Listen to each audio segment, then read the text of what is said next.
Siz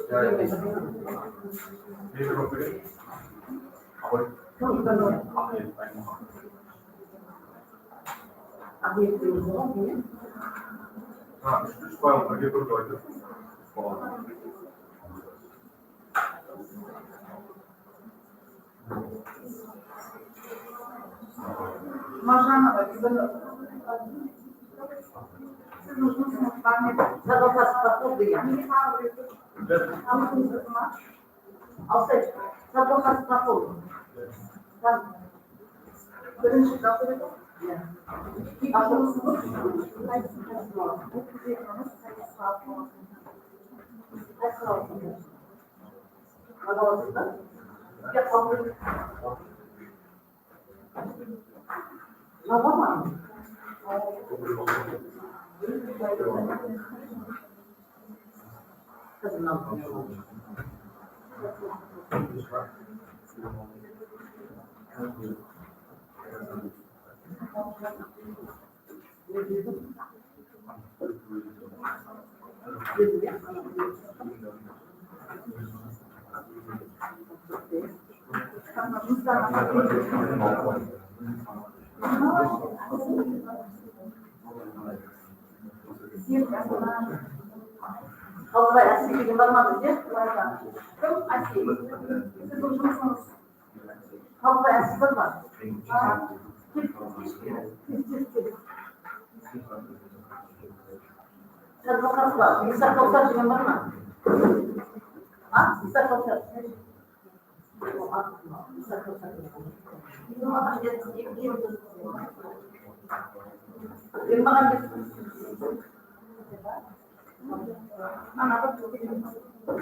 Hello everyone. Today I will talk about how you can develop any skills and new knowledge in artificial intelligence and why the role of artificial English in development of artificial intelligence. First of all, this me is myself. I'm studying 45 hours a week at LRS State, and for the proof of my work that artificial intelligence is very useful, I always had two I always had twice out of exam. First time I was 5.0 without any using artificial, but after I started using artificial that in 10 months using only artificial intelligence, I developed my own skills from B1 to B2 in 10 months. Let's see. So first introduction. The artificial intelligence is fundamental invention started in the years and already has our life and has a big role in developing technology. And also has a significant role in our daily life. For example, when we are search recipe in ChatGPT or when we write essays using ChatGPT. And so for the beginning, let's start about the history of English as a language. In ancient times, there are English as a language as you know.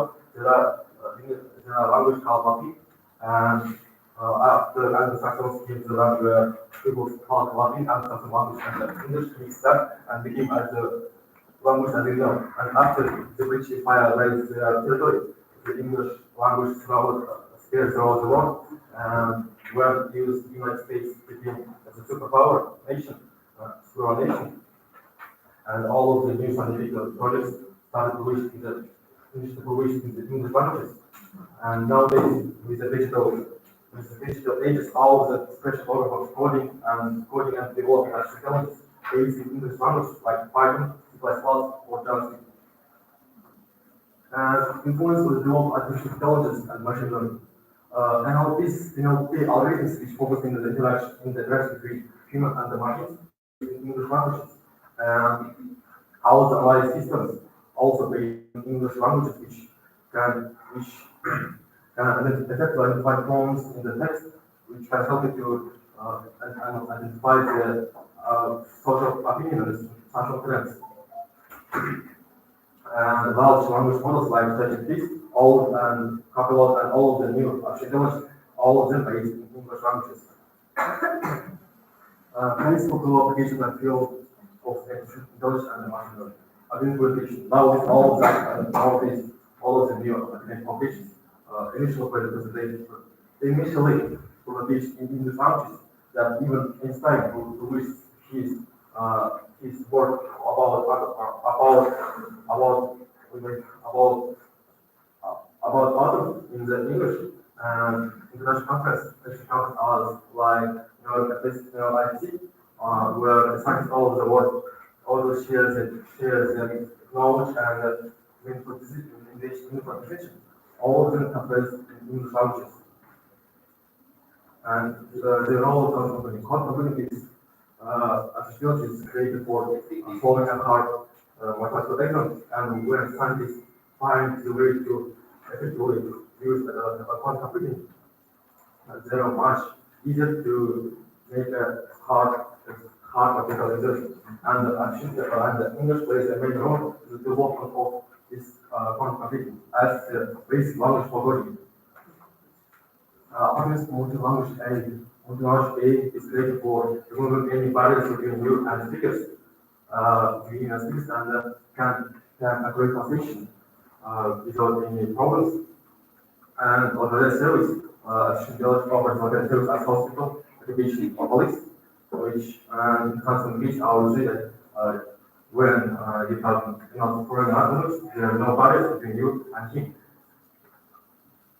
But however, there are several problems which we're going to pay in particular. First of all, that a hard language like Mandarin, or Chinese, or Arabic is a large amount of vocabulary, and to analyze all of them, we just need a large amount of data.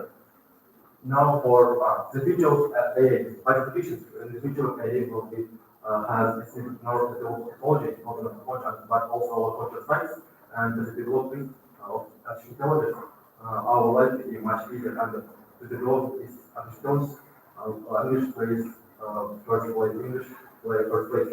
And now, for particular part, I collected several artificial which can help you to develop your own skills, and then which can help you to education.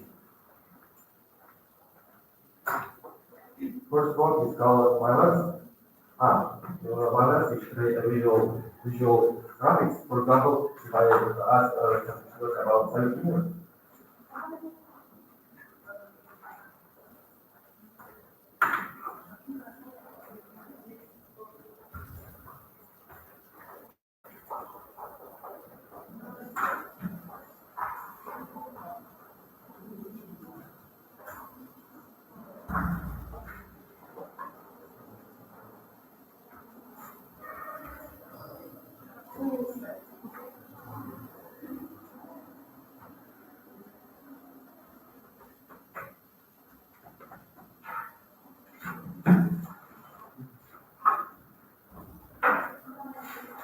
Naturally that this technology can create a graphic which may not happen to something or in zero time, like when collapses or where happen to World War I and World War now just has This is more vocabulary in part of the means and also offers as well if you want Germany, Japanese, or Japanese. To prove my words, this because it's necessary that part of the game which are just which only about this want to play and by doing this work we choose to conduct feature for this one white word and next one is for people which don't understand math and there are features called math so AI this can solve your mathematical problem which gives how this actually how this math event was solved. I was with one person due to the fact the image didn't stay unstable configuration. I can't show you how this actually goes works. And the conclusion, the conclusion, in conclusion, artificial intelligence now plays as difficult in a way, and if you put some effort to develop your own skills, you will be much knowledge in any sphere of science, history, or math.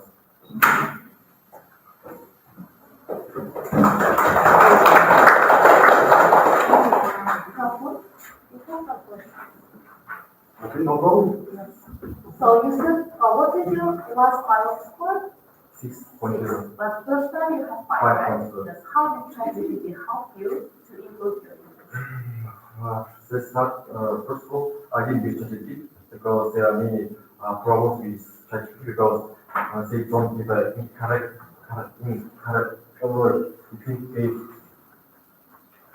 answers because you need to answer in correct form. Instead of this, I will use how it's evaluable or create my vocabulary and use it to pay attention called grammar and full corrector, which correct my mistakes in text and identifies areas for improving. So you say that artificial intelligence helps you to improve your English, right? Yeah. But your topic is like the role of English in the development of artificial intelligence. So there is some confusion. I don't understand. I always say the role of English. So it's English used in development as a basic language and all the coding program, not all, but majority part of coding program like JavaScript and Python, primarily based in English that you for development. Actually,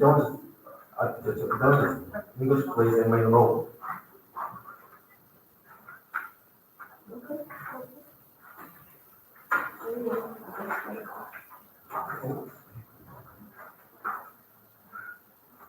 I still not like.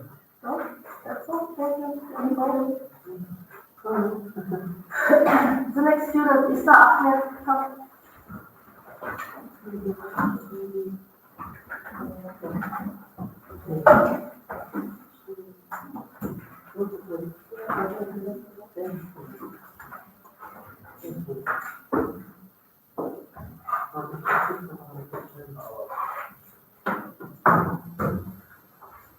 Name? My name is Ahmed.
My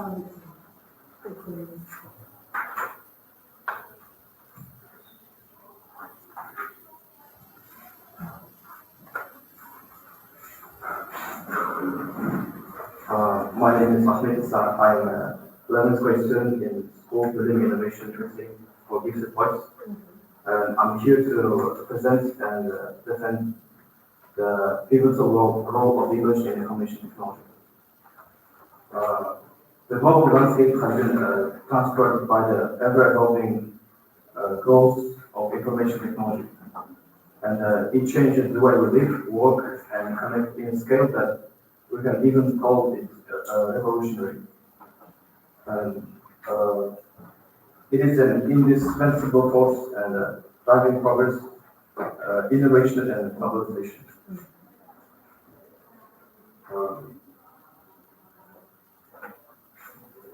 To understand more the role of English in information technology, I want to talk about its historical perspective and how it acts as a global language of communication, and how it is related to programming languages and coding, and why English is used in technical documentation and manuals. And I'll give some insight about English proficiency in IT workflows. The historical development of English language as a dominant and field of information technology spans over centuries. In its earliest forms, it wasn't associated with IT. For much of its history, it was related to literature, trade, and governance. But this changed after many great names like Sir Isaac Newton and Robert Boyle wrote their researches in English, and they brought the prestige to English in science and mathematics.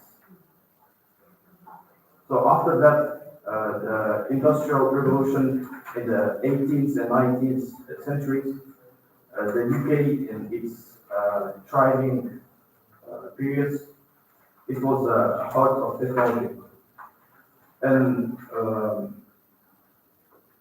so it made the English language the hub for technical innovation, and English became the language of engineering and industrial progress. And also the rise of IT in the 20th century was primarily an American phenomenon. The pioneers like Alan Turing and Grace Hopper advanced research in English, and they brought to US the modern computers and programming languages and the internet itself. So English as a global language of communication. Imagine a team of software developers working together, one from Japan, another from Brazil, and another living in India. So what allows them to work seamlessly through their projects, despite their diverse backgrounds? And of course, it is English. English is common language in IT sphere, and it helps to teams manage through their projects and collaborate better.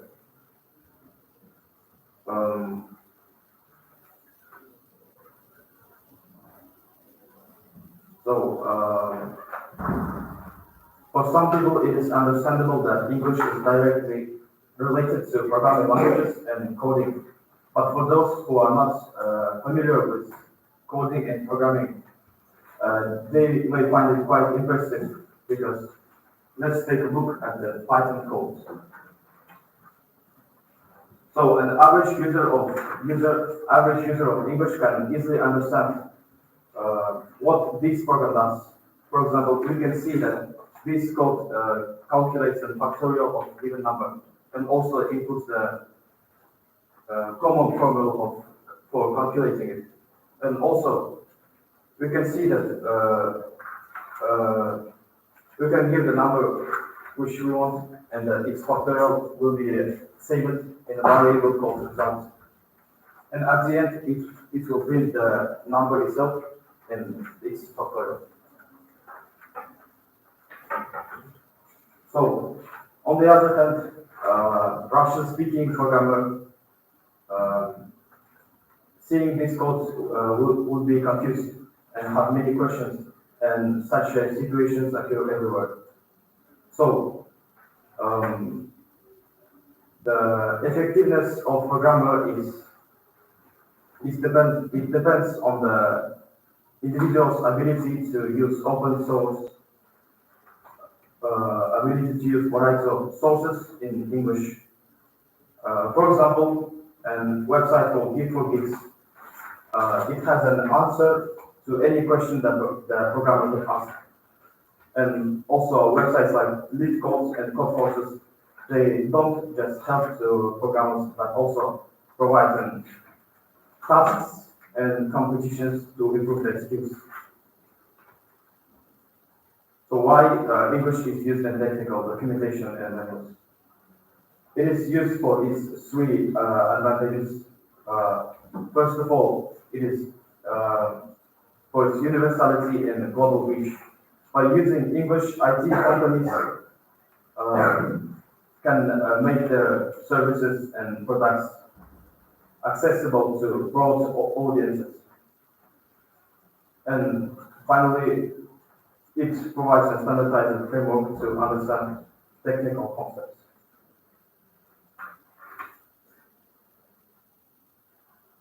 It is evident that for a programmer to work in an English IT company, they have to possess an English language certification. The IELTS and TOEFL exams, they assess individuals' ability to understand and use English in academic and professional settings. So professionals seeking opportunities abroad may need the IELTS and TOEFL scores for visa purposes or admission to university. 1 minute left. 1 minute left. So here is my research. I took the users in platform GitHub and categorized them by English-speaking and non-English-speaking countries. So GitHub is the platform as it is an ideal choice for research in this project because it perfectly aligns with the topic at hand, the role of English in information technology. So the first step is to get GitHub's API access. It could be easily done in the website itself, and my code will be implemented in a platform called Google Colab, and I installed the necessary libraries to run my code. This is a code that collects information from GitHub's API, and after that, the processing the data. So we collected the 4,400 GitHub users, including the locations. So now it's the last thing left is to categorize them by English and non-English speaking. This is the code that identifies its country according to their location. And after that, I listed the English-speaking countries and changed the region to English-speaking or non-English-speaking. So the last step is to analyze and visualize the data. By this code, so after processing all data we have, the final step is to plot the results. And this code gives the graph. And as you can see, about 1,700 users were English speaking and 2,500 were non-English speaking users. So this gives the evidence of that English is a dominant in information technology.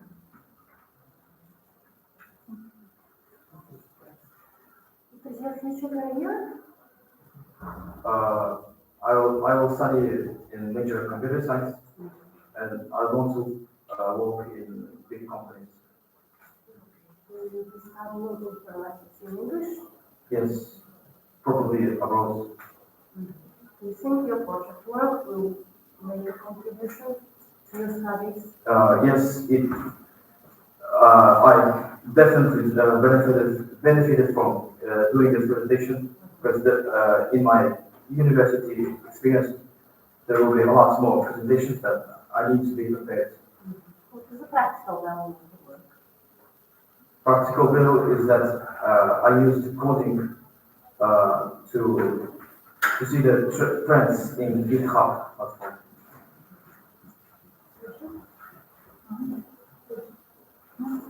Thank you. Very good. Next. Rahman Akil.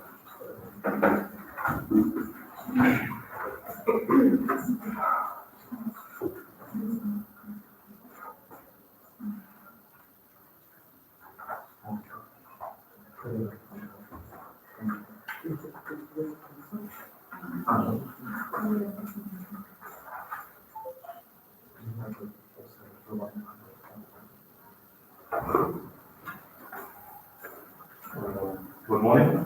My name is Ahmed and I'm 11th grade student in 9th field. And although it is not that related, as I have made my mind to be an environmental engineer, I chose exactly this topic, and the topic that I have worked on is the importance of the English language in the field of life and environmental protection. My advisor's name is Robotics.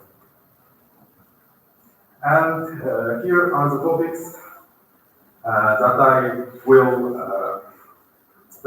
talk on top of these topics. The role of English in life safety, the importance of English in environmental protection, the intersection of life safety and environmental protection. First of all, let's consider the role of English in life safety. English has become an essential language in life safety fields such as occupational safety, public health, and emergency response.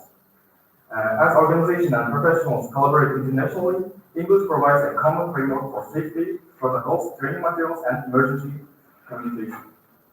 And this section examines English's role in three key aspects of life,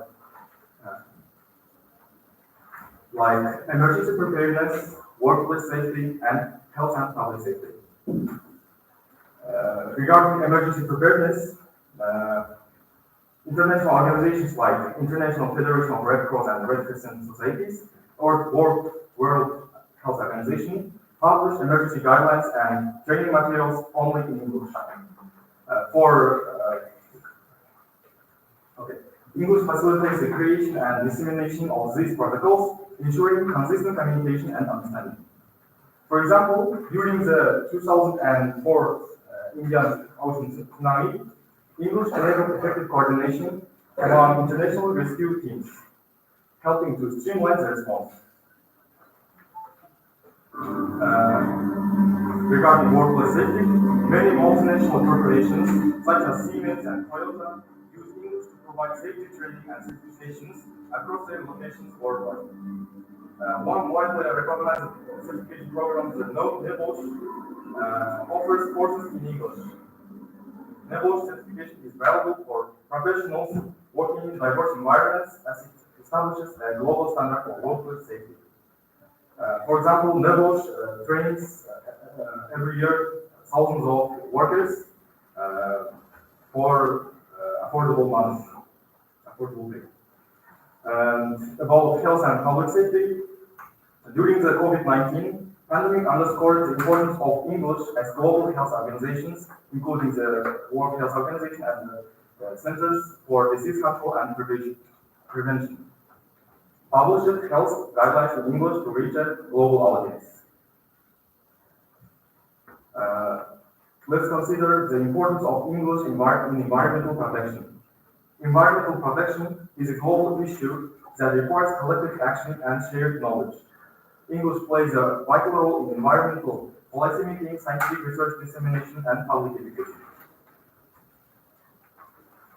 It also consists of three subtitles. First of all is Global Environmental Policy, Access to Environmental Research, Promoting Public Awareness and Sustainable Practices. Global Environmental Policy. International environmental treaties such as the Paris Agreement and the Kyoto Protocol, which they work on environmental protection, are drafted and negotiated primarily in English. enabling participants from different countries to communicate their goals, negotiate terms, and reach consensus. The United Nations Framework Convention on Climate Change, which manages this agreement, relies on English to ensure that all parties understand the language and stipulations of environmental protocols. Access to environmental research. Environmental science and research publications are predominantly available in English, making English proficiency essential for scientists, policymakers, and conservationists. Major environmental journals such as Environmental Science and Technology and Conservation Biology publish research findings and studies in English, providing a common language for sharing knowledge and on topics like climate change, biodiversity, and pollution. Promoting public awareness and sustainable practices. We have Earth Day and World Environmental Day as they celebrate every year. English is instrumental in environmental awareness campaigns as it helps to reach a global audience. The last topic is the intersection of life safety and environmental protection. Life safety and environmental protection are closely connected, as a healthy environment is essential for human well-being and safety. English plays a central role in addressing both fields by enabling interdisciplinary collaboration supporting compliances with international standards. This topic is also consists of three subtopics: interdisciplinary collaboration, compliance with international standards, raising public awareness for sustainable and safe practices. As for interdisciplinary collaboration, addressing complex issues like climate change and public health requires interdisciplinary collaboration among experts in environmental science, medicine, and engineering. For example, during wildfire outbreaks in the United States and Australia, environmental and public health officials used English to coordinate firefighting efforts, air quality monitoring, and public health advices. Compliance with international standards. We have the organization that's called International Organization for Standardization. International standards often overlap in areas concerning life safety and environmental protection. English serves as the primary language for guidelines that govern both fields. The International Organization for Standardization, which sets standards for environmental management and occupational health and safety, uses English as its official language.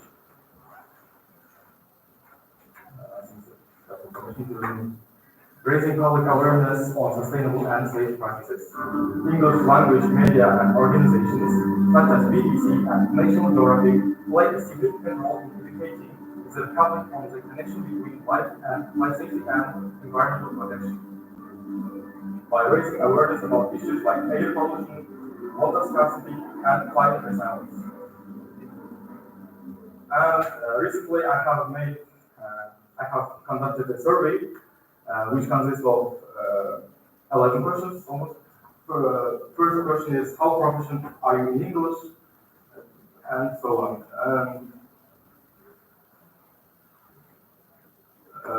The most important question, I think, is have you participated in any global environmental campaigns or initiatives? Communicated with those. But only few students participate, right? yes, but I think it's reliable because I chose them randomly. Who are the participants of the survey? There are a lot of participants were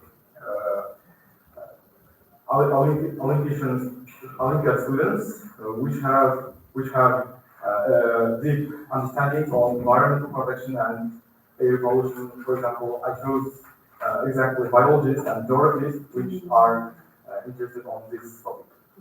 Did you study in school? Yes. What did this survey give you? I'm going to say that. Do you believe improving your English proficiency would help you contribute more to life sciences or environmental protection efforts? Almost the majority of survey respondents say yes. I think this this survey conducted among environmental interested people. It ensures that English proficiency would help to contribute more life sciences. That's all. In conclusion, English role in life safety and environmental protection exemplifies its value as a global language. It connects diverse professionals, promotes uniformity in safety and environmental standards. And thank you very much for your attention. So, the topic is importance of English knowledge in the field of life. What do you mean by field of life? As I have said in initial slides, there were life fields like work, safety. For example, I said for example, field of life is emergency preparedness and work safety. That I said it's a company that called Nebosh, which trains thousands of people to work. Okay. Does it mean that if a person does not know English, he will not be safe? If the person knows language, it will be safer.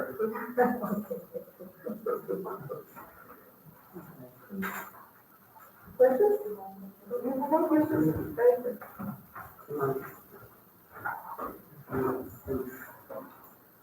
Okay, the next student is etymology, right? Topic is the impact of storytelling on English language development.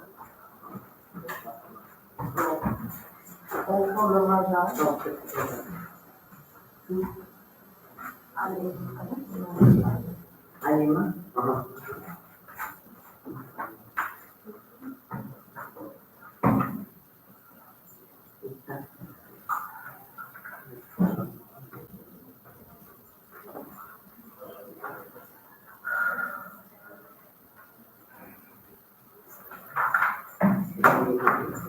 Questions?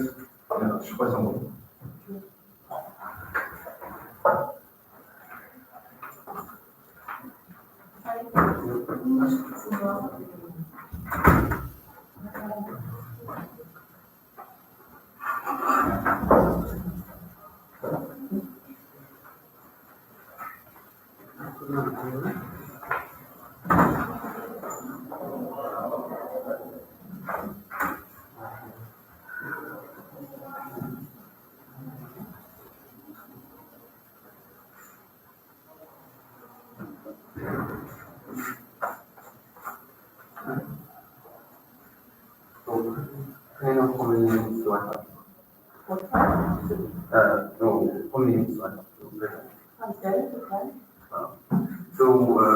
hello everybody, I am Akmal from 9th School of Innovation, and I'm here to present my presentation about the impact of storytelling on English language development. Storytelling is a powerful tool to promote English language development in learners of all ages. It is one of the oldest techniques to transmit information to one to another, and the act of telling and listening to stories engages students in meaningful ways, fostering active learning and creating more engaging, memorable experience. The aim of this project is to tell you why storytelling in educational process is a key tool for developing language skills. And the aim of this work is to study the impact of storytelling on developing English language skills in students. The theoretical foundations of storytelling has been primarily a method for knowledge transmission across generations. Even in ancient times, the storytelling has been used to say something to another, and from oral traditions in ancient societies to contemporary multimedia forms, storytelling has evolved while maintaining its relevance in many forms in life. And storytelling plays a crucial role in developing communication skills and critical thinking in emotional settings. And let's move on. And in terms of speaking skills, we have four, let's say, in IELTS we have four bands: listening, speaking, writing, and reading. And firstly, it's if we talk about speaking, it's about dialogue and interaction. Storytelling provides opportunities for students to engage in dialogue and interaction with peers and teachers, so that they can share their thoughts, express their thoughts, and ask questions and build upon contributions of others. This builds a community to learn English better. And secondly, the development of fluency and confidence. The storytelling encourages people to develop fluency and confidence in speaking. For example, by retelling the stories, by, for example, if we take out for acting scenes, students can boost their confidence in their speaking. And articulation and pronunciation. While reading or retelling the story, they can learn how to pronunciate and learn how to practice their articulation. If we move on to explaining vocabulary and intonation, the vocabulary expansion, for example, students can learn how to use certain words in certain nuances. For example, in English, we have a lot of words that can be used in a lot of contexts, and that's how students can learn how to use some certain words for certain situations. And information per study. If we come to this, then when I will talk about this later about acting scenes.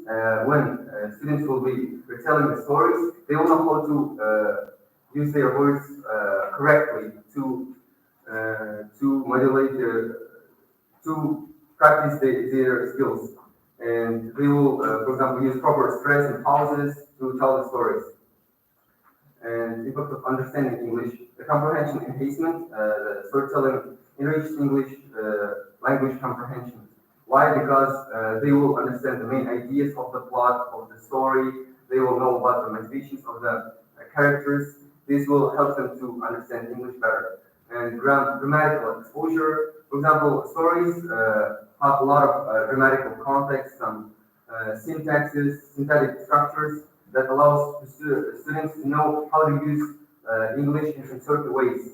And if we come to critical thinking, the students will be encouraged to analyze characters' motivations and identify cause and effect, situations, relationships, and evaluate different perspectives.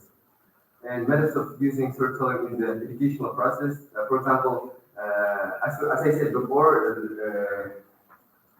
the storytelling can be used in education, but to use it, teachers must divide students into some certain groups by their English level. For example, for kids, for small kids, they can use the very 100 caterpillar. It will be good for beginners that don't know English very well. But if you come to the advanced users of English, they can use Alice Adventures in Wonderland that can be used in this way. Then after that, the methods of using storytelling. For example, active listening. Active listening is the method that can be used. For example, if the students will read or listen to the story, and they will answer questions about that. This will help them to, for example, it will require students to process the information. And for example, they will answer the questions, fill the gaps, or summarize the narrative. The passive listening will help them to know the grammatical structures of English and observe the language naturally. If we come to next, the practical exercise and tasks. As I said before, we can use a lot of games. For example, lexical games, create a story. Students have to make their story on themselves, by themselves. And for example, if we take a story and tell or read the story, we will take a quiz about it. And after that, we will have role play. For example, as I said before, we mentioned this. The students will have to do some kind of acting scenes of some certain books, some certain maybe films that will help them to participate actively in interactive conversations, it will be highly effective in developing speaking and comprehension skills. And after that, I would recommend script creation. For example, a lot of skills, it can be individual or with a group. For example, a group of students will make a story about something and will act it out to tell a story. And after that, I made a story by myself with my teacher. And evaluation of study effectiveness for me and my teacher, I had made a some kind of survey. We were using storytelling for about a month, and in that period, we were using storytelling. And after that, we took a test about in these four skills, and we saw some improvement in all of them. For example, before that, listening was 60%, and after that, it would be raised to 85, and the same happens to other skills. For example, from 40 to 80, from 75 to 85, from 70 to 90. For example, you can see that the feedback from students, a lot of students, majority of students have answered positively about this storytelling method.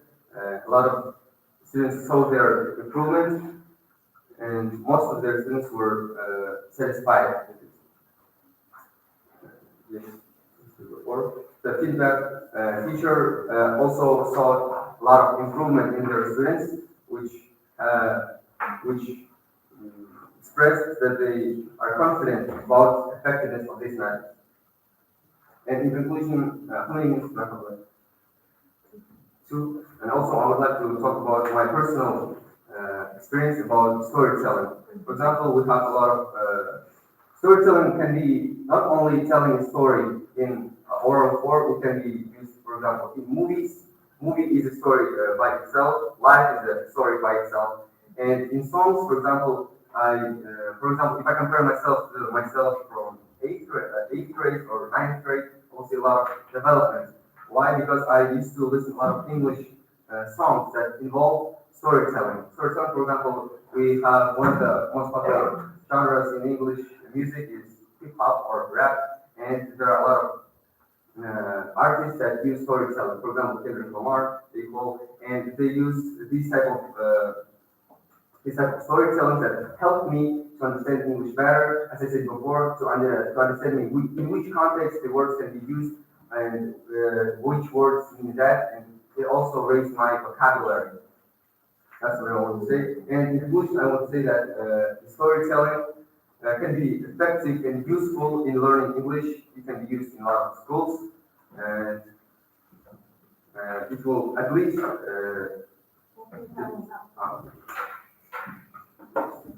What grade students participate on the survey?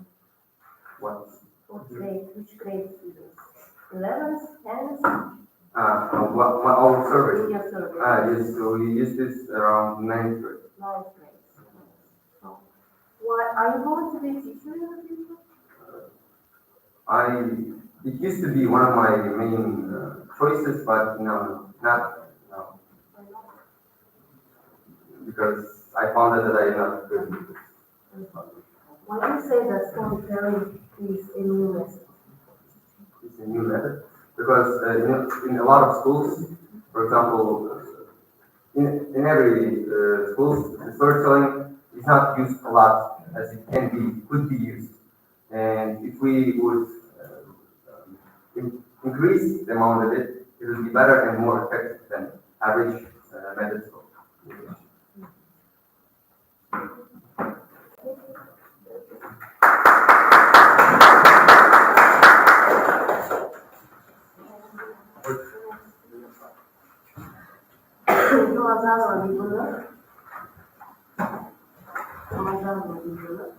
Definition and type of stuff. You don't want to listen to others? No.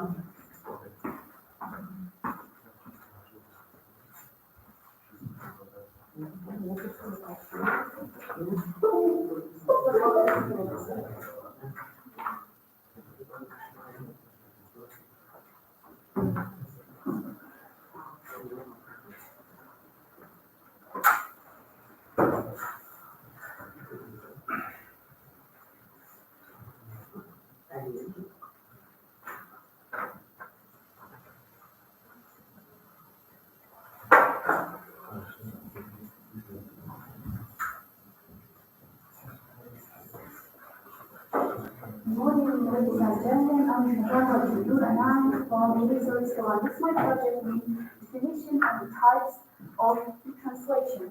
Before we begin, let me ask you something. These are the pages from my translated many books with translated fairy tales, and I would like you, one of you, to translate this underlying sentence. Can you do that?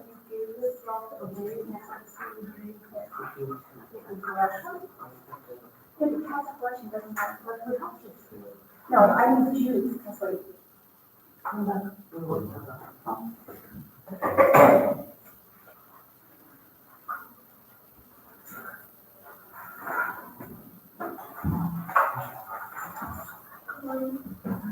하나는 스스로 그거를 써야 되고 맞았다면.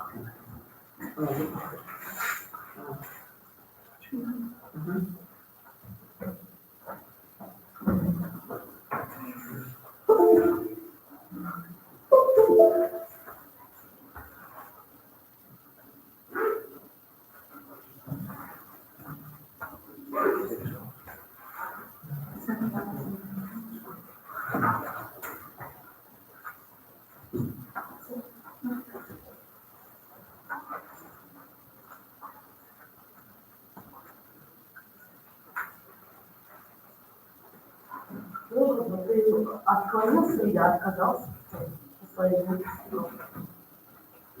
Yes, this is kind of a long translation that I can't believe when even the Google translator translates it's wrong. If we look at the sentence, we can see that it completely distorts the context, the meaning of the translation of the sentence and the text, and it is translated very poorly, leaving us, the readers, confused about the meaning of the text. Because the word break isn't translated here. If you look at the real translation, and the sentence that Google translated gave us,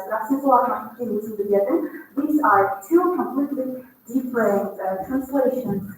The next example is, for example, if we put the hair always lasts at the total sentence in Google Translator, it will be translated as the Koyan Akashan Sahane Kibimish Dider. Clear. Rabunami Nagazmanasa, Sojana, Koyan Nirukana, Mazabedi Kibimish Dider. You may think that such minor mistakes are unnoticeable and don't mean or change anything, but did you know that translators works which can literally change the whole country's state? For example, in 1962, during the Cuban Missile Crisis, Khrushchev and John F. Kennedy were exchanging letters and having negotiations. Khrushchev's letters were translated incorrectly, and John F. Kennedy was confused about Soviet Union's intentions. And what made them even more confused about their intentions was how, during the negotiations, the word "Vladimir" was translated as withdrawal instead of removal. It almost led to a nuclear conflict. If we look at another example, we all know the tragedy of Japan, Hiroshima and Nagasaki. First of all, I'm not implying that the reason of this terrible accident was only about translation mistakes, but when we were exchanging letters, the Japan government used the word "nokusatsu," which has two meanings. First is ignore or deny, and the second one is hold back from any comments in the media pause. Obviously, they were using the second meaning, but translators mistakenly choose the first option, which made the process of thinking about atomic bombs decision quicker. Maybe if the word was translated right, maybe Japan would have more time to save their cities. When I was exploring these cases, I became really interested in the translation topics and how it can affect the whole world. And that's how I started my project. What is translation? Translation is converting spoken or written words from one language, source language, to another target language, while maintaining its style, meaning, and intent. Translation helps us communicate, understand each other, despite the fact that we have different languages and we are from different cultures and nations. Translation also is essential in literature, business science, and technology. There are several types of translation. Literary that is mostly used to translate poems, fairy tales, and other pieces of literature. And interpretation is mostly used in spoken negotiations, diplomatic meetings and negotiations. Legal translation is mostly used in court situations and law. Technical translation is used in translating scientific articles. I put the machine translation separately because all these four translation types are made by humans, and the machine translation is made by artificial intelligence. Despite the fact that artificial intelligence is highly developed and mostly used in our world, I think that human translators will always stay irreplaceable and vital because there are obstacles as cultural meaning, emotional nuances, and ethical norms that can be only solved by human translators. As we are speaking about challenges and considerations, the main challenges of translation comes up when you start translating idiomatic expressions, when you have to maintain the cultural meaning of it and also make it natural and readable for your target audience. When I was exploring that case, I found some examples. For example, when I was beginning to learn English, was reading some text, I found this idiomatic expressions, and I was confused at first because didn't feel like when I put it into Google Translator, it told me I have to do, and it wasn't reading in the text at all, and I was really confused about it. Or it doesn't have anything in common with the real meaning. So that's why I decided to help other students like me. I'm sure that as teacher, you also had students that were confusing this idioms translation. I made a site with Kazakh and English idioms translated and separated with each other's meanings. I made a small step in the goal of evolving English Kazakh translation field because there are very small area, there are very small amount of websites or apps with English Kazakh translation stuff. I also wanted to experience translation process myself, so I translated a few fairy tales and posted on my Facebook page. I got a lot of reviews and good comments. It was beneficial and fun for me. I also been to many books with translated fairy tales. One is with English fairy tales in Kazakh language, and one is with Kazakh fairy tales on English language. I think that for kids, it's really important nowadays to be multilingual and learn a lot of language from childhood because as our president says, it's important to know all the three languages.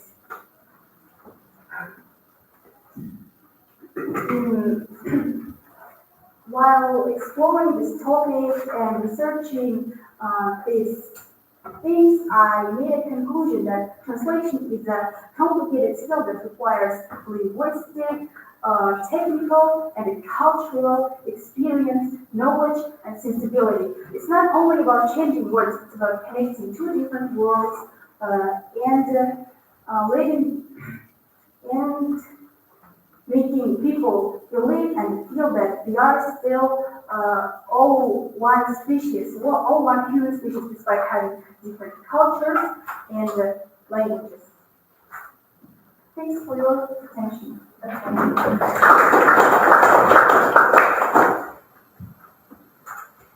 More questions? Yes. Did you use any idioms in your studies? Do you have any idioms? I think that yes, there are idioms. So you created a website or what is it? Yes, website. Website. Can I see the website?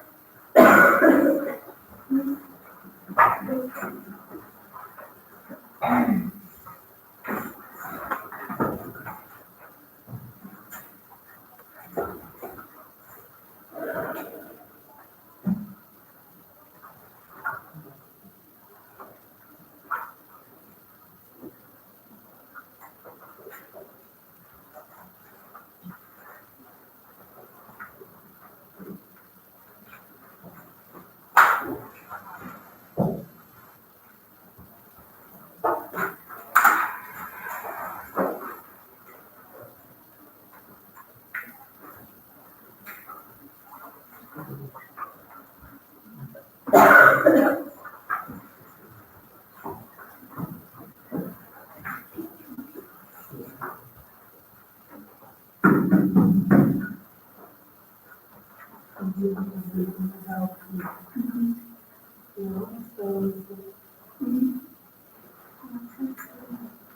one seven is that?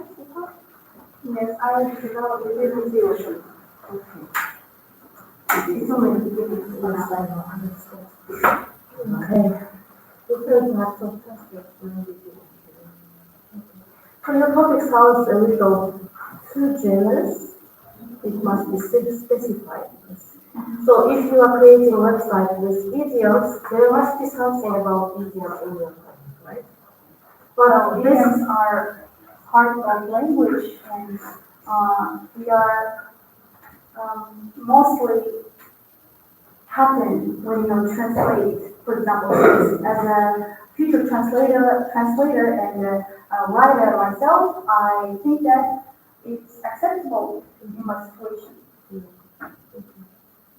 So, what is the connection of this, your website, and your topic?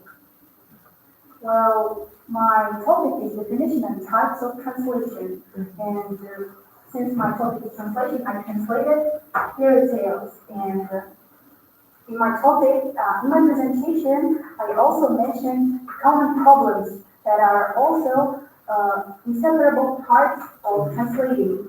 And idiomatic expressions are one of them, the most common of them. So I decided to make a site to help people with translating idioms. Did you have any difficulties? Yes. What kind of? For example, you have to find an equivalent of Kazakh sentence or phrasal verb into English or English phrasal verb into Kazakh for translating.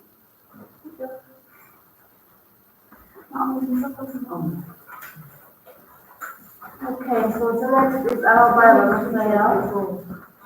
Obviously, that is which of your goals?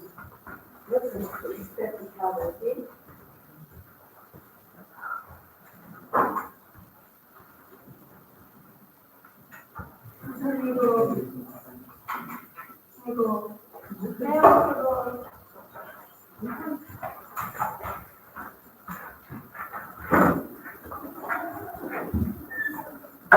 So my name is Salma Valusa, and I share particularly English single language. So today it's difficult to envision all about without more possibilities by everyone. So introduce sometimes others more important others, and the medium is presented as different story with their device. And of course, we always use various of mobile applications, various games, navigators, photo, and video indicators. You can upload the everything, it needs always smartphones. But a lot of people download apps for immediate help from the smartphone to learn English. Firstly, you can learn the language with it at any time of day or night. And secondly, modern applications are even designed for fast and effective language learning. For this reason, they allow us to use texts, listen to foreign speech, and record the English words and recordings of overgrade. And the developers use the latest statistics to which you can significantly improve your English level. So, why don't we benefit from this? By downloading the applications that are really interesting, bring us knowledge, and easier use in individual learning practice. So, that's the relevance of all results related to the significant speed of the use of mobile applications. And the life is you need to find most effective applications for learning English and data. And then, for this reason, the focus of studies to get applied with the capabilities of mobile applications for learning English and highlight the most effective of them. So, and for this reason, I include 3 tasks from my category. First, consider all available free mobile apps for learning English. And the second, identify the features of these applications, methods of memorizing words, learning grammar, and exercise. And the third is conduct a lesson using these mobile applications in classroom and an English lesson. So, the object of study is mobile applications for learning English, and the subject of study is learning English using mobile application. So, I want to mention about the practical part. So, advantages of learning English through mobile apps. Today it's difficult to me that for many people, learning English is not a simple virtue but a real necessity. Because without proficiency in English, it's quite difficult to find a job, climb the career ladder, or go on a tourist trip through Europe. The choice of a method for learning English, the Bible depends on whether you have free time, as well as the desire to learn English as soon as possible. So, I'm learning that language with mobile applications have become very popular today, and mainly learning English in this way has a number of advantages. Let's try to highlight the first. You need to waste time on the road. After all, those foreign language courses involve a mandatory visit to the club several times a week, and usually you have to spend a decent amount of time on the road. But you have a choice to download the application and spend just few minutes a day. And the English lessons you see in mobile applications can take place at any time of day. It's convenient for you regardless of its morning or evening. And just classes in applications always colorful and interesting, often given in a playful way, which undoubtedly attracts a lot of attention. Time passes unnoticed and the benefits are evolving. So, for this reason, I want to just go to the first slide.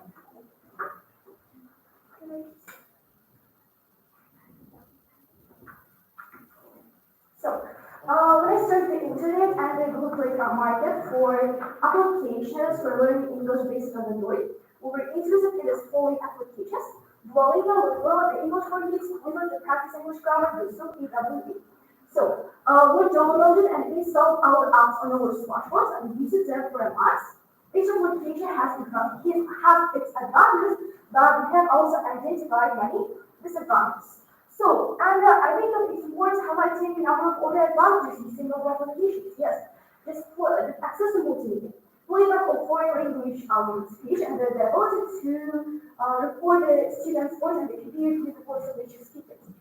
And mobile apps often offer instant feedback to the users. Unlike performing tasks in the classroom or in traditional independent work, mobile applications often give immediate feedback about the work you have done, with it is a necessary answer to or incorrect, before the time review explaining the mistake made and providing the correct answer or recommendation for improving their English level.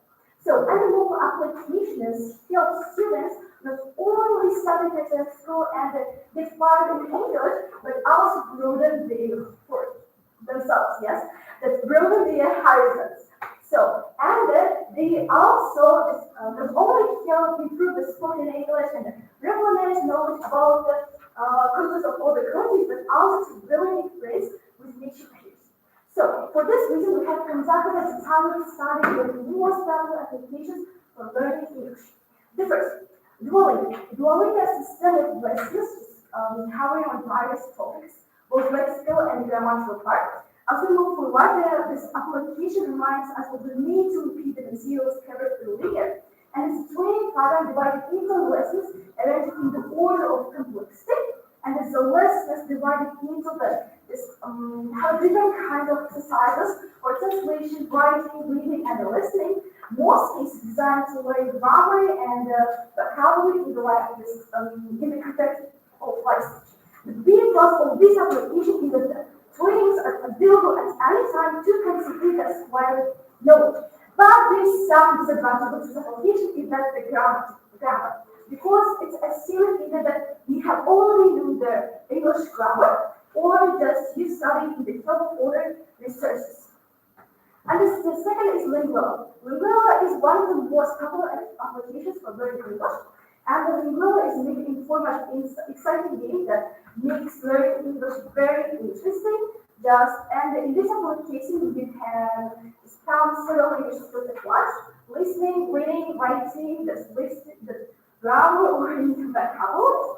And however, in practice, we have come to the conclusion that this application was suitable for high school students because there is no entry level in the sections reading and the listening, and the students of grades 5 and 6 will not be able to complete complete the prerequisite tasks on their own. But the cost of this application is a grammatical and lexical part, because this application has a full section of vocabulary trainings, there's word translation, there's word cards, right? And in the grammatical part, we have a detailed explanation of those examples, as well as exercises, as well as exercises to work out and just consulting this group. So if I have 2 minutes, this is the kind of applications that make very easy to learn English. So if you want to just watch it this way, you can just this. So I want to just mention one of the benefits, the end of the program.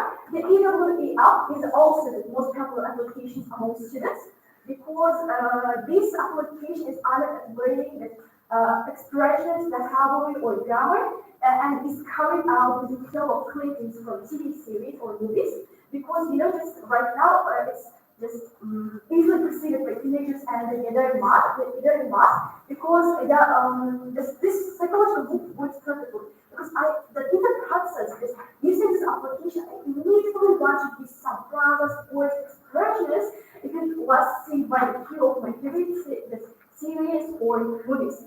So in conclusion, I mentioned some survey that among my friends which learn the language with the help of mobile applications. So for this reason, we have some conducted any disadvantages. If you want to read in this, you can just read or no. Oh my god. So I will read the formula of the either mobile applications for learning English.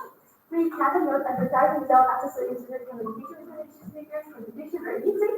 Just it's the learning English among students. It's the free of charge link situation for idle service, because you don't have any money for credits, yes, and no advertising. I know that the application we implement advertising because we have that is all done. Okay, so in conclusion, I want to mention that I think that all good achieved my goal, because we noted my tasks in my work project.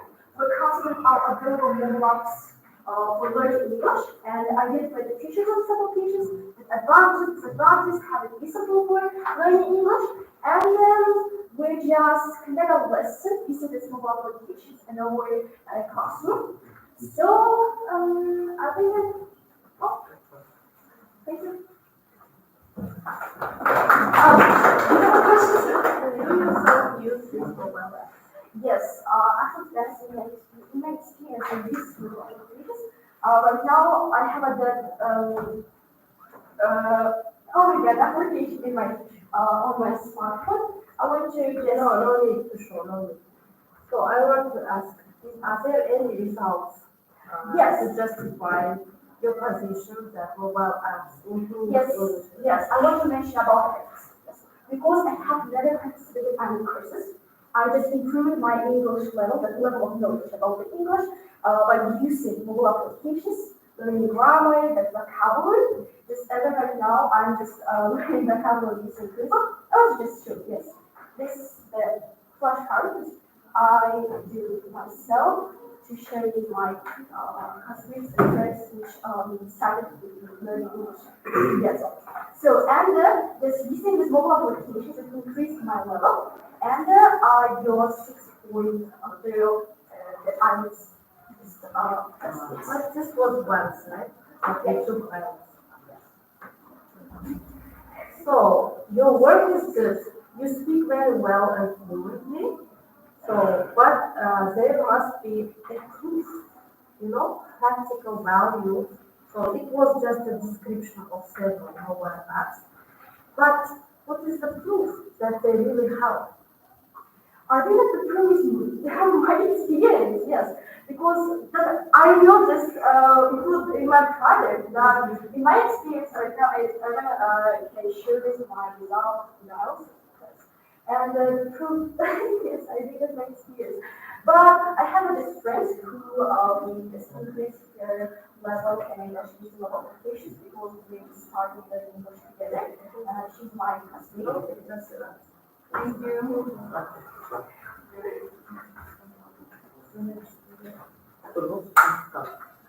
Yes, accident or hospital?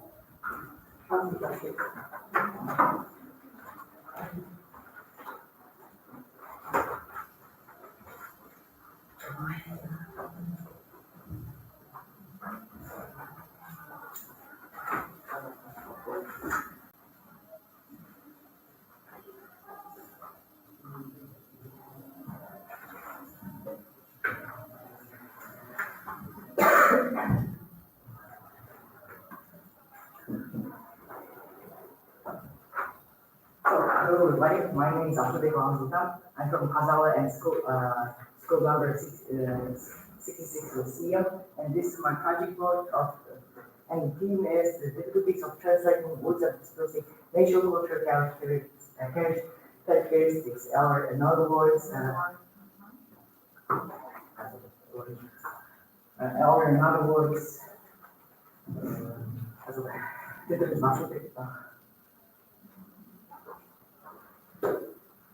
or in other words, translating in national Kazakh laws. So here we see in my content, in my content I have introduction, the practical part which includes the importance of linguistics, here it is, and the difficulties of translating names and words, the idea of the issues, and I have. And that's it. The theory part is important. You know, wait, no. Wait, no. I need to do it.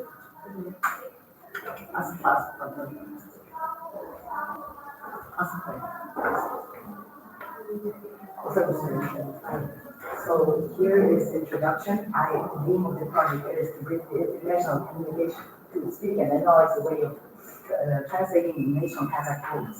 And the objective of this project is demonstrating an analysis to translating the national codes of Kazakh and English languages.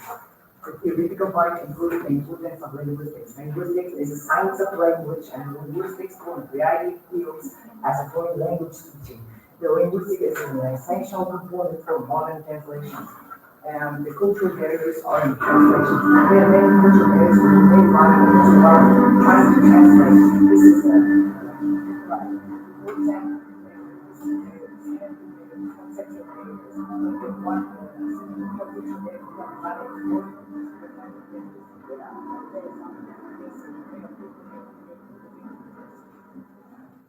for example, methods of translating the expressing national cultural features.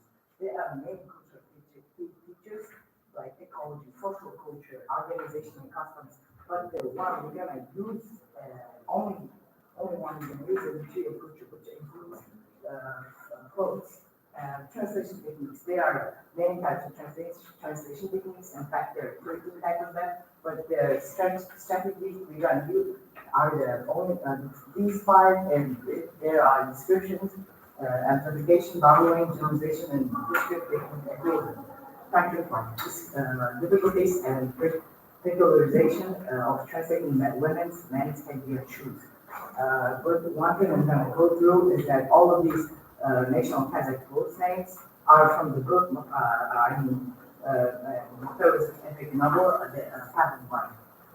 So let me read out the first example is Astarki Kaluvat Bilmek Kuhanaynes, Kuzuman Shapan Milkuchi.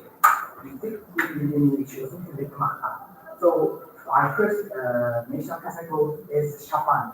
The cursive translation is given and we translated it to a kaftan. What we see in Macmillan English dictionary that kaftan is a long piece of clothing that is made of silver cotton and worn in buildings.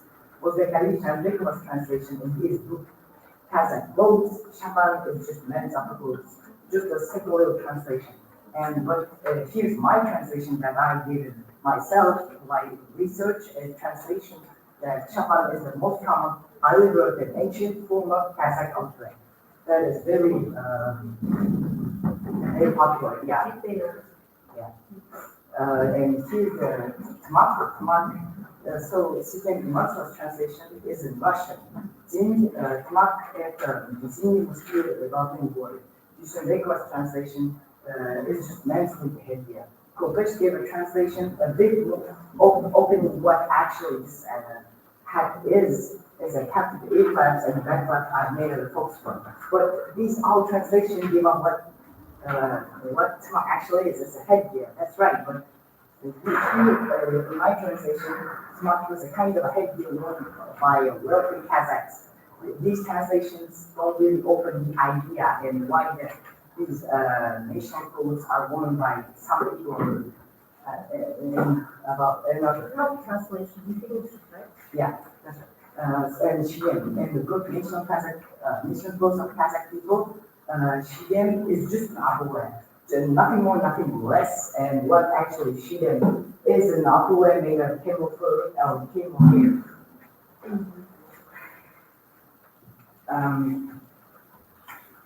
So next national code I'm going to talk about is Borwick. Kopech translation, I translated it to a headdress, muskrat of leather.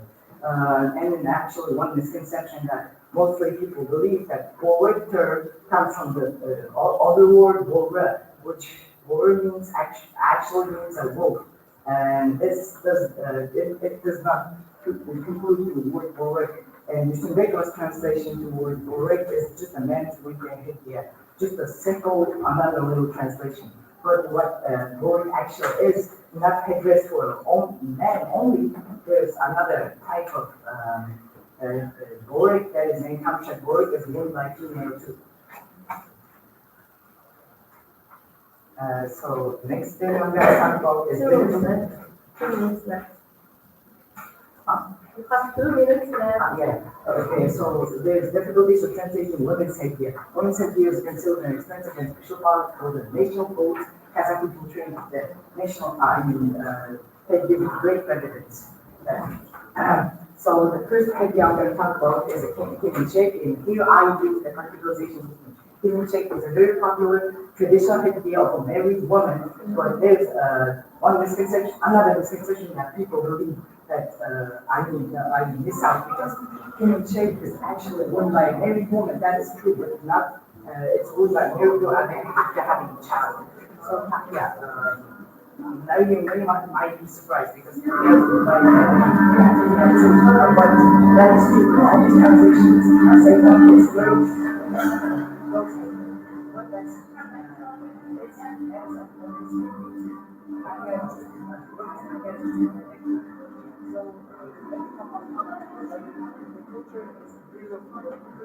language, Kazakh science, culture, its history, and its traditions, creating customs, and neighboring culture. That's why Kazakh clothes are usually identified with Kazakh's culture. So the result of different cultural words are found in 5 categories. In this research of printing translation techniques, we only used 5 of them, and the most used ones were descriptive, borrowing, and categorization. And the next I think I also not sizlerге архитектурный үлкен ұлттық құндылықтар біздің қазіргі күні өте қызығушылықтар көп әкеліп жатыр. Сондықтан мен осы қазақша ұлттық киімдерді ағылшынша аударып осы артта қалдырмау үшін осы жұмысты әкеліп жүргізеді. Және Аударыңыз ғой,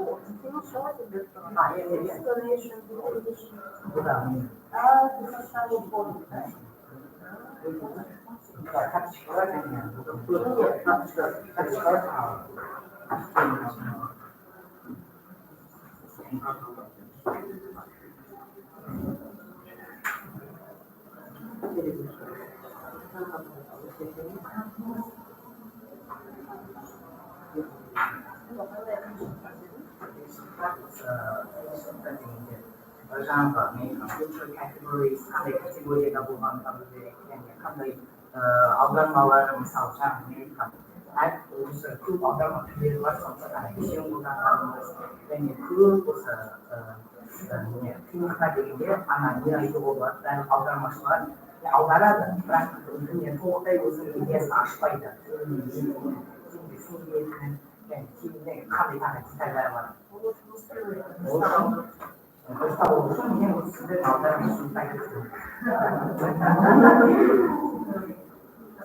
Ela é nova tradição, ya. Terus juga dari sama aja yang sama. Apa kau India dia sama. Да, тебе надо продолжить, да, составить побольше.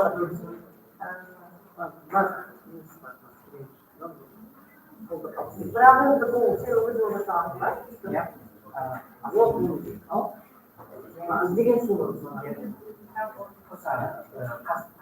Но исполнение Kazakhstan, Türkiye'de çalışıyorsunuz. Aslında bak falan ya. Bu başka.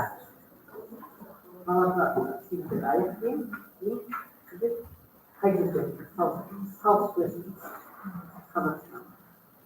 İsmi Kazakhstan. Вот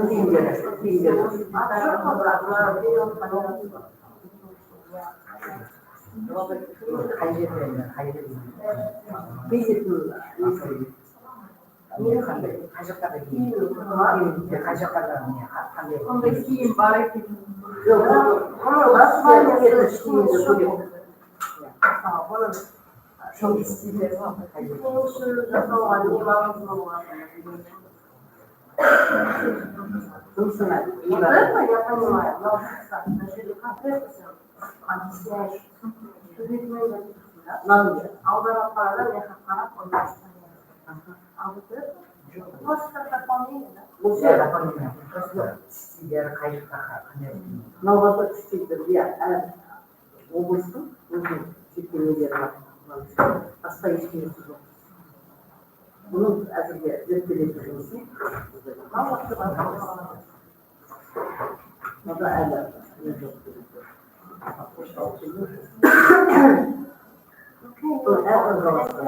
Thank you.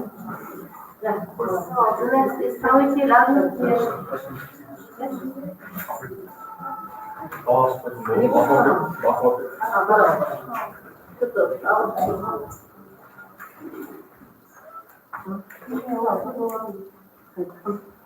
Zamanında ағылшын bir zamanlık bahsediyor. Yok. Çok güzel. Ada tema.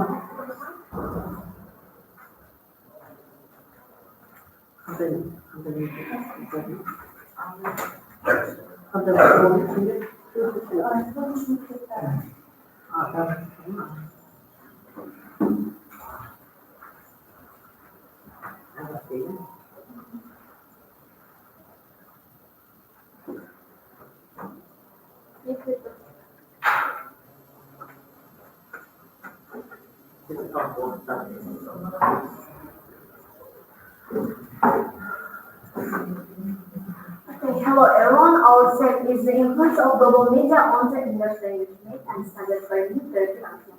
Okay.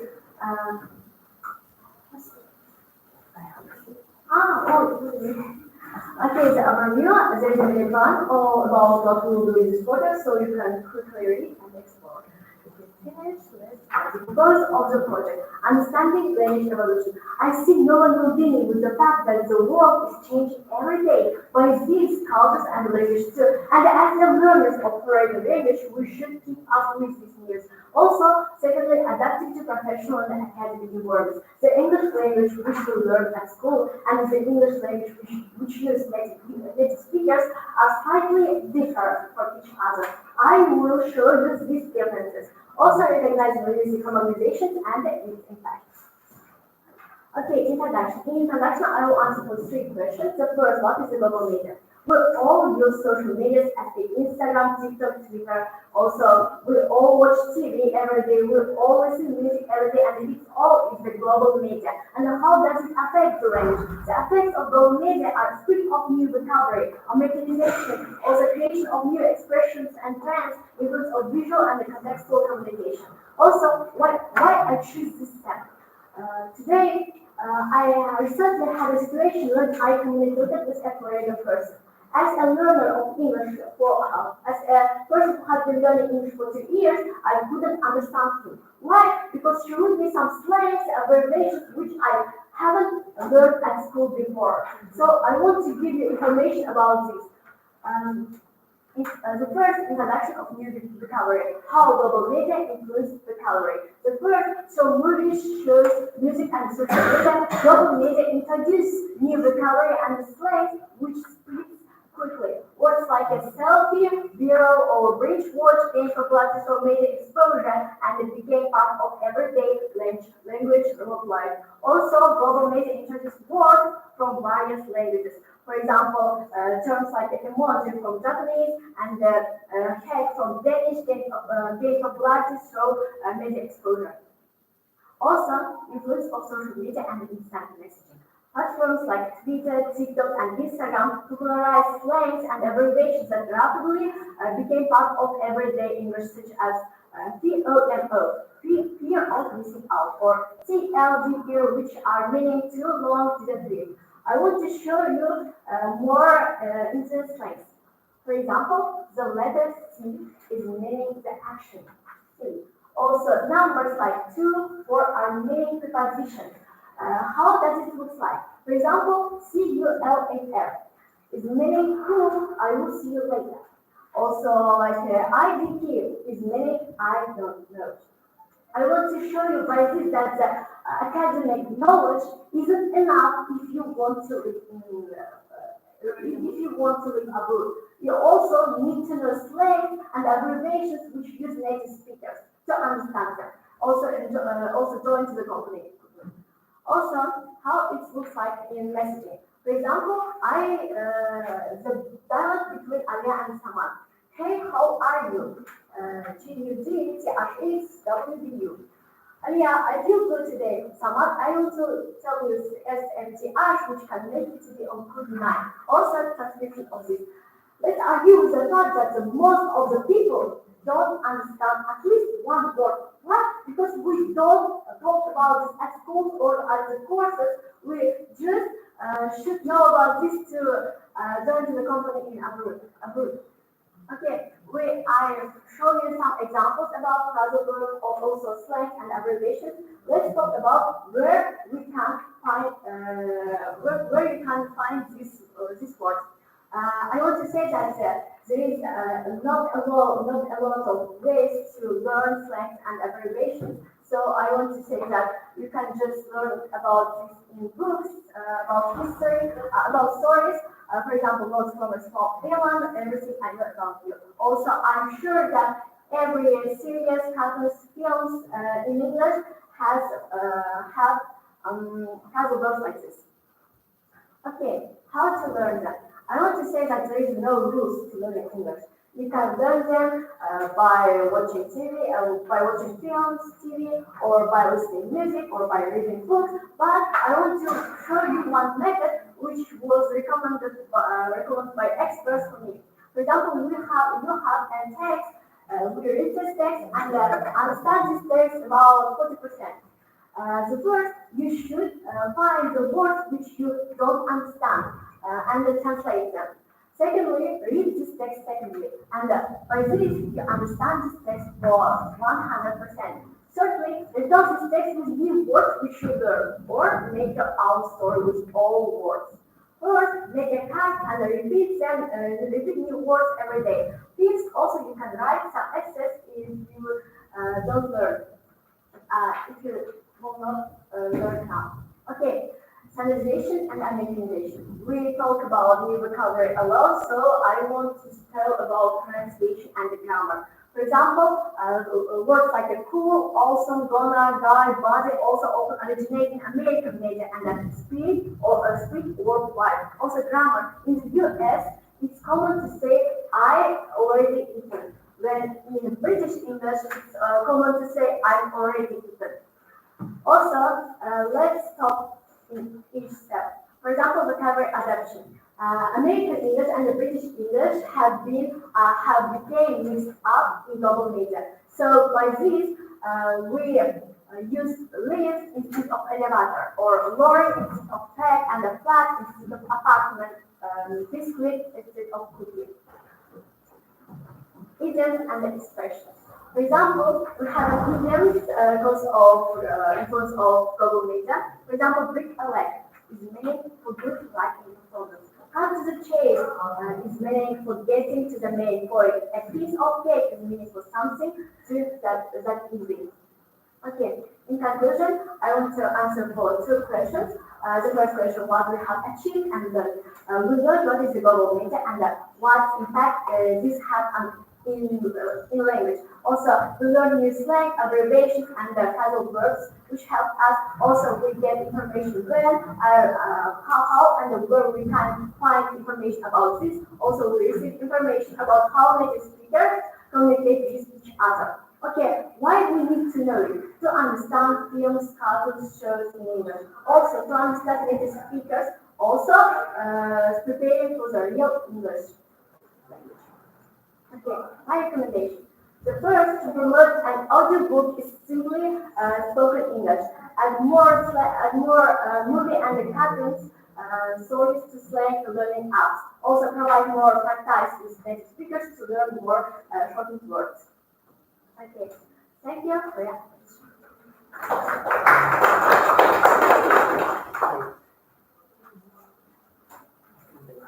Okay, the practical part of the work. Practical part, I think practical part is me because it was my experience. This is not enough for the project. Also, I want to say that the person called Hussein, student of Harvard in Kazakhstan, said that she paid more attention for academic knowledge. But in America, people use something different than she learned before. Yes, you're talking about the significance of your work. Yeah. This is good. Yes, this is very significant. We must know all the details, right? But there must be something practical, like creating a collection of words or creating a website. I don't know. Yes, to do something. And you have that mentioned. Thank you.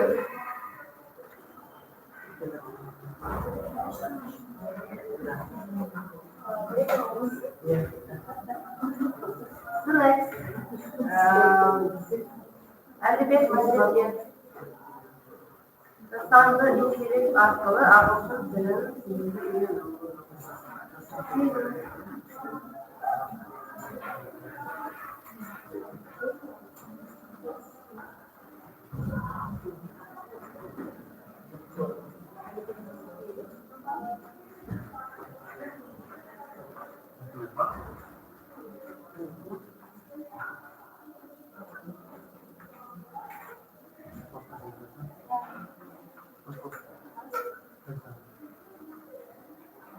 Hello everyone, my name is Nazir. The topic of my research work is enhancing English language through AI, artificial intelligence. Idea learning English since 2019. During this time, I had serious problems. There are techniques that help me to overcome the challenges and influenced my fluency. By combining the techniques, I created a comic strip.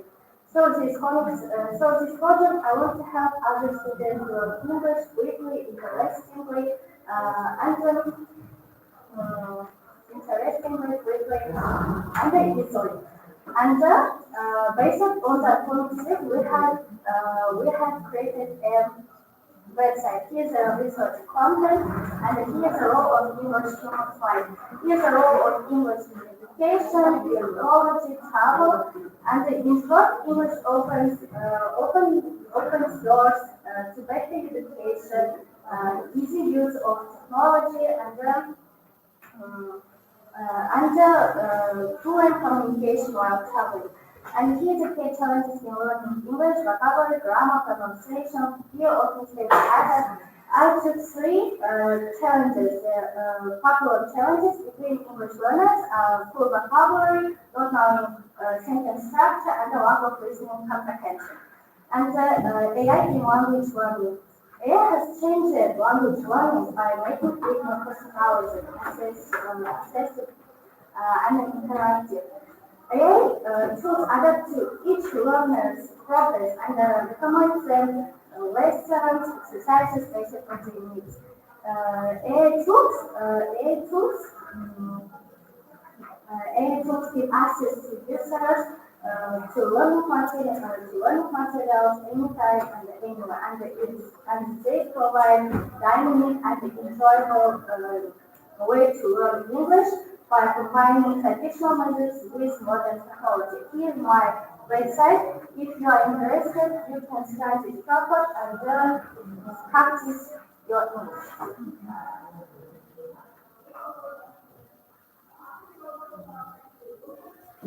And the strategies and the methods for retail, for mixed reading, the written method, mini story method. And now,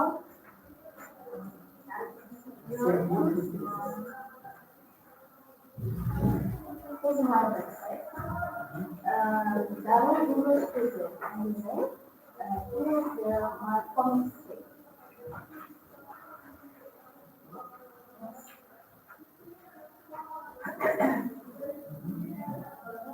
And after that,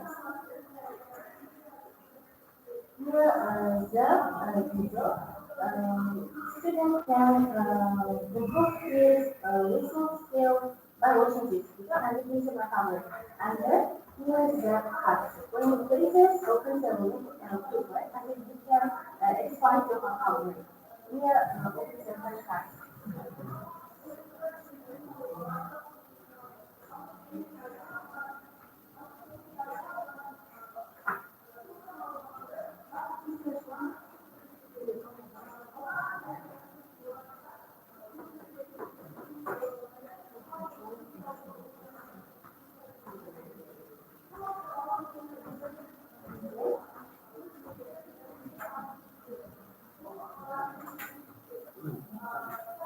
And here you can hear the explanations of concepts, and then here's the explanations of method of learning and the means of learning. And here's the task to complete the sentences with present simple, in past simple, in future simple by using these words. And then here's the task based on means or method. In this task, learners should give full answer to the question, and then here the learner should write what he understood from the comics. And then here the PDF file of this comic strip. The PDF file, and then you can download it and send it to ChatGPT. And the ChatGPT downloads the file from my computer and send it to ChatGPT. And let's do tasks together. And ChatGPT explains you how to do this task. It does everything for you. Yes, and if you write your sentences, ChatGPT will find your mistakes and explain how it will be right in Kazakhstan or in English or English. And then I took survey from 7 grades students. Here's the feedback, and then here's the results of survey.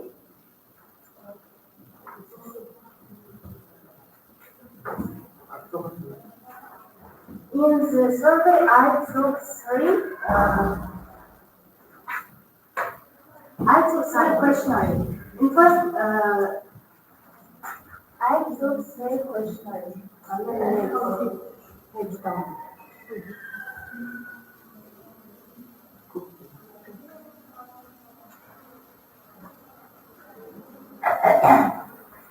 Here's the results of survey. I took 3 questionnaires. First, before reading the comic strip. Second is after reading comic strip, and then third is after completing the tasks. In second survey, only four students understood what they read, and only five students understood what's their speech.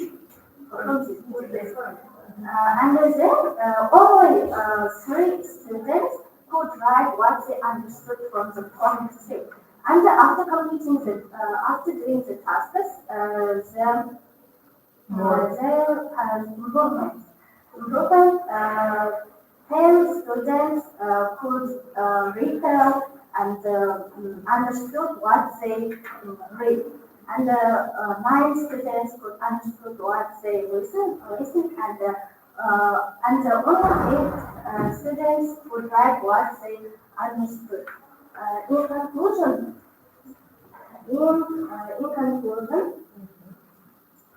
AI this research work explores effective methods of language learning and emphasizes the importance of personal engagement and the motivation. And then, by combining AI with traditional methods like prompt reading and interactive tasks, website view faster, offers faster and more enjoyable way to learn English. You created this website? Yes, how can especially Not in ChatGPT. yes, Okay. So what is the necessity or what is the need to use ChatGPT as the app? Because ChatGPT will answer all the questions. yes, but it is very actual, and I think that we should use it for our But not all the students do it actually.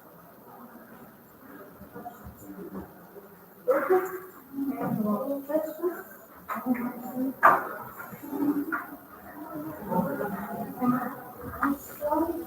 Are there any difficulties to learn English with the help of AI? No, no difficult because ChatGPT answers for all questions, But you don't think ChatGPT thinks for us, right? How can we no. ChatGPT explains you. For example, I write here. Yeah, I write sentences. For example, uncle, this mistake. And then ChatGPT explain it. Explain.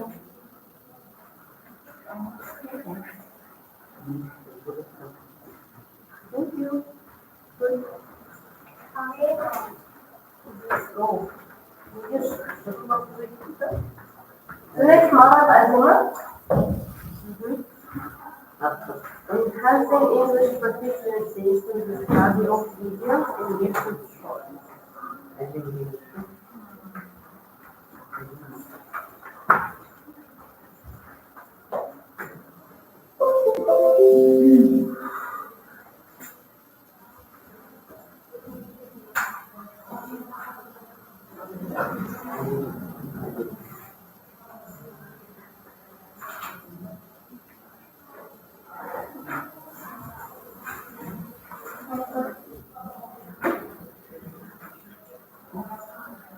Hello, dear students, and yes, I am Ajay Mara, a nice school student at Billim's Maths Semester.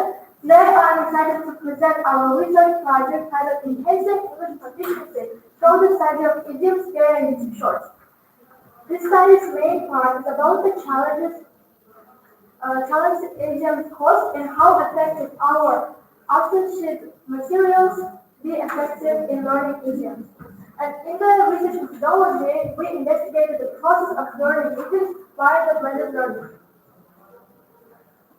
So, the significance of the research to tackle many learners' problems in understanding idioms with their figurative meanings and cultural context.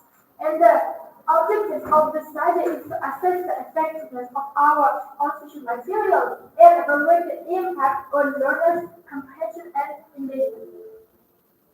And as you see in the research questions, we tried to identify the challenges idioms cause and how effective is YouTube Shorts in enhancing learner understanding and retention of idealized expressions.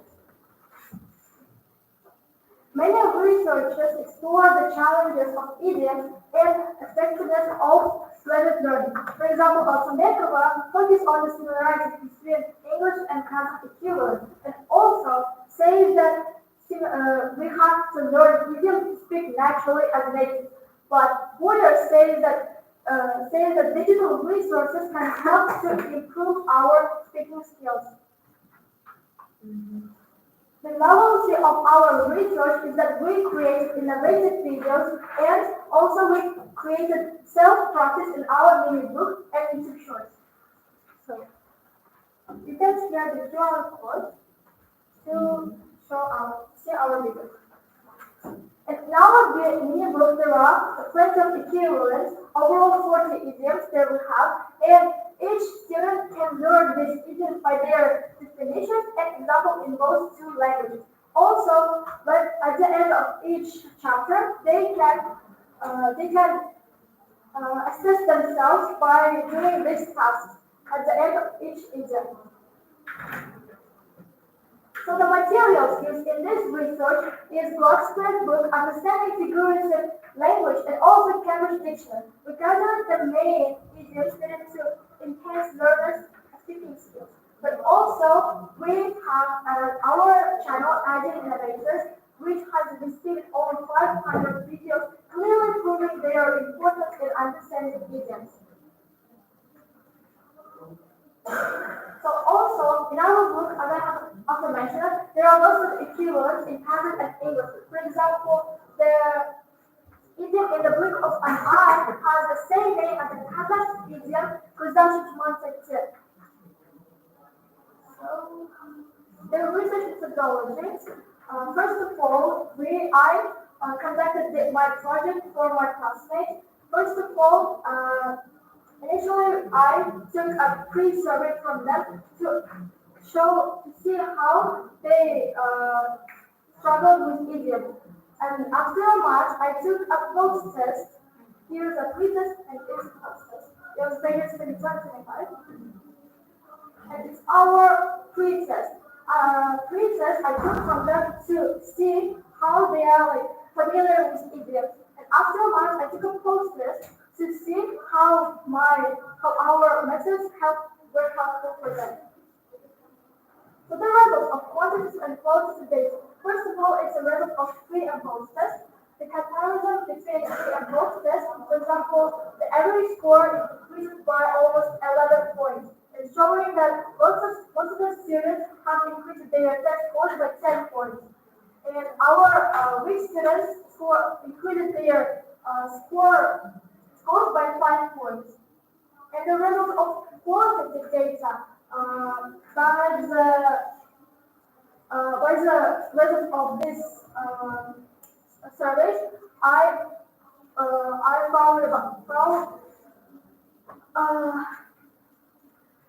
found out that lots of students felt confident and they felt like they didn't struggle with idioms. But after the post survey, their percentage of those students who didn't struggle increased by 39%. So this graph clearly shows that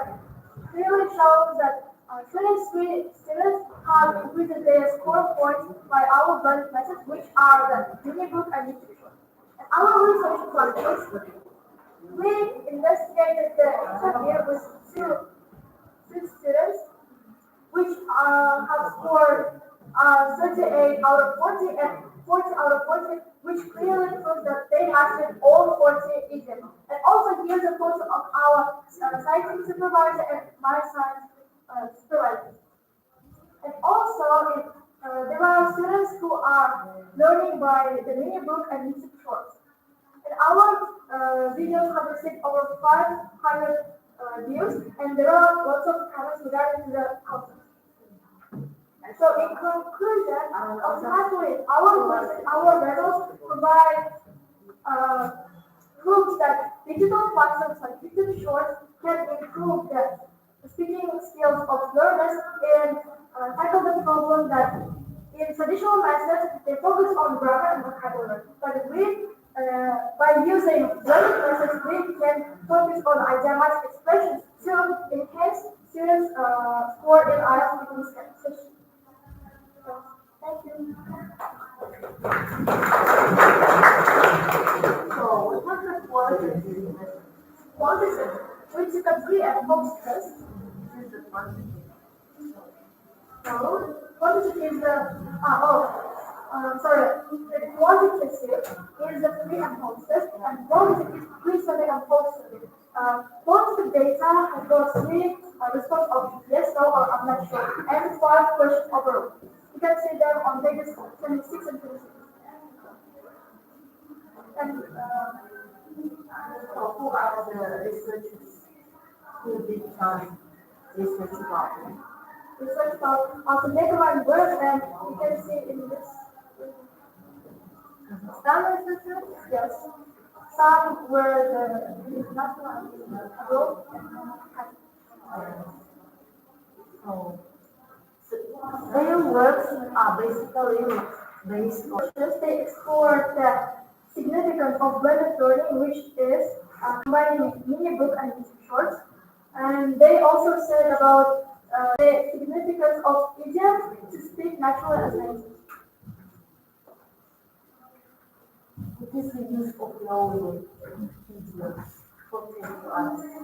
For taking IELTS, because in our IELTS speaking section, we have to use C1 level words, which are the idioms, because some vocabulary are not as good as idioms. For example, as I also mentioned, in the blink of an eye means presumption for subject.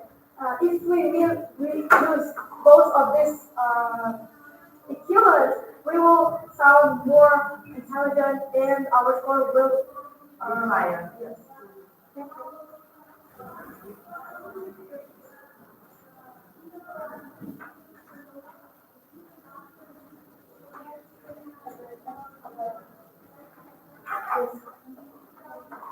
So next is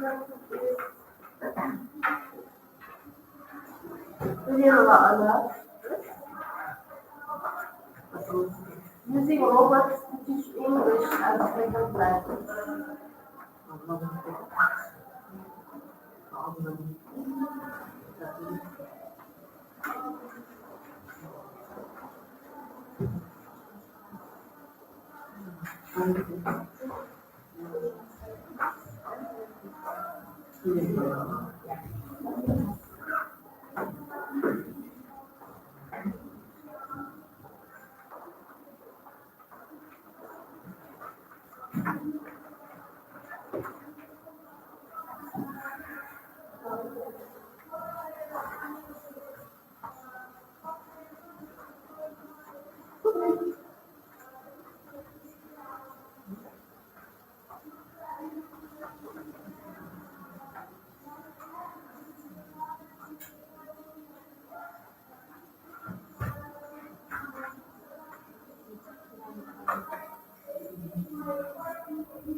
Hi everyone, my name is Bilімі. Today I want to present you my research project entitled Using Robots to Teach English as a Second Language. First of all, we have to know about our presentation outline. Introduction. First, theoretical part. 1.1. Overview of robots in language learning. 1.2. The role of artificial intelligence in learning. 1.3. Challenges in implementing robots. 1.4. Future trends in language learning. Second, practical part. 2.1. Incorporating mobile apps in language learning. Conclusion and the last literature list. Introduction. The integration of robots in education has gained significant attention in recent years, particularly in the context of language learning. As the world becomes increasingly interconnected, the complexity in language is very essential for communication across diverse cultures. The relevance of my project is to explore the effectiveness of robots through the development artificial intelligence powered application.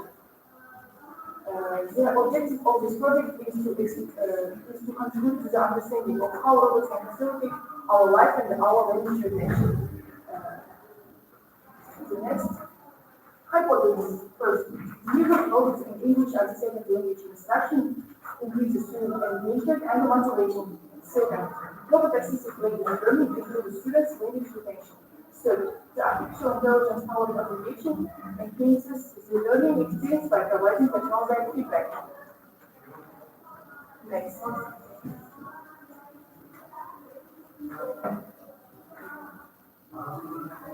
The following tasks will be carried out during my research. First, analyze user experience. Second, investigate current application. Third, assess the effectiveness of robotic interventions.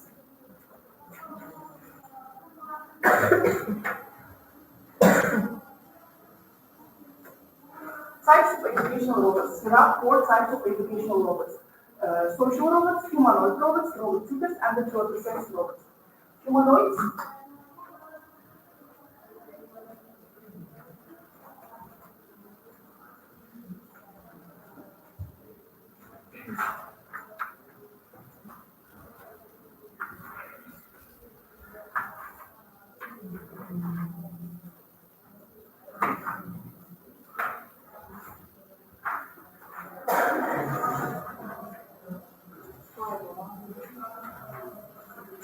Humanoids are exhibited with artificial intelligence technologies that enable them to mimic human-like behaviors, including gestures and speech. Social robots are designed to create and develop relationships. Robot tutors were specifically designed to guide learners through educational content. Sense robots are remote control machines that allow users to communicate in different locations.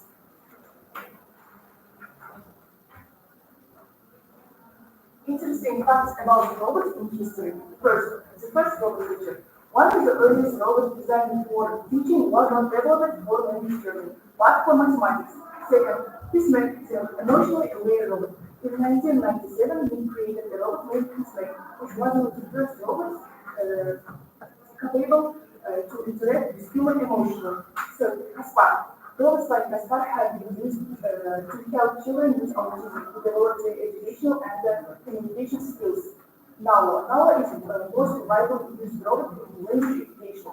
Now has been deployed in school across several countries. Next, practical part. Incorporating mobile apps and artificial intelligence in language learning. In this practical section, we will create an educational program while using our built-file website. First of all, we have to register onto the file. Program. Then we have to shoot a template and start working with it. When we go to a design tab, we have to do the structure and the design of our application.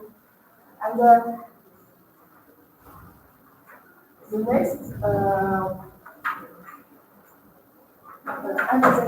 we have to create, and the next one is the location and we create forms and the buttons. And here we can create the shapes of images.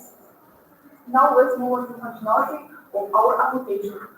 We have to develop a video tab which we will use in the video platform. And then we have to add the style of our video games and the different versions for users' interest.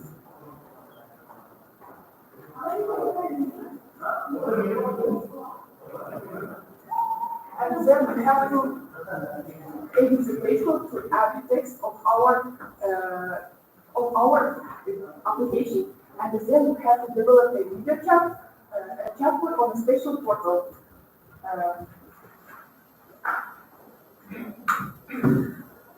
That's all. In this way, we created an educational program by using our unified website. Now I want to demonstrate to you my video about practical part. Here you can see the comments step by step.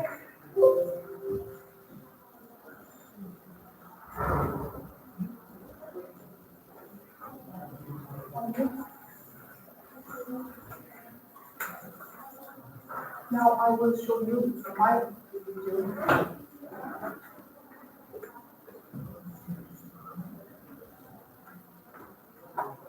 One minute, please. I'm sorry.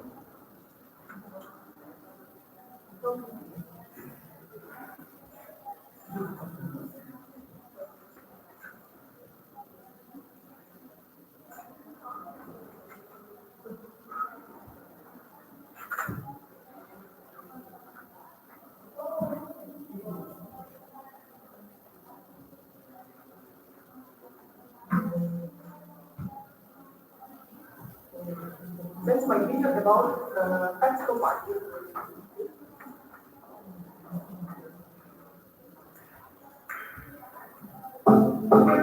you can see the whole step by step.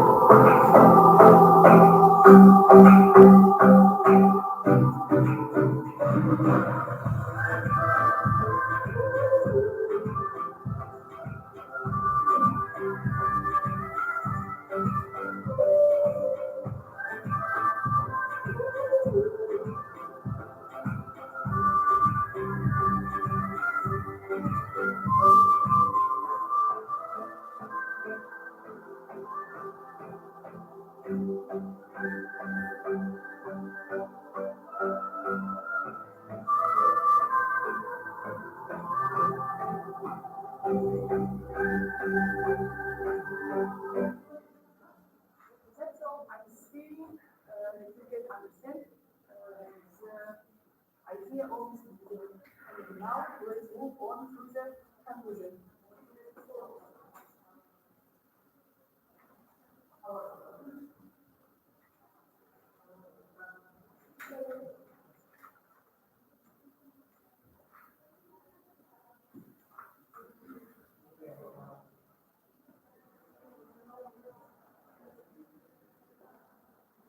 The development of an artificial intelligence powered application marks a significant step for language experience. My research aims to explore the capabilities of robots through the development of artificial intelligence powered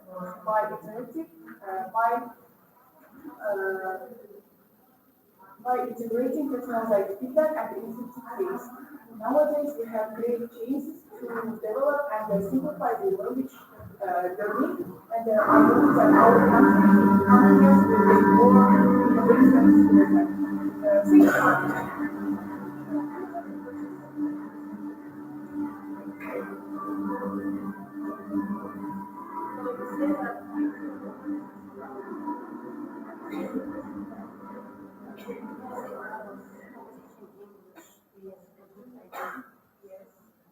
Are there any challenges? Barriers? No, I don't think that there can be any problems in teaching language with robot-assisted learning. No difference. No difference. I think that there are not many problems. So everyone is using robots to teach English.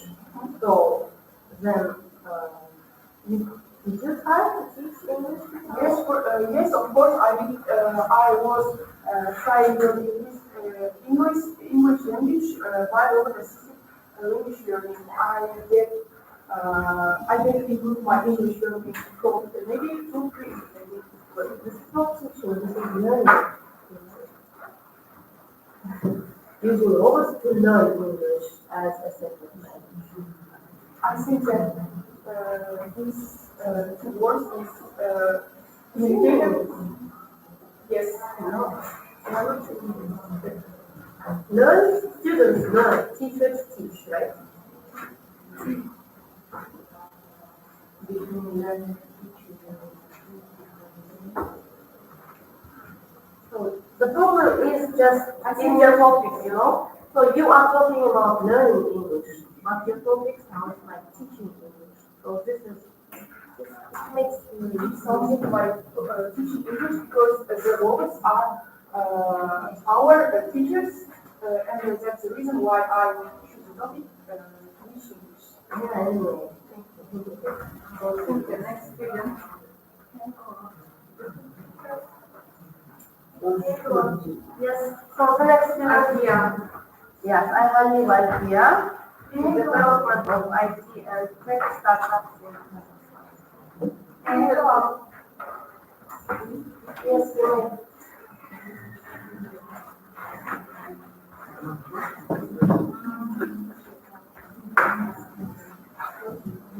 Yes, go very good.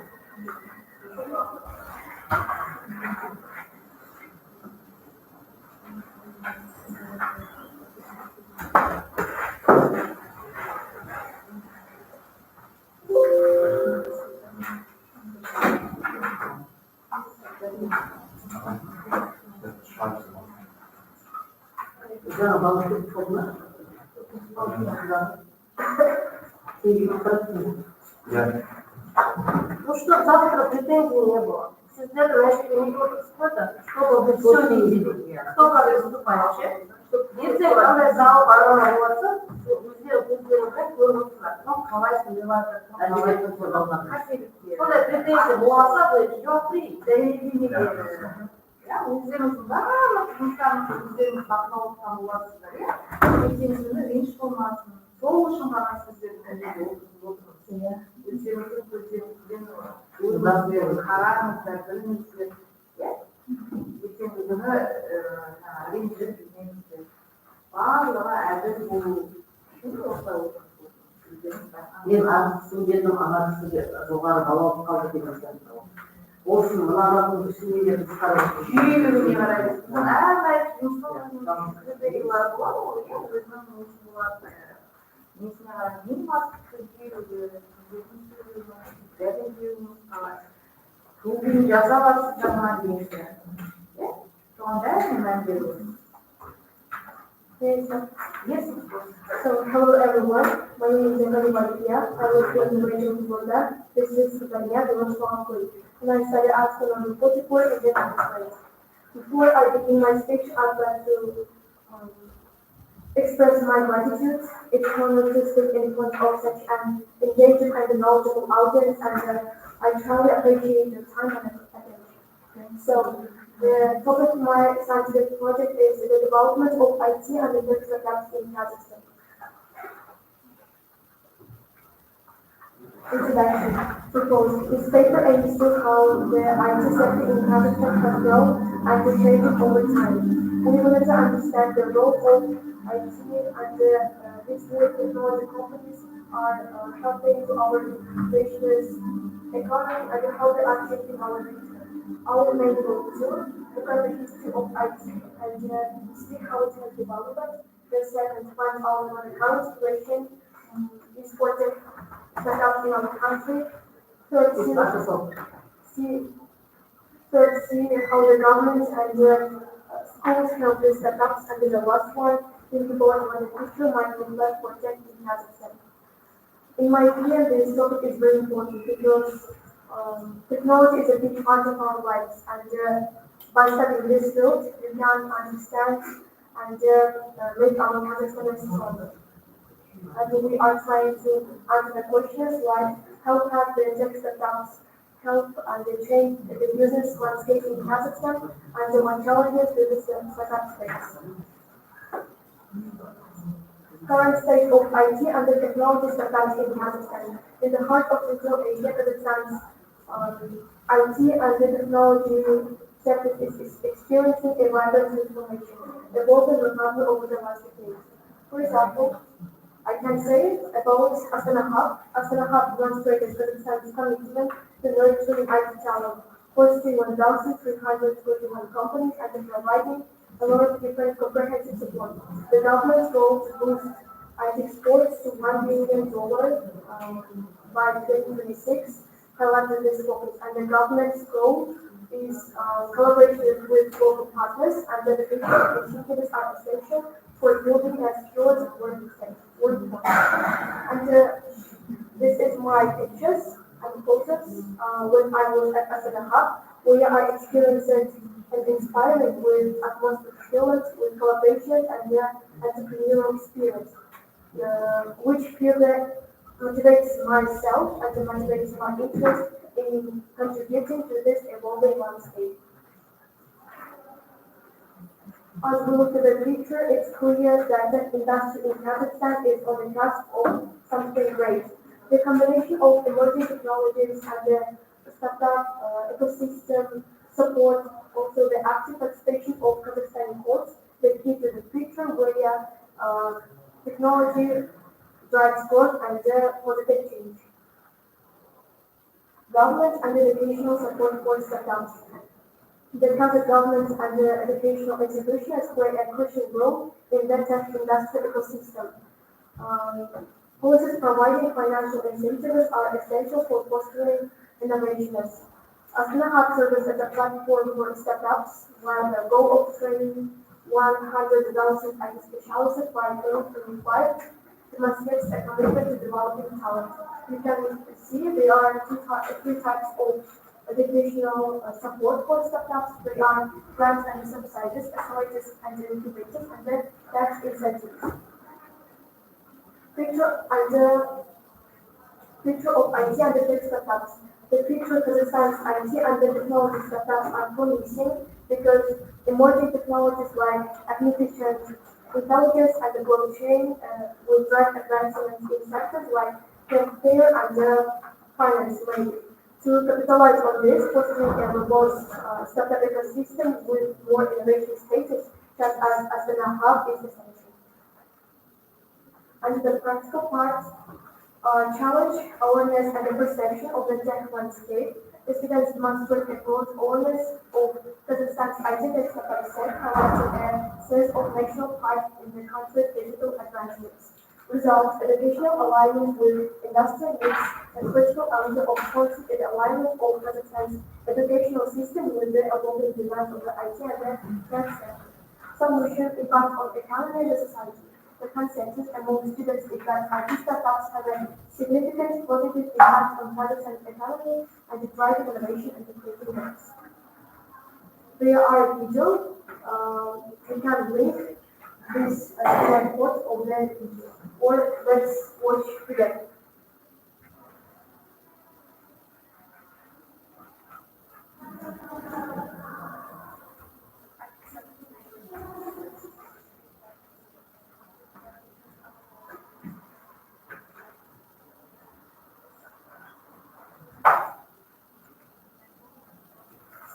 Интересный роман был. Так, было сложно.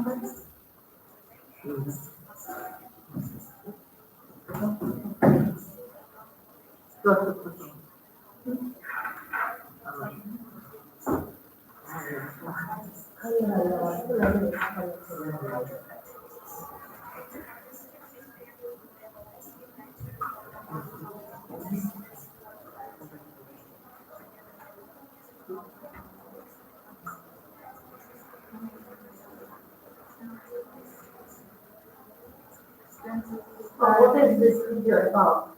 This video about my project covers ECHA.Z. This project about introduce Kazakh children abroad with their native language and their history. This is my project. You can scan the QR code together with feedback from students and information about volunteers and then familiarize yourself with the project's details.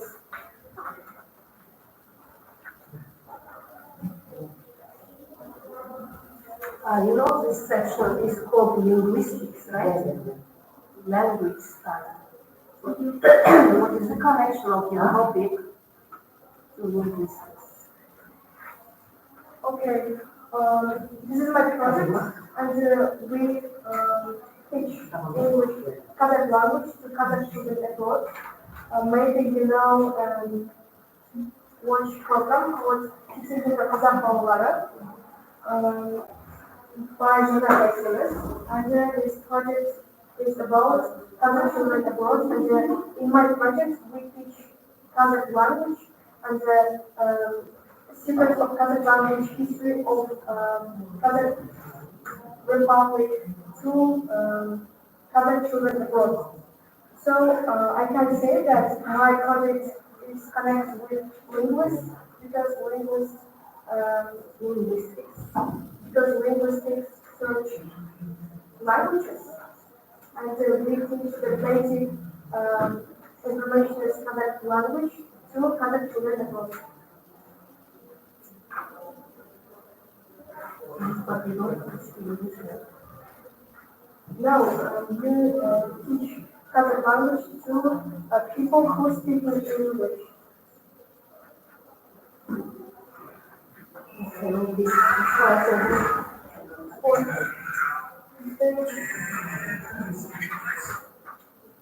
maybe you should have gone to the section of about teaching yes? So, or some sort of section about technology and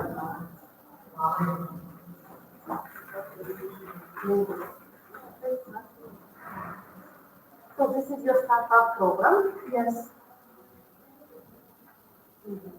What is new about it? Okay. I would like to discuss about my participation in a camp at the White University.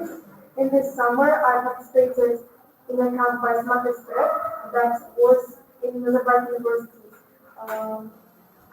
Where I exchanged views on the development of startups in Kazakhstan with the accomplished entrepreneur Laura Vaidorova. Laura Vaidorova, I would like to answer for your question. Laura Vaidorova is a linguist. Yeah, she studied in major linguistics and language at Kazakhstan University, but she is one of the most popular startups in Kazakhstan. But she didn't study in major political computer science. She studied in major linguistics. And she, in 2023, for company generated an impressive revenue of over $1 million through plastic, through expertise in educational consulting and student success. Okay, I know that now. Did you understand?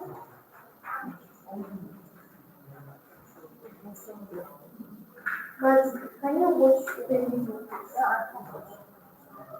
With similar Instagram page?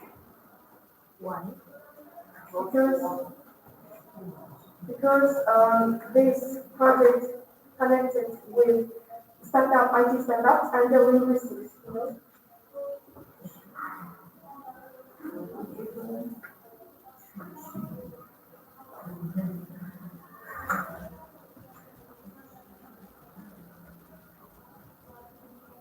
And these courses were made when I was in the Right University and met with different startups. Okay.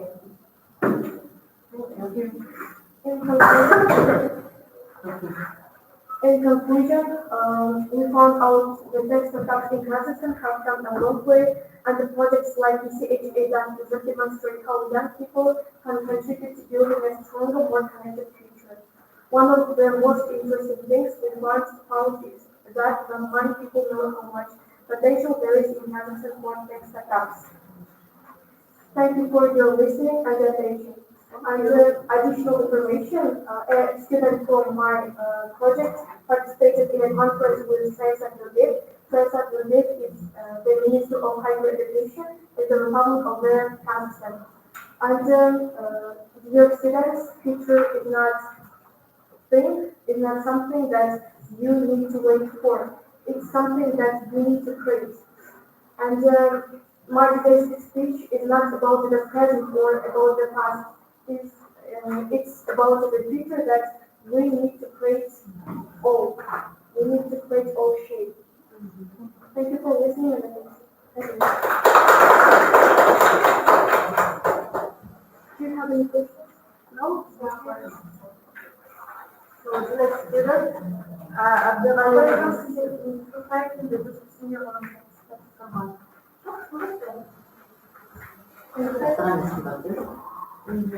ағылшын тілі қолдануды байланысты мамандықтар.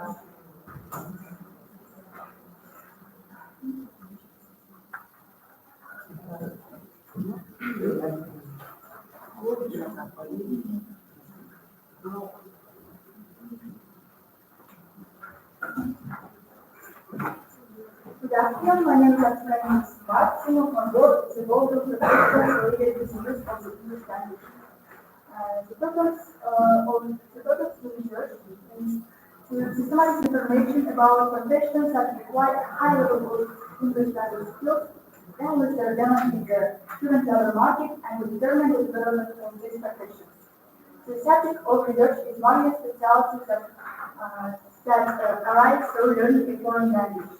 Scientific mobility of the research acquires new professions arising in connection with the use of the English language. Currently, there are many types of professions related to the use of the English language. The use of professions in knowledge of the English language is increasing day by day. In today's world, knowing a foreign language is a broad culture and a level of education. If he goes to Pakistan or goes to on a business trip or goes for the road, he feels confident and he knows at least a few foreign words. English is currently considered as a lingua franca of the modern world in professional use. Now it opens the door to international opportunities and a high income. So let's take a closer look of some of them. Areas of activity where English is a main tool of work.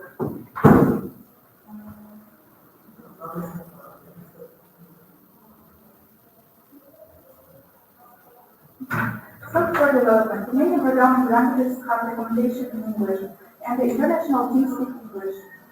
Cybersecurity. Many international ethnic analysis, information sharing all in English. And aviation and the marine transport. Pilots, flight attendants, dispatchers, captains, ships, engineers, masters doing English.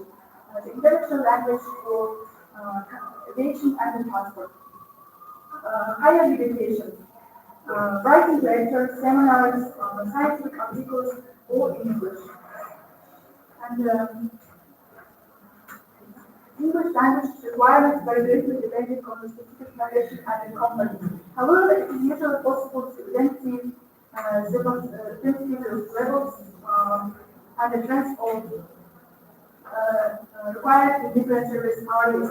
Generally, the following levels of English proficiency are divided. So, practical part. For the experiment which is to class, we conducted a survey of 7-8 provinces in our school. Practical and experimental work includes 6 stages and 8 questions. The first question is reasons of learning English language, and the second question is role and the importance of foreign languages, and the last question is will be English one of the main requirements at work. According to the results of the survey, you can see in the screen. So, me and my teacher interviewed the translator who works in Kazakhstan and acquaintance with your job. And I have one video.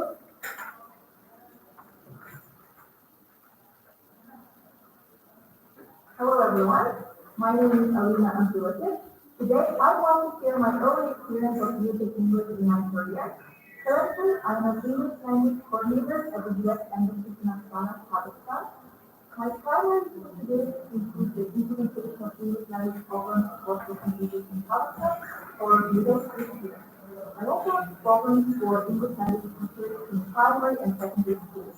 There are online and offline programs. Offline programs are programs in the United States for primary and secondary school teachers. We also implement online programs for English language teachers, offering them professional development opportunities. Thank you. So in this video is my sister. She's studying administration in USA. Now she works at the embassy, and I also interviewed her online about her job.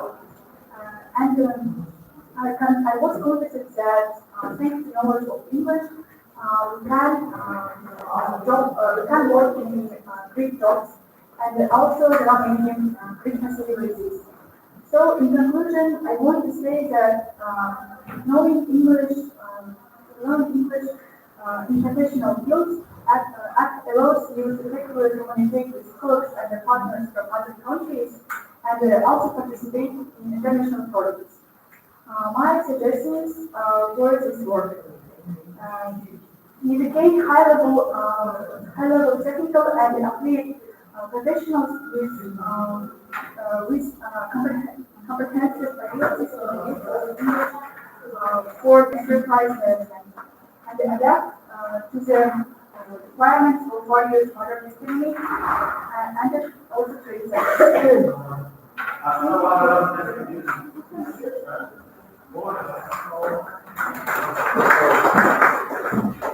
Everybody knows that knowing English is very crucial, it's very important without any research and project. What is significance of your work? Speaking of my work is to host people and my classmates, friends important English issues of profession, issues of current profession, and how important English for in the future in the work.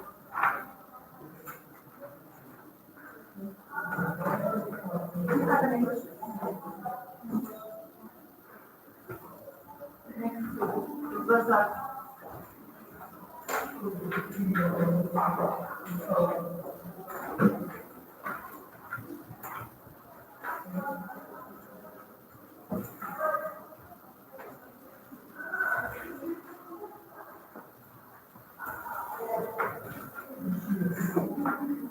I was I studied in school together in number one after Canada, and my research field of my work is the impact of book on the development of children.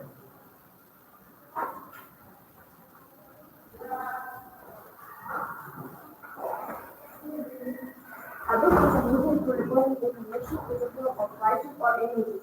Helpful examples of many things bound together and connected by a cover. The technical term for this physical arrangement is codex. The codex is replaces its immediate predecessor with a scroll. What is a book? A book is a source of knowledge.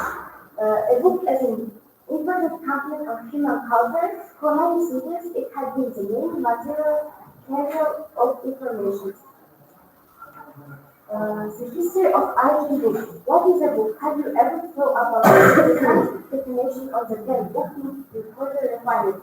It had many types in ancient times, and the very first one of them is novel letter. In very distant times, when people can use and write normally, they get the loss and benefits not in bookshelves but in memory. They will pass from one person to another, from older generations to younger ones. Like before writing, they use other methods of transmitting information. One of them is novel letter. Novel letter, which was difficult to read, was replaced by pictures. But over time, a simple letter appeared, and around the 18th century, the first alphabet that belongs to the Phoenicians appeared.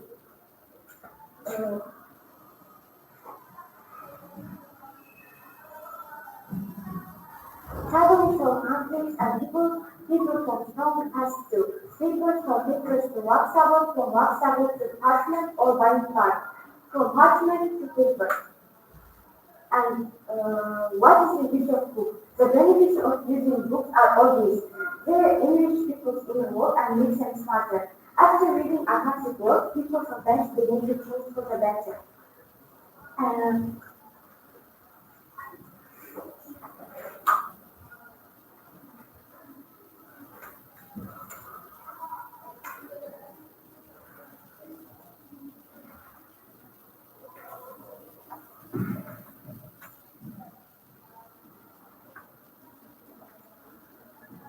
What is an e-book? E-book is a general name of a group highly specialized and designed to display text information in the electronic form. E-book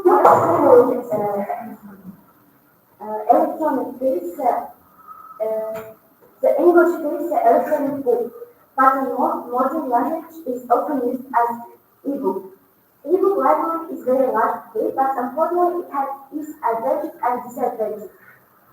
Advantages are compact and portable, picture setting availability, and additional features. Disadvantages. Like any electronic devices, ebook readers are much more sensitive to physical impact than regular books. The device for reading electronic books requires periodic changing of the accumulators, and many publishers do not also publish the electronic form of the paper books. The negatively affects vision. Book teller. A book teller is a small video clip that tells about any plot in any existing form. As a rule, the duration of the book trailer is more than 3 minutes. Conclusion.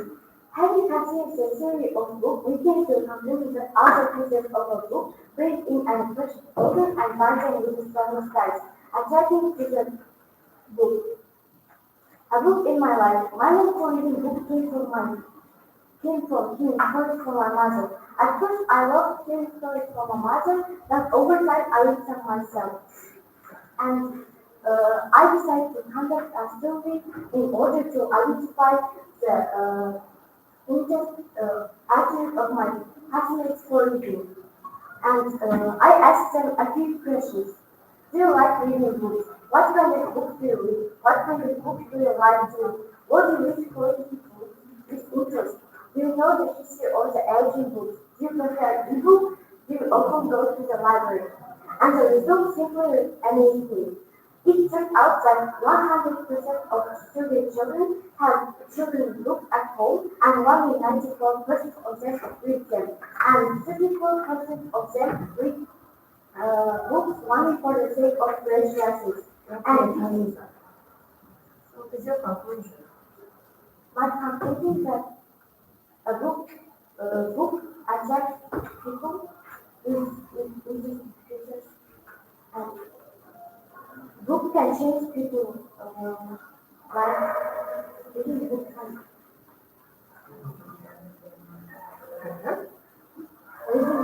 change people's life, and English and the knowledge and motivates inspire us.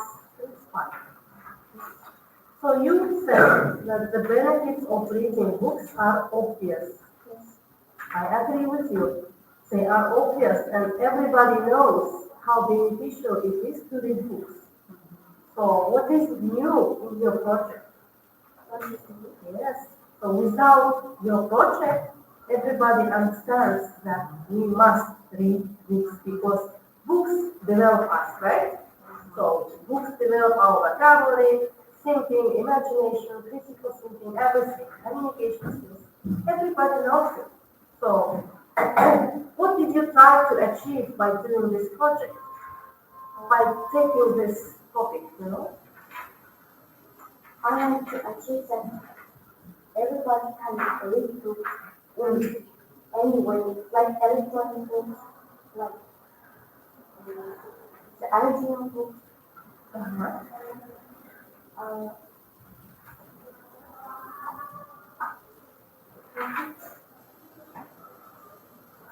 Questions? No questions. Thank you. Okay. The next student is the Bible Saya. Movies are the direct route of learning English without intermediary. I don't know.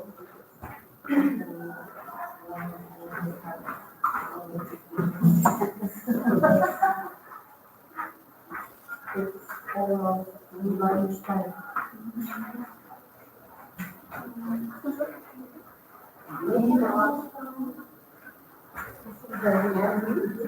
Of course, I think yes, because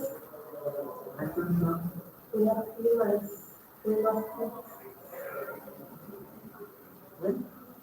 after this job.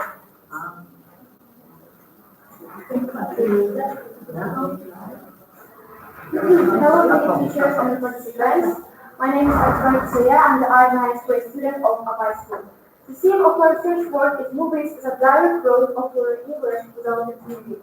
Well, movies often provide cultural norms, social practices, and societal values of English-speaking countries.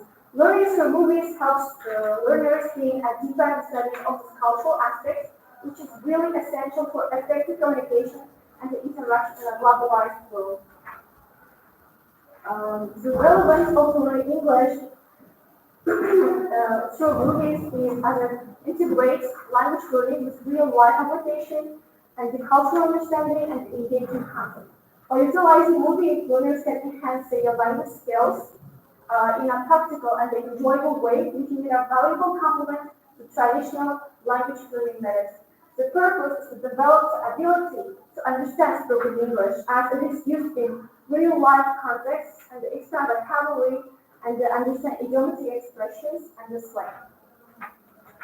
Well, before students learn English through the Russian language and the books by Russian authors, and they face many problems. One big issue was relying too much on translation, which could cause confusion and misunderstandings. And also this method of learning English also means that students need to get enough practice with real English conversations. They miss really interesting cultural details found in English literature, which are important for understanding phrases and the meanings. Well, overall, this method made it harder to fully connect with the language and express themselves in different ways. But now there are various of books published by Oxford, Macmillan, Green, and Cambridge. Nevertheless, students still struggling and suffering in speaking.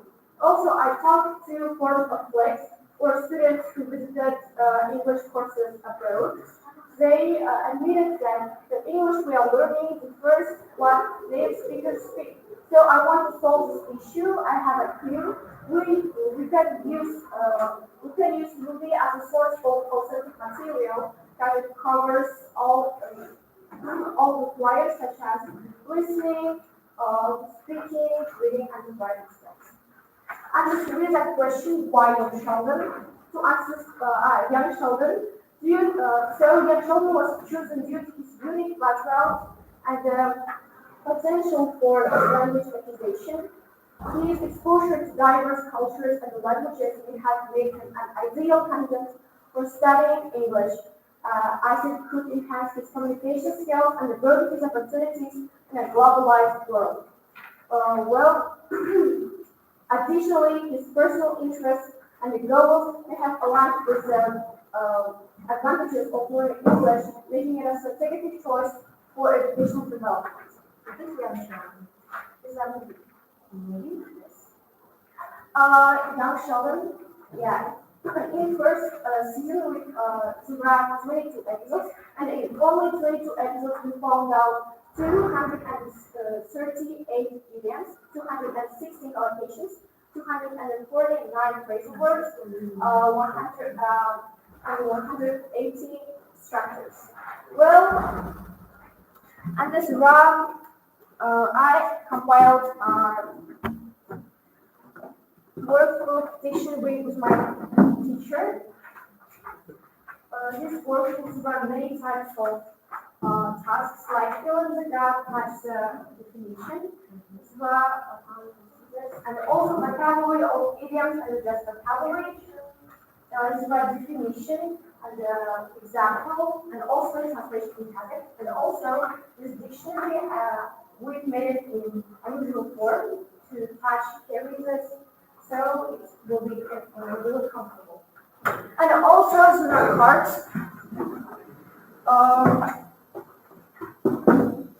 I know that there are many apps now to learn new phrases, but you know that it's social media, so it will distract our attention.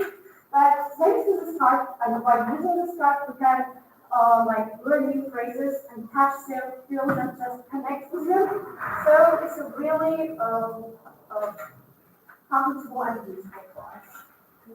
And also throughout definition and example in English and also translation. And there are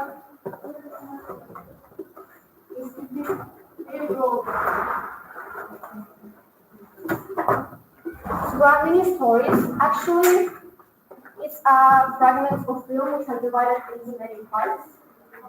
For example, write text inside the pieces and answers orally or and also there are questions below, so you can answer them orally or just in written form. And then you can listen to the fragment by using this circle. And it's visible on right and the last one,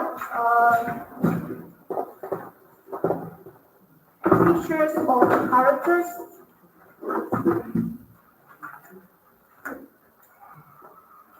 And also phrases. So, for example, you should at first read this and learn the phrases and guess who said this phrase just like this.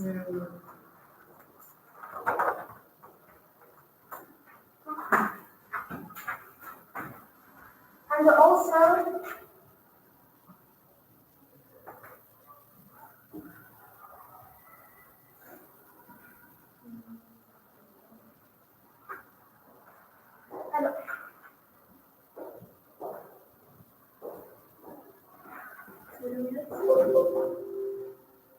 and I also conducted 12 lessons to my classmates, and there is video of my lesson. But I guess there are some problems with the sounds.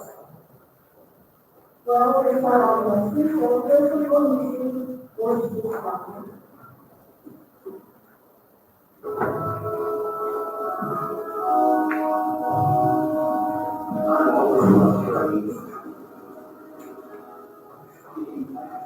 My career and where my backup was to become a professional ticket taker for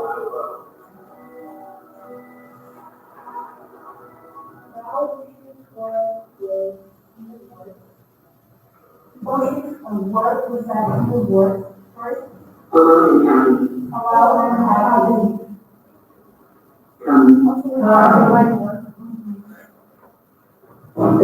we should ask the question. Show this bag of wine to become our scientist is finished work out.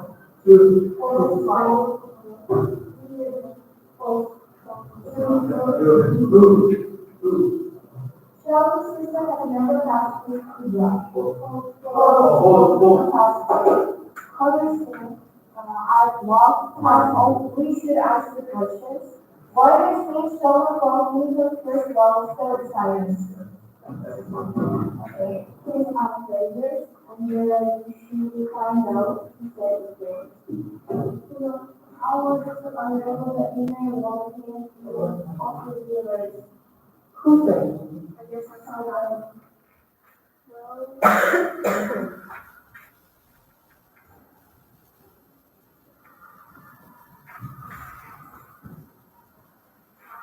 And at the end of my last lesson, I took a questionnaire. So 42% of people said that they like it and recognize, and 42% of people said they would like to do it again, and 50% of people said that it was really challenging. I guess it relates to their level, and no one says it was helpful.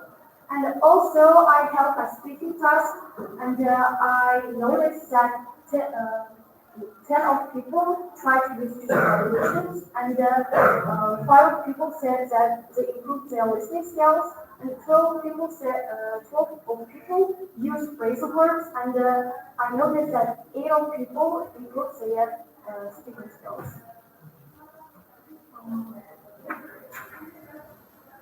And also,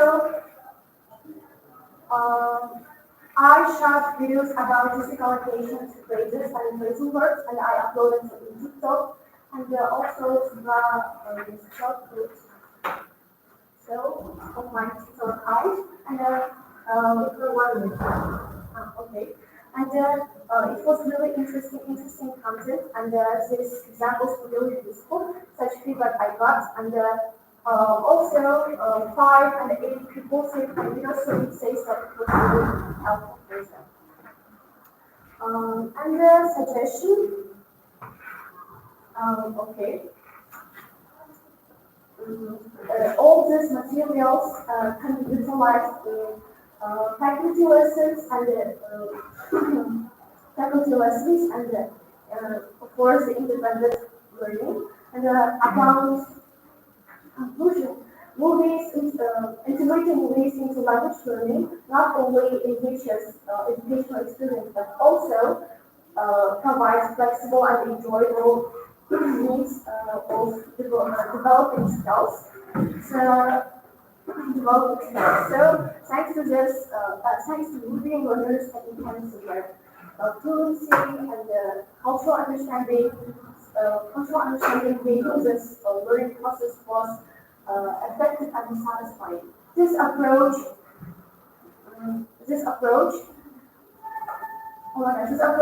complements the traditional language methods and offers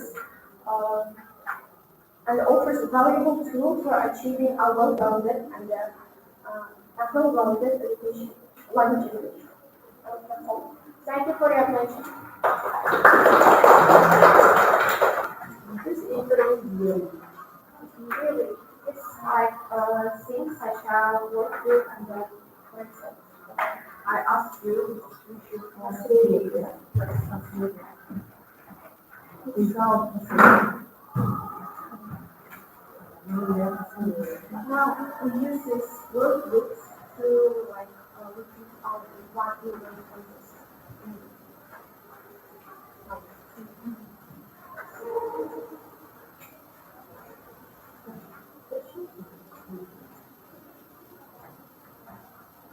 So what do you mean by saying movies as a language learning is not implemented?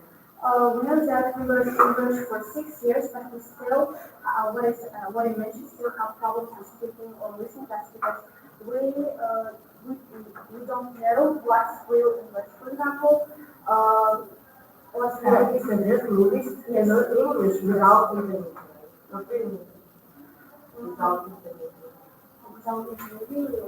Without this. Without it. Yes. Okay. Without implementing. For example, in one movie, in 22 episodes, we found out this condition, so it will be really useful for us to learn without teacher, without guidance, without a teacher, and without this, without working. Much work has been done. This is good.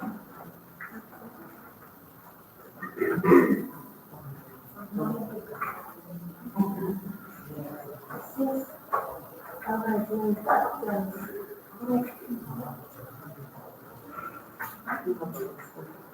I believe I want how to use ChatGPT as an AI tool for learning and practicing English.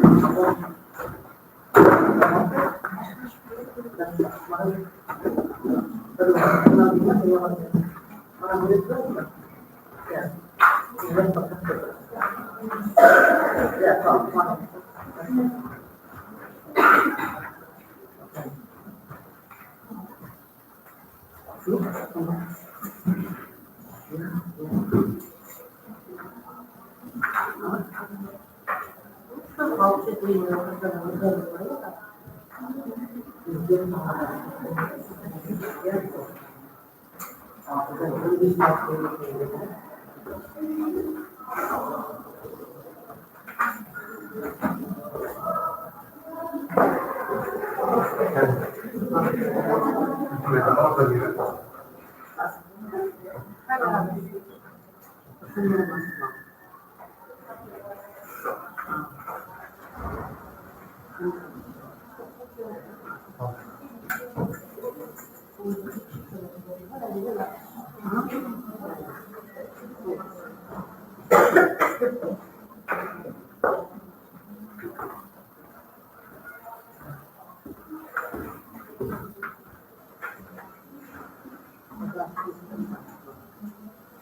Uh-huh. Great. Yes.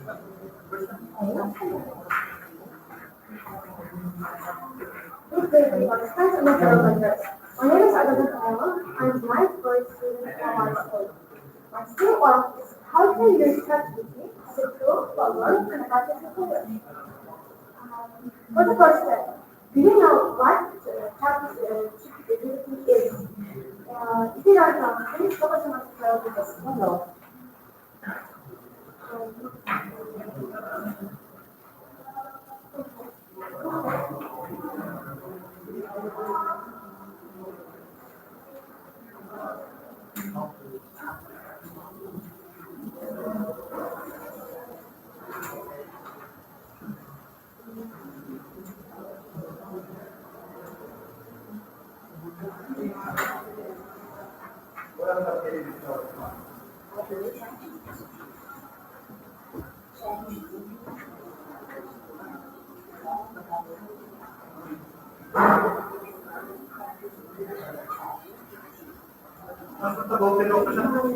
What is artificial intelligence? Artificial intelligence is intelligence that enables computers and machines to simulate human learning computation efficiently in their creativity and autonomy. The purpose of the research work expected of learners who will utilize ChatGPT. The purpose of the research work is to examine how ChatGPT can be effectively used as a tool for learning and practicing English. The method of the research: literature review, survey and feature written explanation, and data feedback analysis. The relevance of the research work. Traditional learning modern methods, while effective, also face limitations such as a lack of localization and immediate access to speakers. The hypothesis of the research work is expected that learners who will utilize ChatGPT will demonstrate improved language proficiency, greater engagement, and higher motivation compared to those using traditional methods alone. So, now of the research and the goals. Goals of the research. The primary goal of this research is to explore the effectiveness of ChatGPT as a tool for learning and practicing English. The novelty of the research lies in its comprehensive exploration of ChatGPT as a tool for learning and practicing English. My research work consists of 6 chapters. This is an album. There is some tips for using ChatGPT effectively, and there is some ideas for how to use ChatGPT in the classroom. For example, critical, career exploration, vocabulary building, language learning in the country. Under the QR codes of TikTok account and the YouTube channel.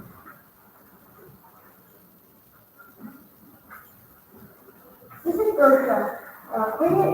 There is shortly explanation of my research work.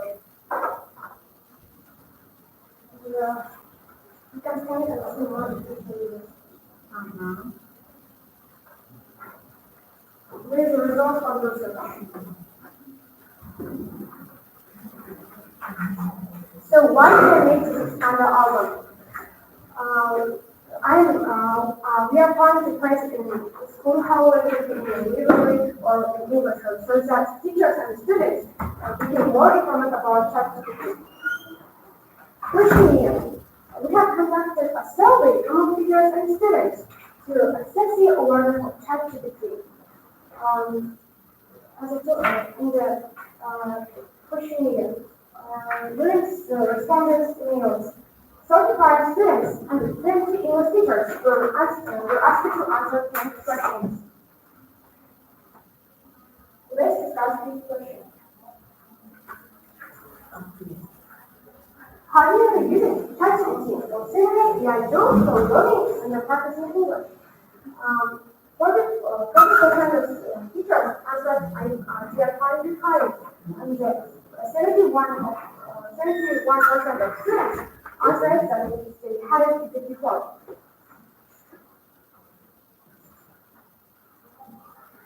let's discuss the last question. Would you like to see more educational videos or results about how to use ChatGPT or for learning English? 85% of teachers answered yes, and the 25% of students answered maybe, and 40% of students answered yes. So, why did I conduct a survey among students and the teachers? Unless comparisons, understand and find out if there is a need to create more educational videos and the results about ChatGPT. I have also launched a TikTok account dedicated to exploring. I have also created a TikTok account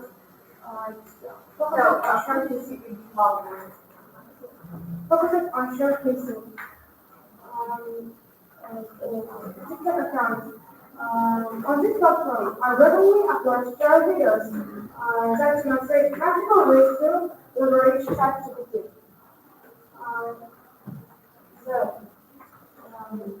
Really feel that we can start it and see more education videos.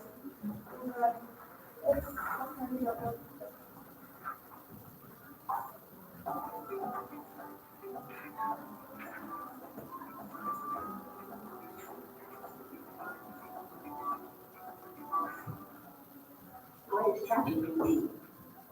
ChatGPT is an artificial intelligence developed by OpenAI. How do you think of ChatGPT? What is it developed? Really different from others. What is it developing?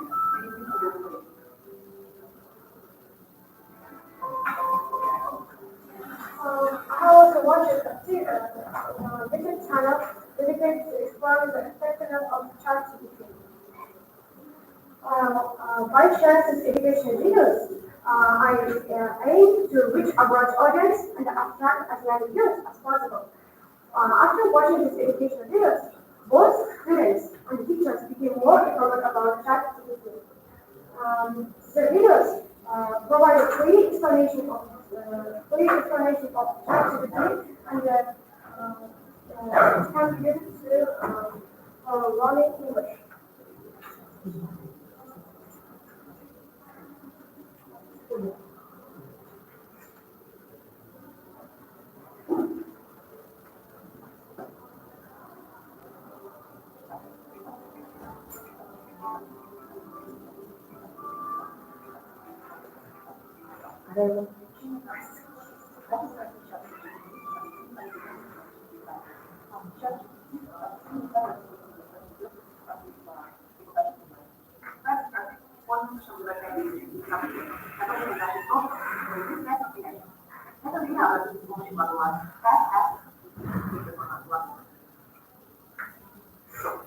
Volunteer club.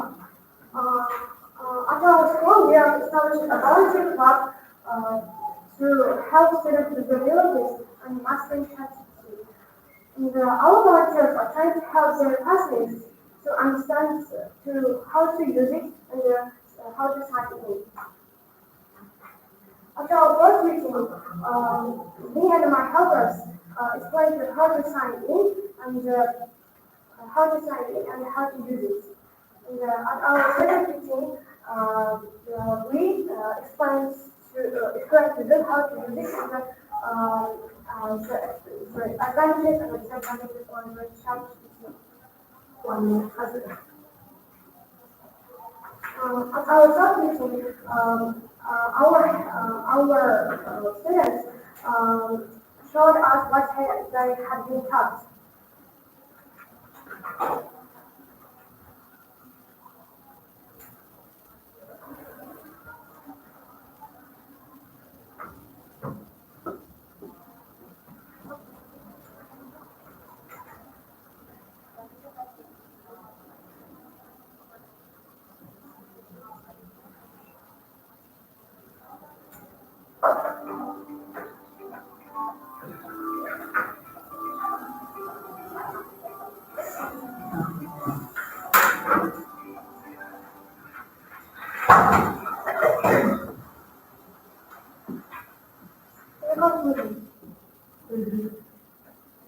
ChatGPT is a transformative approach to language learning, offering new opportunities for English and personalized education by sharing, by addressing its limitations and continuing to explore the innovative applications.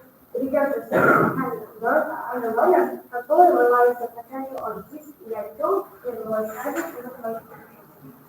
Further exploration of these AI tools. Developing comprehensive tutorials, increasing awareness and training, promoting inclusivity. First suggestions. The references. Second, references. Thank you. Yes, with outside disadvantages of using ChatGPT in learning English. About ChatGPT, when you ask the wrong question,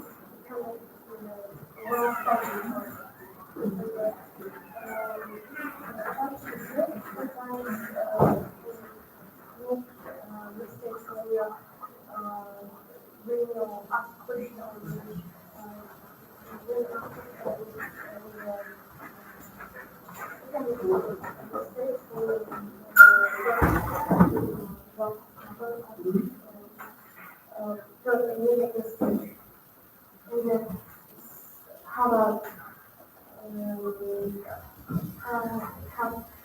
or have some religion about people sometimes study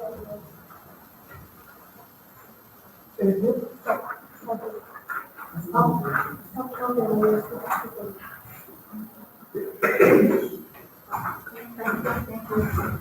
Can you show us your t-shirt?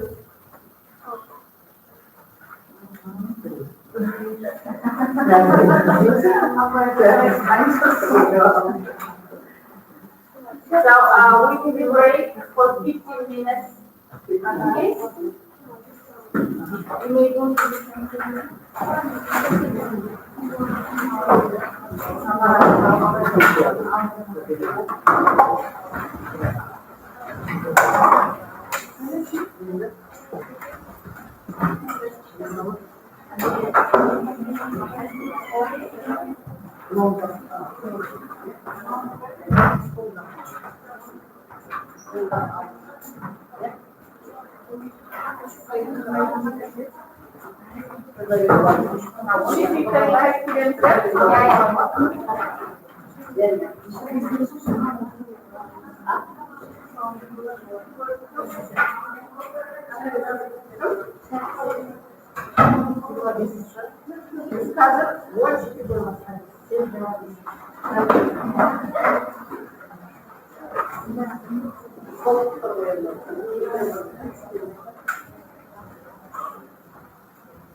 luxury device a new car.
stoldan oraya katlamayınca. Duruyorlardı stoldan katlamayınca.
Aslında o da dediğim var.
Answer?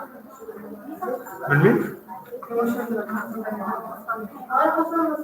Oh, ben böyle bir soru alırsam.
Давайте последний.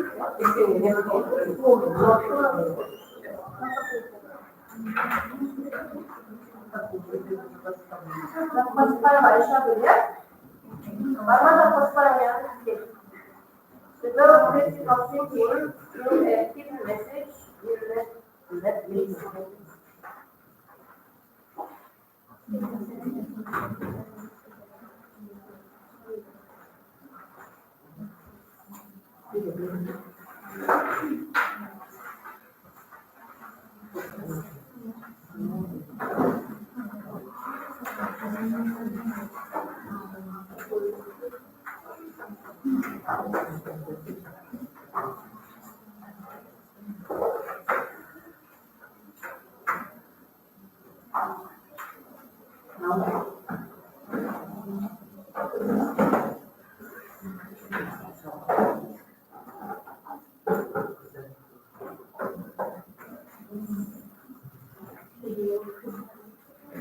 Var mı sevgilim? Bu araç kullanırsan ne?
Hi everyone, let me introduce myself. My name is Dr. Sugar, and I study in the 10th grade at the third etymology. And my research title is Developing Critical Thinking through the Hidden Message in Netflix Film. My researcher is Liza Ahmad. So, why did I choose this research style? The reason I chose this research style is because in the pandemic time, I stumbled across Netflix and I watched a lot of Netflix movies and I was really inspired by them. So when I was introduced to this topic, I already knew what I was going to do. So, let's move on to my theoretical part. The relevance of my research project is, in today's digital age, where the media is used at an unprecedented pace, films are not just a source of entertainment. And platforms like Netflix offer an extensive library of content. The aim of the research work is to investigate how hidden messages in Netflix films contribute to the development of critical thinking. The forecast is hidden messages in Netflix movies that serve as catalysts for the development of critical thinking. And the innovation is in special lesson classes for students of grades 5 to 11 to add a special lesson class. And here's a list of content that I'm going to be mentioning in my speech today.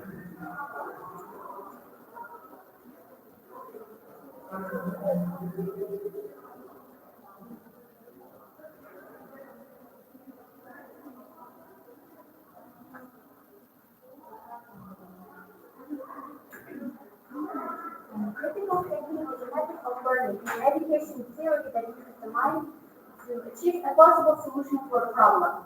And the second keyword is hidden messages. Hidden messages in the media are ideas that go beyond direct narrative to convey deeper social meanings that are not easy to notice. The last one is Netflix. Netflix offers full access to a wide range of movies, documentaries, TV series, and much more.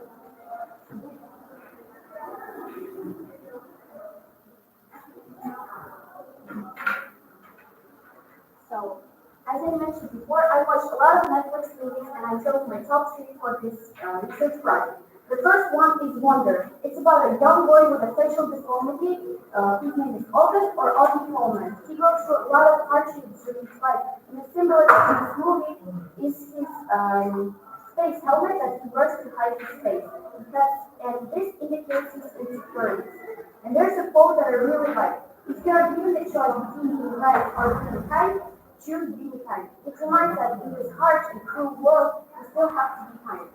So, even if he has a hard time fitting into society, with the support and love of his parents and friends, he proves his knowledge and it proves that you can't judge a book by its cover, and is the key to understanding all the story.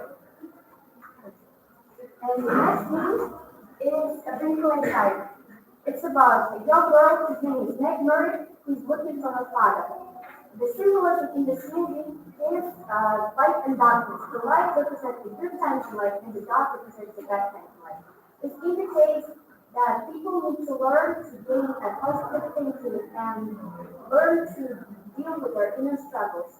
In the research from her father, she deals with a lot of hardships and she starts doubting herself. But then Mrs. Witch tells her to be a warrior. This opens her to the power to believe in herself, and she finds her father. And there's also one more quote, which is, you just have to find the right frequency and have faith in who you are. And this shows us the power of inner strength. And the last movie is Legally Blonde. It's about a stereotypical looking blonde girl whose name is Ella Woods, and her life revolves around fashion, beauty, and her boyfriend, who then breaks up with her, believing that she's not good enough for him. She decides to prove him wrong by enrolling into Harvard, and she actually does.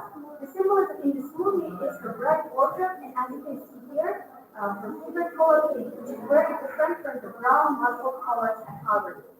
And so she decides to take up a high-profile lawsuit in which, while investigating, she gets criticized and starts doubting herself.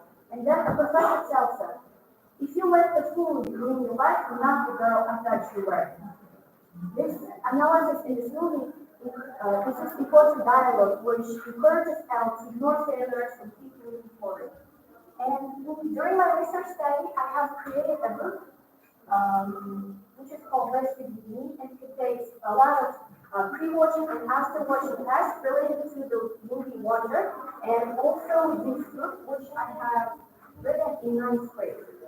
And so, in conclusion, this work explored the development of critical thinking in Netflix movies, and in the theoretical plot, I have considered critical thinking, and in the practical part of the study, a detailed examination of these three movies was carried out to identify and analyze the hidden messages in Netflix movies contribute to the development of critical thinking. And each case study provided a unique insight on how filmmakers use different ways to gain demonstrate views.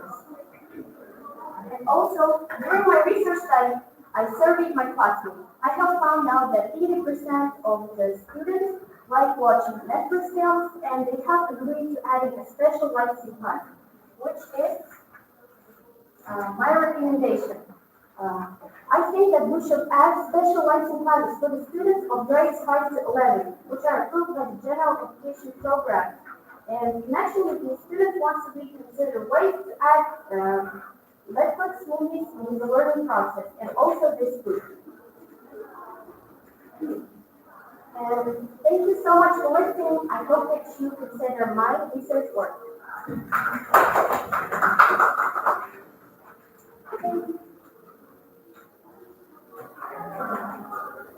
Do you have else? Yes. Well, I always ask questions. I'm sorry.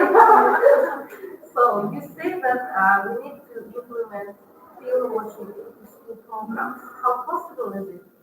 One film is 2 hours, but our lessons are just 40 minutes.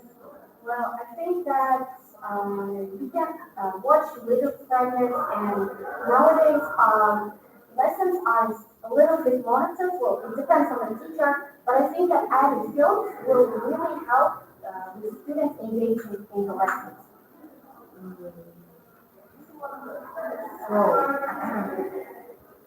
But I didn't get the idea of developing critical thinking through hidden messages. Hidden messages. Hidden messages are like symbolism, subtext, and much more. What are the examples? You have just retold the stories from the movies, right? No, I have mentioned symbolism and analysis, and the symbolisms, for example, Elle's bright wardrobe and how it indicates that she's much more different from other people. This also really helps contribute to developing critical thinking because it helps this person think a lot deeper than watching it on a surface level. How do you know that this or that film developed my critical thinking? Well, because in my personal experience when I watched those movies, I really felt a connection with them. And I didn't just watch them on the surface level. I watched them and I understood everything because I had a lot of fun with this project, discussing it with my supervisor. Is your project work beneficial for students or for teachers? I think it's more beneficial for students because I think it's beneficial for both actually because teachers will have an easier time explaining lessons and students will engage in lessons and they will have a fun time instead of just listening to monotone lessons. Hidden message you mean the line lesson objects? Yeah. But it's much more like hidden messages. All these movies contain key points like acceptance, empathy, and all of that. And it contributes to critical thinking. How do you measure how is critical thinking? Well, I think that if you ask, for example, if I ask my friend about a painting, then I ask them what they think of it. And they just describe what's on the picture. I don't think that their critical thinking is very developed. If someone goes into detail and starts talking about the symbolism behind the painting, I think we can tell if their critical thinking is developed.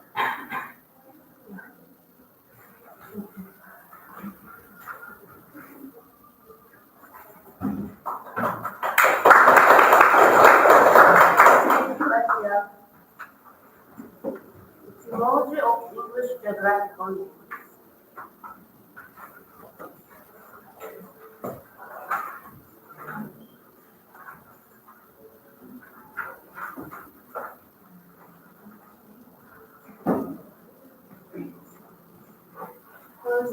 first main research idea and a 10th student aiming for 7 school museum. Talking of my research project is etymology of English geographical names. It's our study. Establishing knowledge of geographical names in the countries of the English in the language decided from the point of view of their origin and education determines the relevance of this work. You can use toponyms to classification of how particular geographical names work. And the toponymic systems of the language heterogeneous and the combines the matter of different languages that poses the problem in different historical periods. The aim of this work is to conduct an etymological analysis of the toponyms of Great Britain and the USA and to introduce the child to the history of English speaking countries and increase their interest. Now let's take a deeper look at this topic. Within the following mode, onomastics and separate signs can be distinguished toponyms. The toponym from Greek topics place and the ornament examines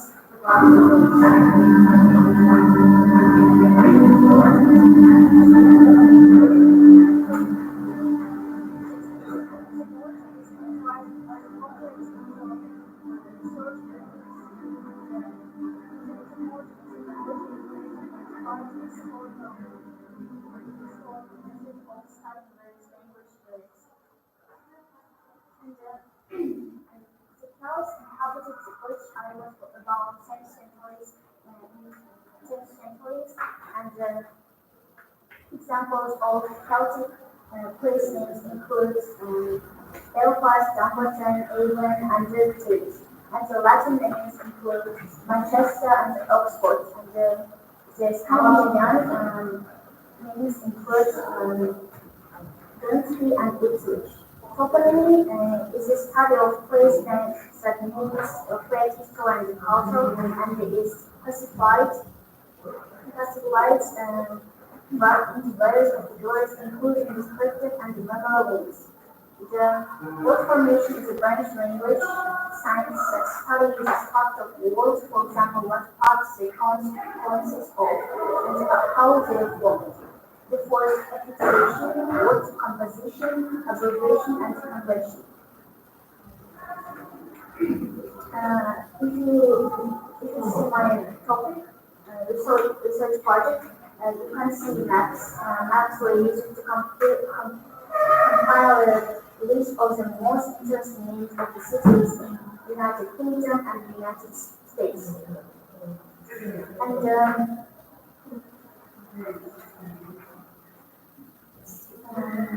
analysis of toponyms makes it possible to unknown pages and history of people of Great Britain and the United States, their education and their origin, migration, and much more.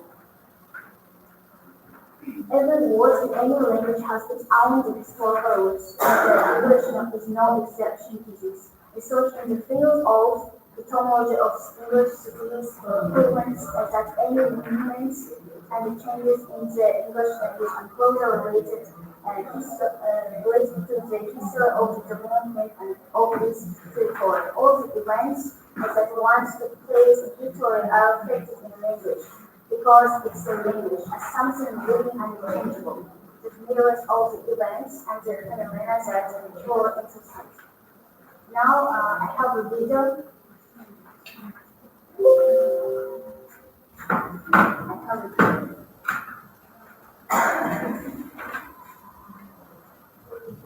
I'm going to show you the video when I introduced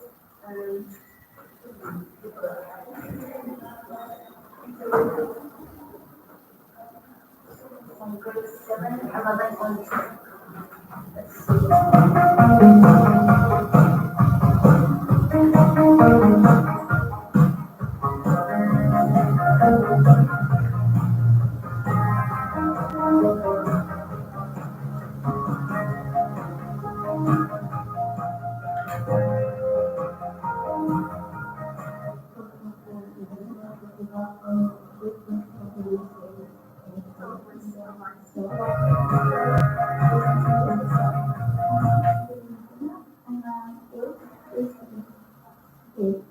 Robotics and etymology.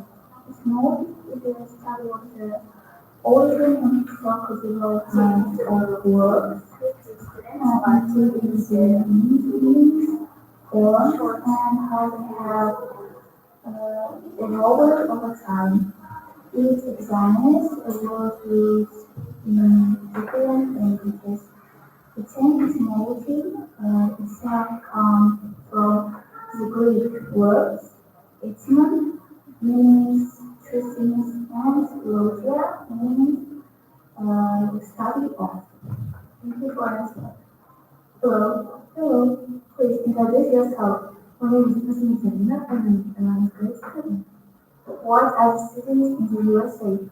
I know the cities in the USA. For example, New York City, Boston, Houston, Seattle, and Los Angeles.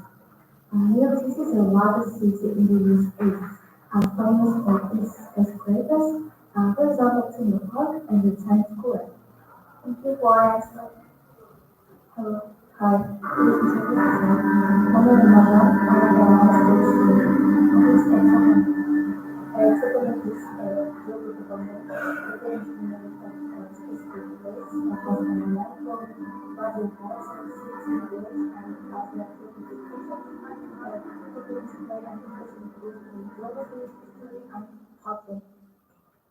what is the interest in technology? I'm interested in technology.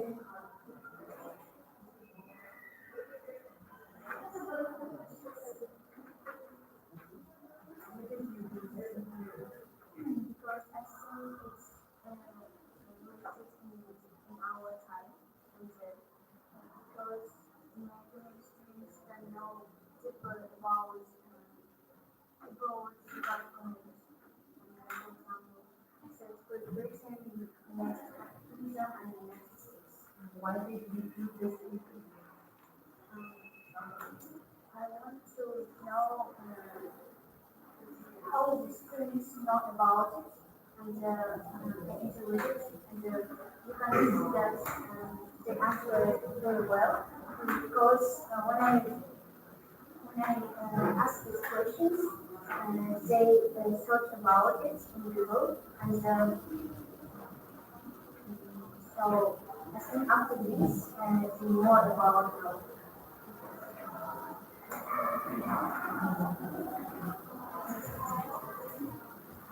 How important is it to know the etymology of English geographic concepts? How important? How important is it to know etymology of geographic concepts? Is it important? For me, yes, correct. Because I want to try to enroll in university.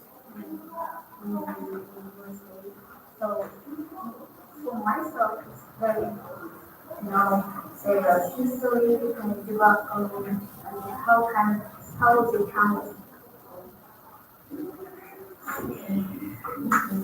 Thank you. Next video. Yes, it was fun, I think.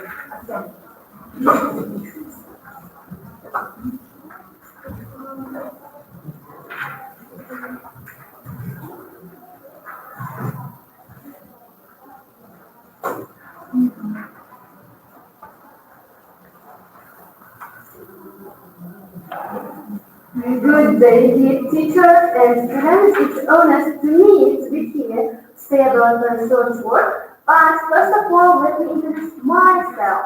My name is Kazakhstan. I'm 11th grade student of school number 7. Today I'm going to talk about same tools as a tool to improve speaking skills. As you know, English is the means of communication. Knowing the foreign languages, especially English, will allow us to be more communicative and expand our social circle, horizon, and destroy stereotypes. It's important to mention that speaking is one of the significant skills that should be acquired by learners besides the other skills. Why? To most people, speaking is one of the significant skills and aspects of learning English. However, there are two barriers to speaking that students want to face. The first problem is unclear pronunciation and grammar errors, while the second one, expressing his thoughts, ideas, and opinions, it can be very challenging for someone. So let's talk about TED Talks. The first thing that I wanted to talk about is benefits of learning English, especially speaking part of English. The first one, learning English keeps your brain active, while the second one, English helps improve your focus, and the third one, learning English can increase your confidence. Benefits of English are endless and everywhere, so there are more things to talk about it.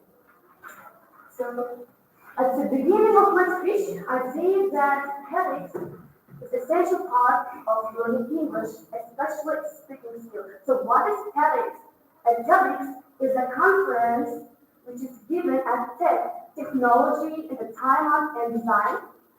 So it's maybe about education, psychology, and art, technology, and education systems around the world. TEDx videos are usually short, around 10, 15, 18 minutes. You can see TEDx videos in every platform, like TEDx website, TEDx platform, and YouTube, and you can watch them for free.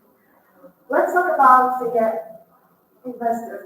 TEDx investors and other science, researchers, in various so leaders come to the speakers at TEDx videos.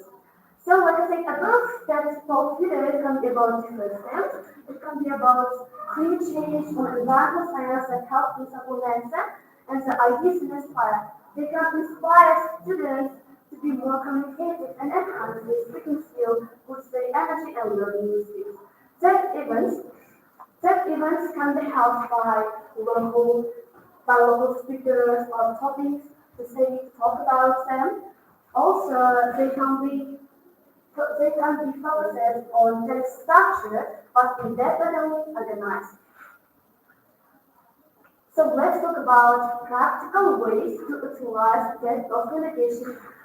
It's important to mention that TED Talks can be used in educational systems around the world. Right now, even China and USA, they use TED Talks as inspiration to students, illustrate their concepts, develop discussions with them to help them to enhance their speaking skills.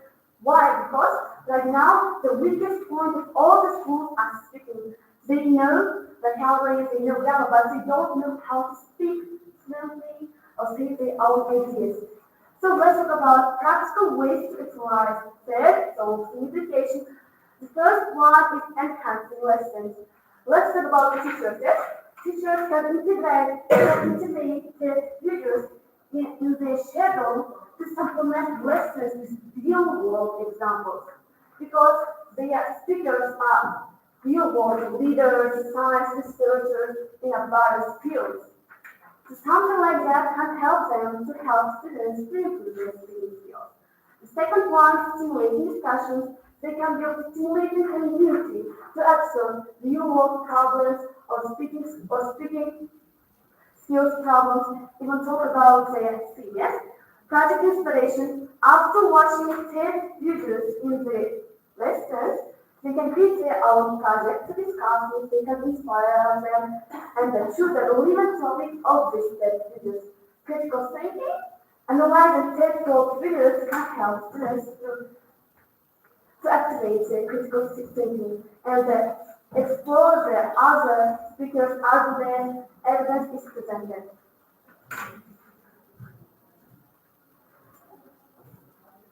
Also, let's talk about effective strategies of using TED Talk.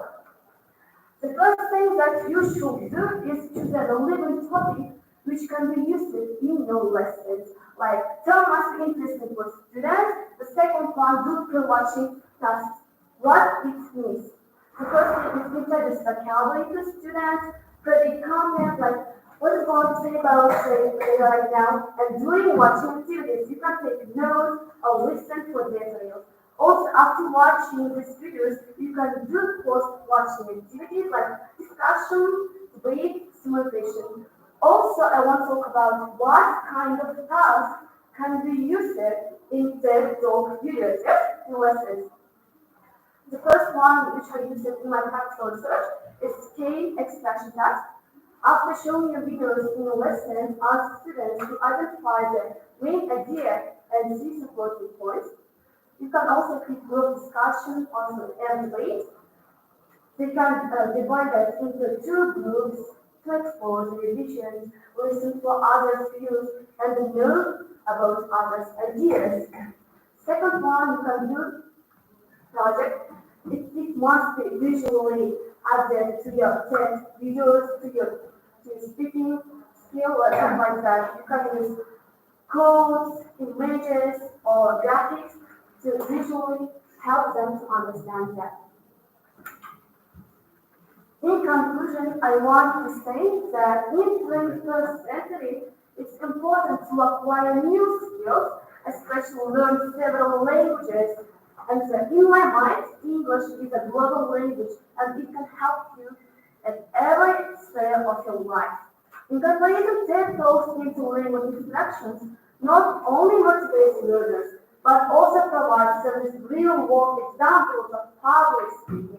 As students engage in discussions, project tasks, they can cultivate their essential skill, which was their speaking.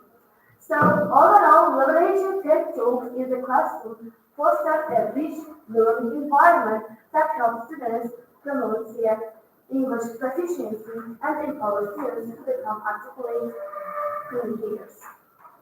Thank you for your attention. I'm going to introduce my practical partner.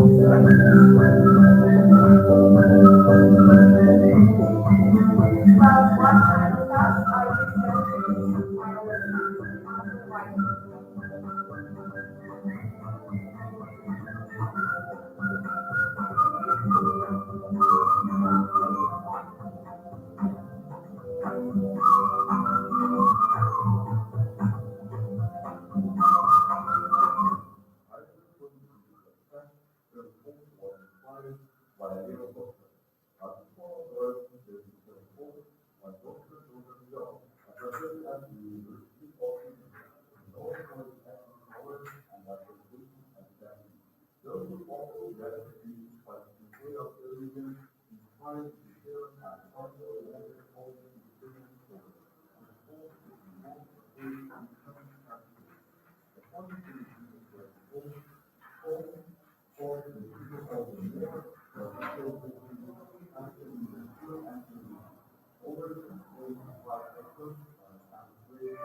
My topic is about speaking skills, so I asked the students to identify the main ideas, which the first task is the expression task.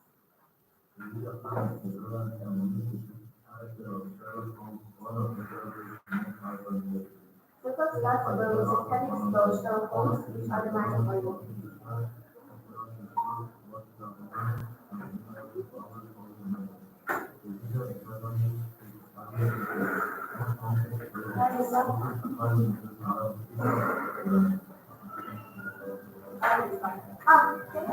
If you want, I can give you my YouTube channel.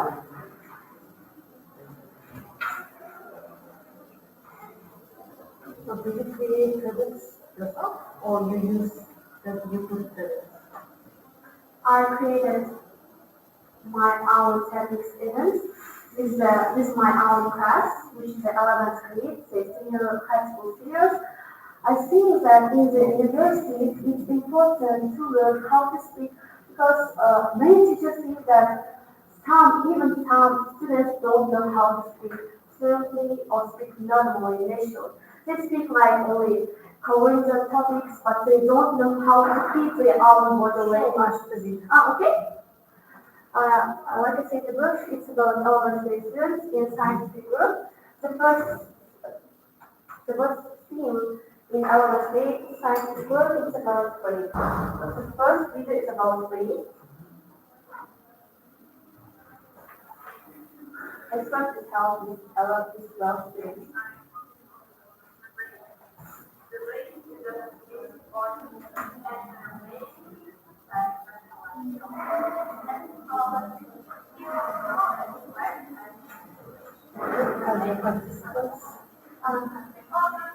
Participants students of my research, like experiment with my classmates, that now if students just look very forward and related to the two groups. So my first group is my own group of students, it's my external group of research. So they watch the video, yes? They do not participate in the talk. They participated in talks when it was about the discussion. I asked two students and I had interviewed with them at the end of my video, but time's up. If you want to listen, I can give you feedback. How do you know that your YouTube account video improving students' speaking skills? How do you know? I can know about when they improve the speaking skills or how to make the speaking skills when I identify the stats and the opinions about the figures. I think about only in this class because I think it's the first thing to mention that it's vital to keep in mind that the students and after watching the videos they can improve their body language speaking skills. So my most favorite studies speaker is Andy Kelly. So I watched her videos and prepared for IELTS. And she talked about how to build the body language, and I think I used these guidelines and structures to do my own studies. And I even have studies even with 9 and 11 grade students. If you want, you can do that. I don't know, what is the difference? I can use all the TED Talks in the YouTube. Why should I use your video? In YouTube and other platforms, it is about global issues with global audience. But my research topic relates to the school educational system for about the school problem because teachers also kind of lack in their lessons. That videos is around 10 minutes, but I think it's so long to keep it in the lesson. Yes, I got it. Okay. Thank you for your attention. Next student.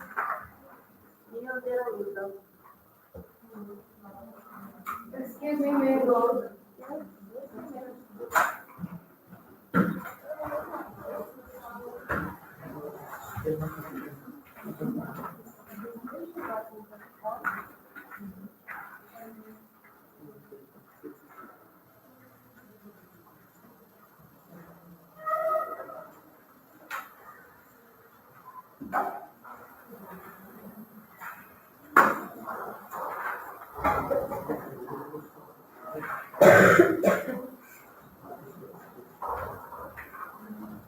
Hello everyone, my name is Veronica. I'm a graduate student of secondary school number 8 out of the University. And the theme of my science project is the effectiveness of nuclear technology in this lesson. Nowadays, we are in the era where the devices are becoming more popular in education. That's why through this research project, I decided to study the effectiveness of and importance of using nuclear technology in learning English. And the aim of my project is to study the approaches to the use of virtual reality. For a long time, virtual reality seemed to be just a science fiction concept. It has come a long way since its inception in the 1960s. These are the first steps of that technology. In the first picture, you can see Sensorama, the first VR machine which was created in 1956. Sensorama had a 3D display, as a stereo sound, a small generator, and even a seat. The second headset was created by two engineers. It had video screens for each eye and a head tracking system. Third is the virtual reality named is one of Democrats. It was the first system capable of replacing a camera with a computer. The difficulty was that it was too heavy for users to comfortably wear it. And fourth is, in 1980, Steedman has created iTalk. It showed that virtual technology didn't have to be unnatural. This is RB2, the first VR controllers. Even was that allowed users twist and grip the visual objects that appear on display. In 1985, the space agency has played an important role in the development of VR to create a good VR effect. In 1993, the Japanese company was the first to debut virtual reality game console, but unfortunately it was claimed because that players could easily injure themselves. And Kickstarter, which was created in 2009, is large and more comfortable to wear and has a better display. Virtual technologies for schools. Science believes that virtual technology in education makes it easier to present complex materials, facilitates memorization process, and encourages students to read more. As a main fact is, it can help low-performing students cope with difficulties. It's another job with the help of this technology. The difference in test results between excellent and low-performing students was reduced. And the problem that teachers can use this technology because it's unfamiliar for them, and there is some ways to solve this problem. Education and training. Teachers can conduct and visualize trainings and courses will help teachers acquire necessary skills and knowledge, collaboration and exchange of experience. Teachers can collaborate with each other and share their own experiences. Continuous self-education. Self-study of individual features and participation in professional events will help teachers stay on trend. And the last one is resource utilization. It's important to create a good and accessible platforms and tools that will help educators use this technology more effectively in their work. Another problem is money, because virtual reality helmets are still quite expensive. Disadvantages of VR technology are the complexity of VR content development. That is why content developing for the lesson is time consuming. Also, it's the presence of harmful health. For example, it may decrease students' eyesight, and some VR users may complain of dizziness and headache. Important market for VR devices and software. To fully implement VR in education, several devices such as a power computer and VR helmets, controllers, cameras, and software are required. All this is quite expensive and will be available for all educational organizations. As for the advantages, in full-time education, a duration of 5-10 minutes in immersion in virtual reality is expected. This format allows to make the lesson more interactive, visual, and motivates students to study better. In mixed education, all the elements of the lesson are safe. Therefore, in virtual reality, you will be possible to work in groups, study new material, and consolidate and much more. Distance education. If a student is unable to attend the class for any reasons, he can join online, but the class must be equipped with photographic cameras and have an internet connection.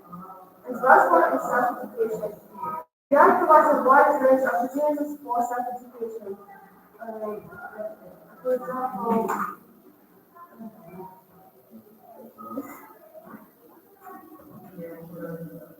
as a user, you don't need to have an expensive equipment.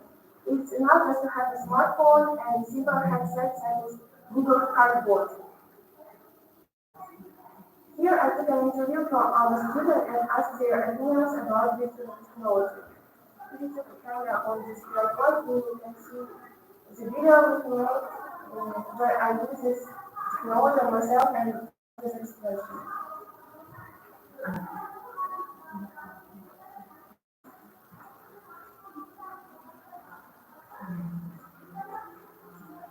Also, I have helped with expression to show how that works.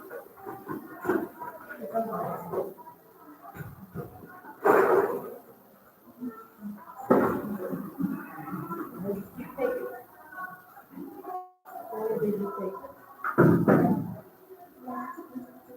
What's mine? you practice your Yes. already? I would start 5 or 6? no. Our English on our lessons, and sometimes we use this for describing what we can see and answer this question.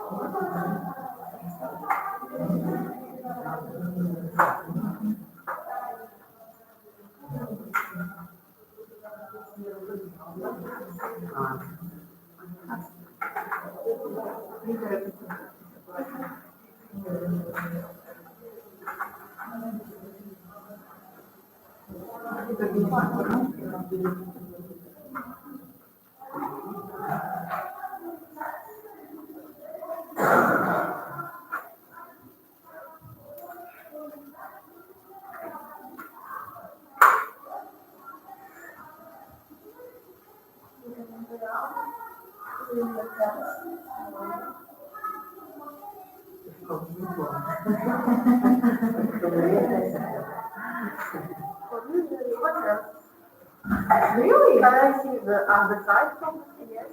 how? Where?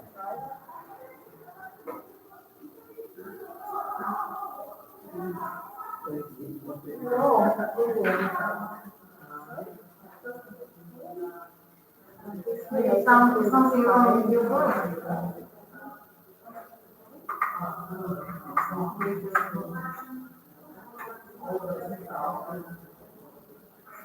But we can see this kind of things in the remarks.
Yes.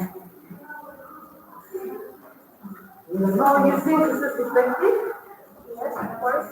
Especially in what? In conclusion, the use of the technology in education is very effective, especially in English lessons. For example, you may learn different culture, virtually travel to any corner of the world and speak with native speakers. Therefore, how can I speak to native speakers? Online. You can practice classes and connect to each other, and it will be like this process takes like a year. And Yes, Veronica. You can do all these things without this device. it makes your brain see that it's real.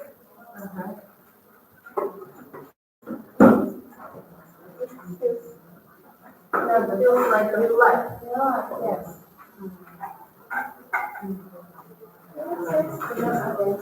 What is this?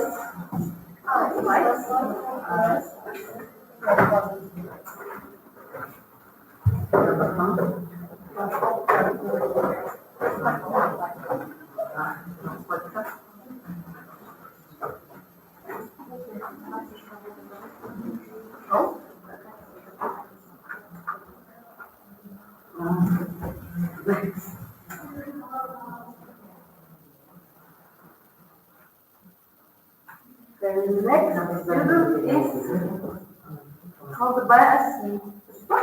Asim. Asim. Effective ways of memorization of English vocabulary. Asima.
Hello everyone, my name is Kazakhstan. I'm good. After early school, I'm my chapter of the person by. So my team is a huge place of innovation of leaders vocabulary. My scientific supervisor is Cecilia Collection, and subject supervisor is Citarina Manuel. Memory is a property of the human brain that allows you to record, store, and necessary information information. Memory can be divided into three main types. Sensory organic memory can be stored for 8 milliseconds. Short-term organic memory can be stored for 15 or 17 milliseconds. Long-term memory can be stored for twice one time. Memorization is the process of capturing and storing specific information. There are two types of memorization, involuntary and intentional. Types of personality is a visual, audio, and kinesthetic. Visual is the person who perceives most of the information with the help of sight. Audio language considers most of the information through hearing. And kinesthetic is the one who perceives information through other sensations like touch and smell. And there is a public communities. The aim of our project is to identify and deploy the effectiveness of the business methods of learning knowledge and the expression for the further development of our knowledge.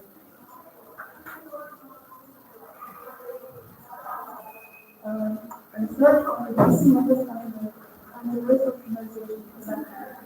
This methods of memorization, for example, the words method resembles the method of that in Russian and Russian language. Second method on theory.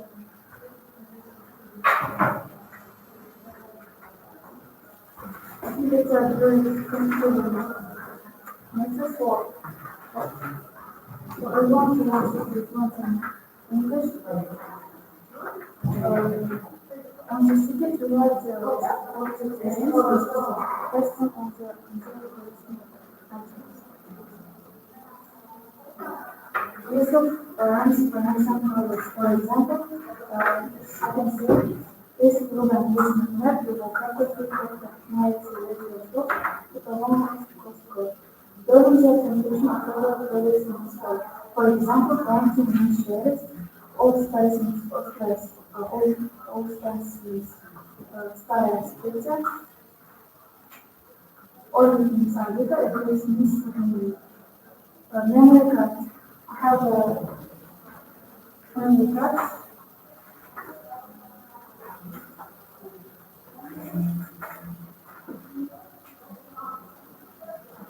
Memory card.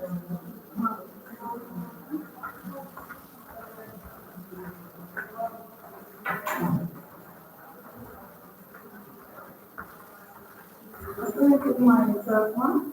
It's about sports, hobbies, and the physical aging.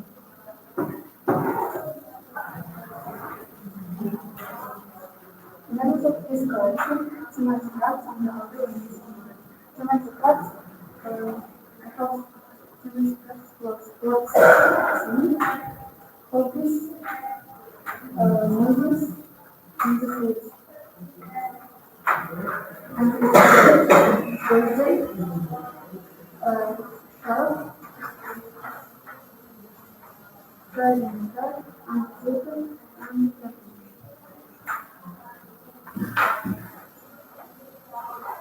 Practical research analysis of failure results. Evaluation of the face problems in pronunciation, features, or grammar, but not all specific spelling. So we have prepared a questionnaire of 8 questions for our students in our class.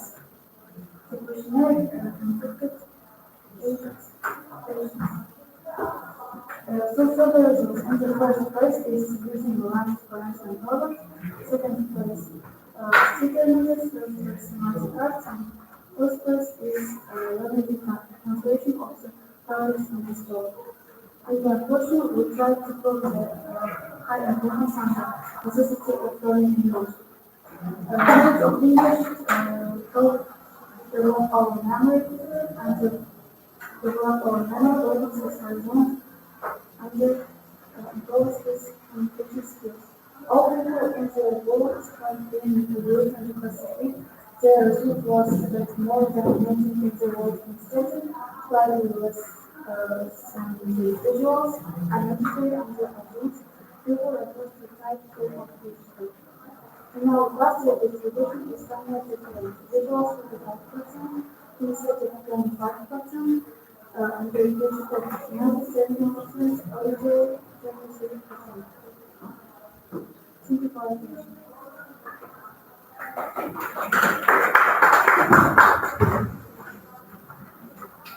I'm here with my senior Wilson and our pastor.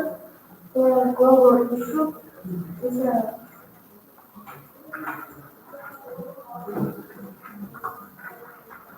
global issue, school, friends, teachers, subjects, mass industries, whatever it says, really.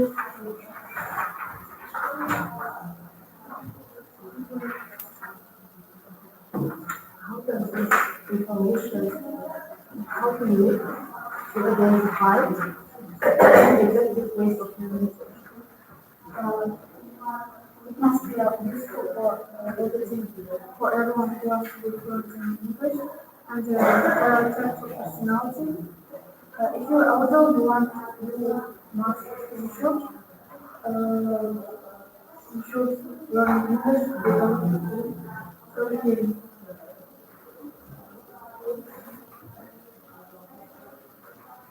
The most effective way for me it's a sticker method because it doesn't have a special time for it. I think it's a very good method. Does it work well with everybody? I think yes.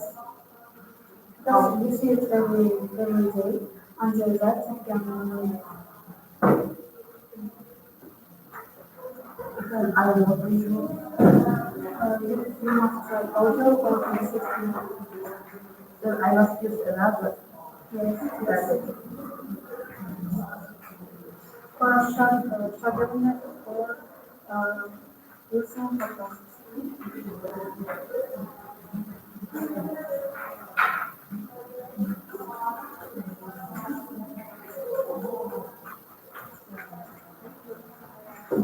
So,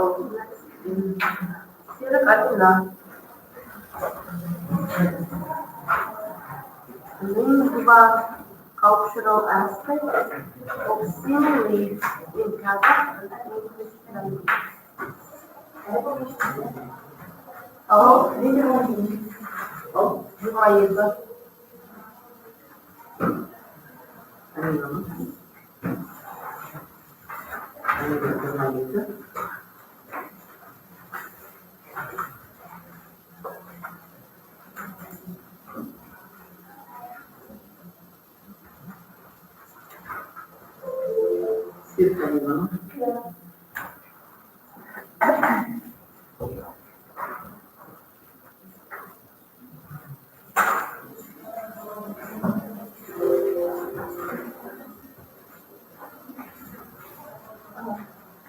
All the teachers, my name is Camilla. At school now and three, named after our My topic of our research project is the agricultural aspect of simile in Kazakhstan and English languages.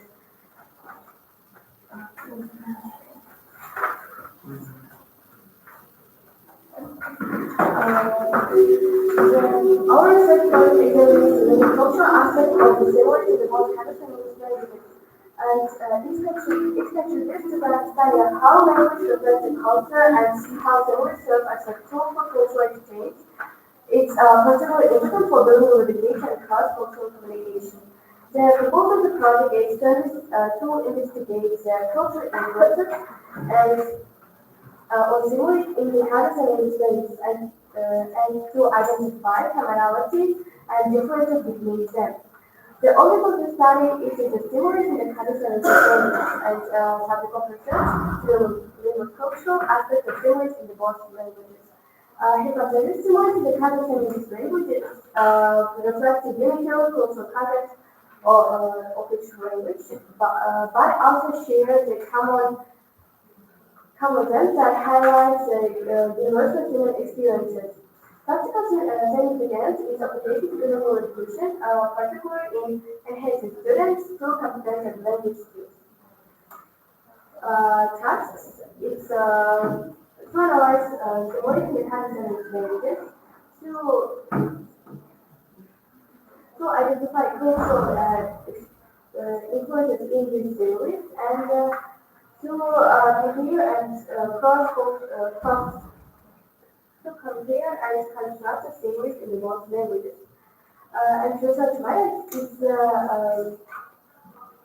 study of spatial literature and analyze of the received data and their generalization. Similarly, the ability to learn device play a significant role in expressing cultural values and beliefs. Similar compares two things is using the like or as enhancing the vividness of the description by creating the mental images to resonate with the listener or reader. And we focus on similes that are widely used in the literature, folklore, and everyday language in the most Kazakhstan language. And by analyzing these similes, we seek to understand how cultural factors such as the history, environment, and the social practices influence with the formation and usage. For instance, the Kazakh similes offers the natural world and the nomadic tradition. For example, simile Kaskadai, like the wolf, it's a show the Kazakh's view of the wolf, like a symbol of strength, rescue, and independence. And while English similes may draw from arguments, literary and technologically advanced concepts, the respective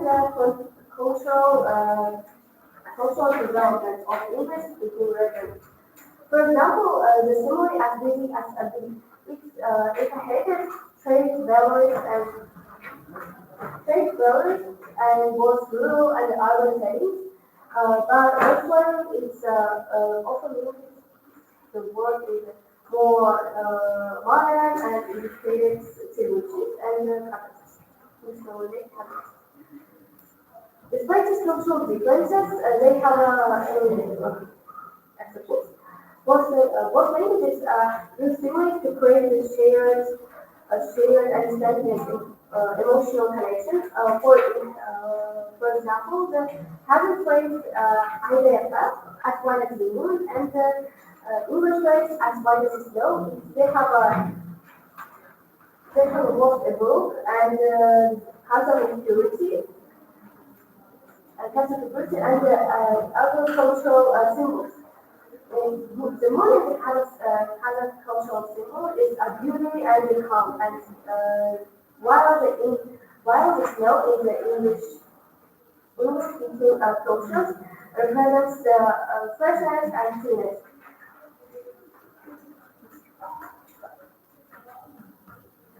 I analyze the symbols in most languages for teaching students. The topic there might is my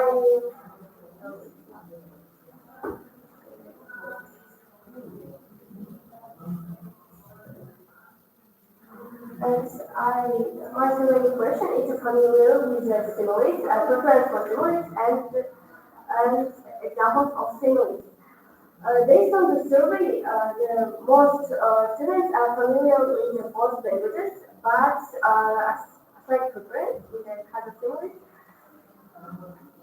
The majority also remain ignorant of the cultural aspect of the interpretation of similes, which highlights the importance of cultural context and understanding figurative values.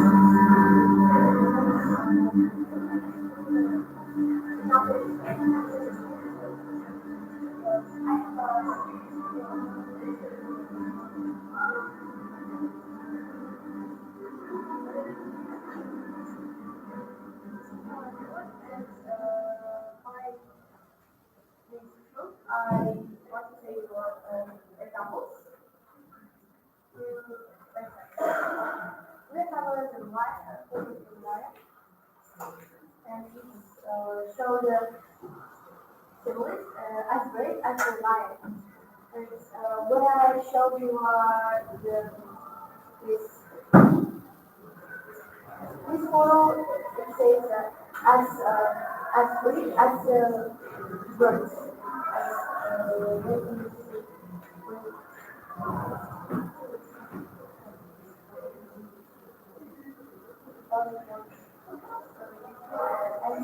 When I do the book, it says as white as the book, and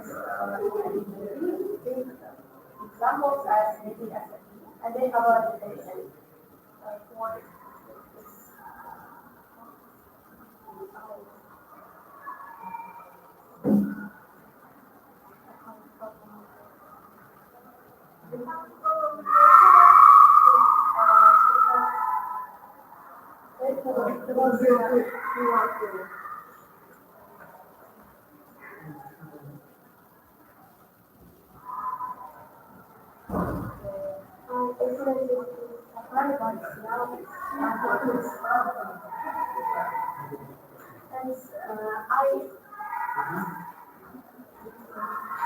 I analyze the symbols in the most languages with examples. We see that as the language repeats the current simile and we translate to the English, it looks like a raven of lion. The first is this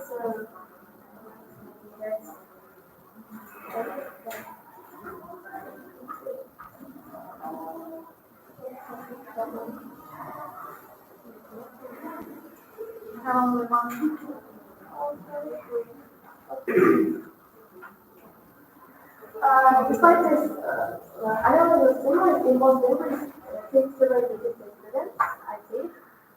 And by exploring these symbols, both Spanish and English languages, we have a illustrative language, which is not just things for communication, but and it's also a reflection of cultural identity. And this time, understanding the particularly available and available education, and where students can be benefited from the deeper application. You have a question?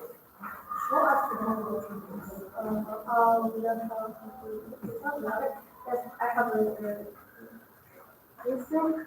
Studying scenery is really interesting to students. I think so, but not from all of them. But it's really interesting because we have a really demonstration we have a demonstrated the everyday language. Each piece is so large, like how we kind of symbols. These days, young people do not read any literature. But I think so. But I have a classmate and I have more my friends visiting each other all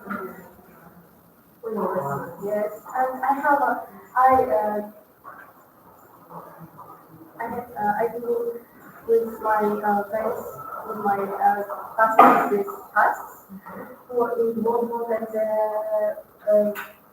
into workload and they think it's really interesting and I think tasks are really similar with me and help to do this. Thank you. Next student. Ilma Abiyat Aylo. Developing speaking skills through chat is not a problem. Alina Abiyat. Житель şu tamam. O şekilde. Alina Abiyat.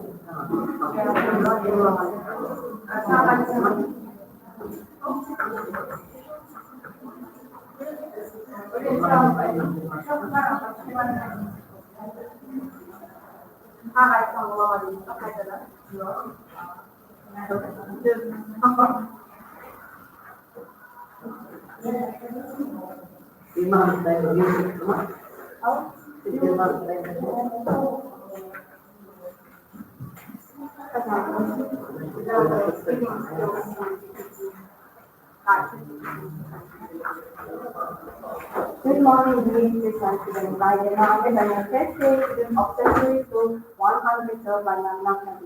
So my project work title is developing speaking skills for ChatGPT. So what is the topic is relevant today?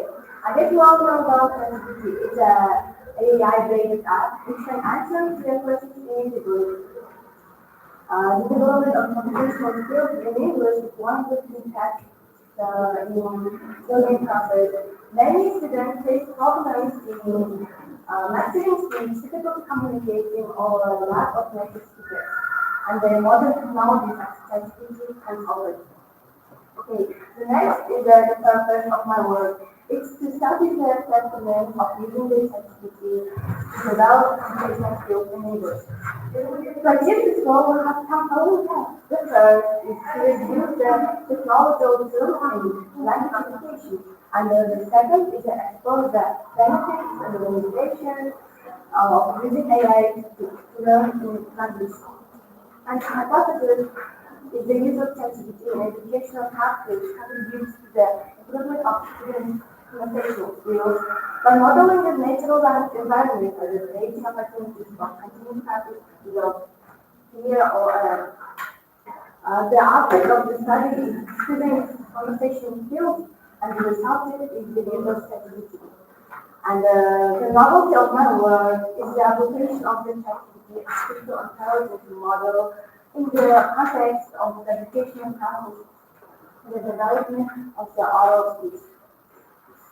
Okay, the next is the practical part. Artificial intelligence and the chatbot have penetrated into many areas of our lives. Many skills based on artificial intelligence have a significant impact on learning language. They have a benefit to personalization, accessibility. However, these bots have advantages and limitations. Here in the screen, we can see the advantages and the limitations. The advantages is the effective practice of conversation skills, personalization of training, constant feedback, and the relative anytime. Like you take the phone, open the app, and start practice with ChatGPT. Limitation is a limited opportunity for cultural context, limited opportunity for creative thinking, and the lack of emotional connection and motivation. Okay, the next is the experiment of the use of ChatGPT. Firstly, I want to say that I introduced ChatGPT to my classmates, and I was like, let's try to use it. It's still kind of useful for you. So during this experiment, we're playing role-playing games, in role-playing games. Students into a dialogue with ChatGPT. Also, they students use ChatGPT on general topics, for example, market and food, land. And in this image, you can see the conversation with ChatGPT. The next, at this moment, I want to show you in my video.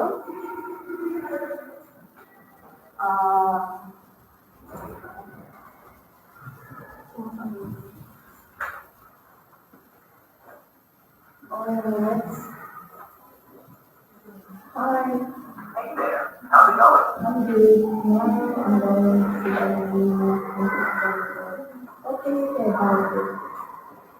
That's exciting. Making a project is a big milestone. Remember to stay calm and confident, and be ready to explain your work clearly. Anticipate questions, and think of it as a conversation where you get to share your knowledge. Anything specific you'd like to go over? Do you know about my project work? Of course. I'd love to hear about your project work. What have you been working on? My project work is how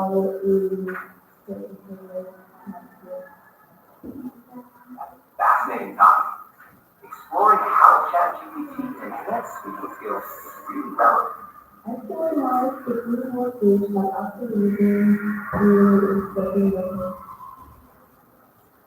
I think it's enough. Now I'm going to show you a real-time conversation, my real-time conversation with ChatGPT. So, hello. How's it going? Now I'm presenting project work and I'm so nervous. What can you advise? It's completely normal to feel nervous before presenting your project. Here are a few tips. First, make sure you know your material inside and out. It'll boost your confidence. Second, practice your presentation multiple times, maybe in front of friends or family, to get comfortable with your flow. Third, prepare what questions you might be asked and how you'd answer. And lastly, remember to take deep breaths and speak slowly during your presentation. You got this. Okay, thanks. You're welcome. Good luck, and I'm sure you'll do great. Also, after speaking with ChatGPT, the text from your speaking, so you can see it and practice. Also, I'm not only role playing game and the interactive discussions. I did another workshop for task. This task method, this task method you can see that from my experience learning it. So the last one is the conclusion. Sorry. After using ChatGPT with my classmates, I asked them some questions. For example, how useful or role-playing games is ChatGPT for developing communication, nutrition skills? And then in this diagram, also, you can see the result, the topic of my survey. According to this survey, my classmates have noticed that regular use of ChatGPT can really help to improve the speaking skills. Okay, so let's go to the conclusion. Start with my work. I want to say that the use of ChatGPT in English language really has a much benefit effectiveness in developing conversational skills. Modern technologies, those based on artificial intelligence, open new opportunities for language learners. They are working to overcome the language barriers and become confident in communication, conversation. So my recommendation, suggestions is that investigation about mastering language with the help of ChatGPT is important strategy for high school students. On this basis, I think that the future researchers will examine the opportunity, another opportunity of AI tools to expand the language skills of students. Also, I wanna say about my advisor. She's Albert about Mosaic, and I used the work of authors My car came and computer. That's all. Thanks for attention.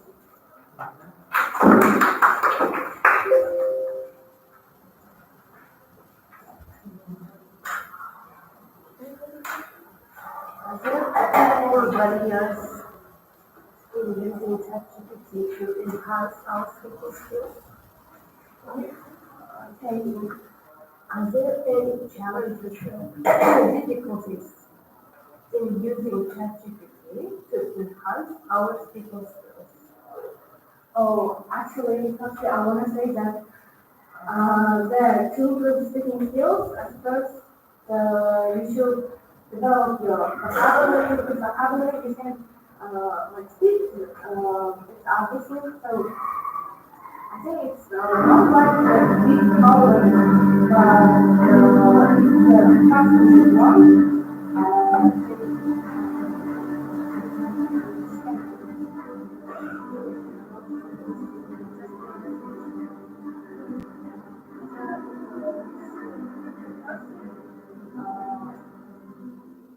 To develop vocabulary, I guess they're all skills. Speaking skills, the rest of all skills.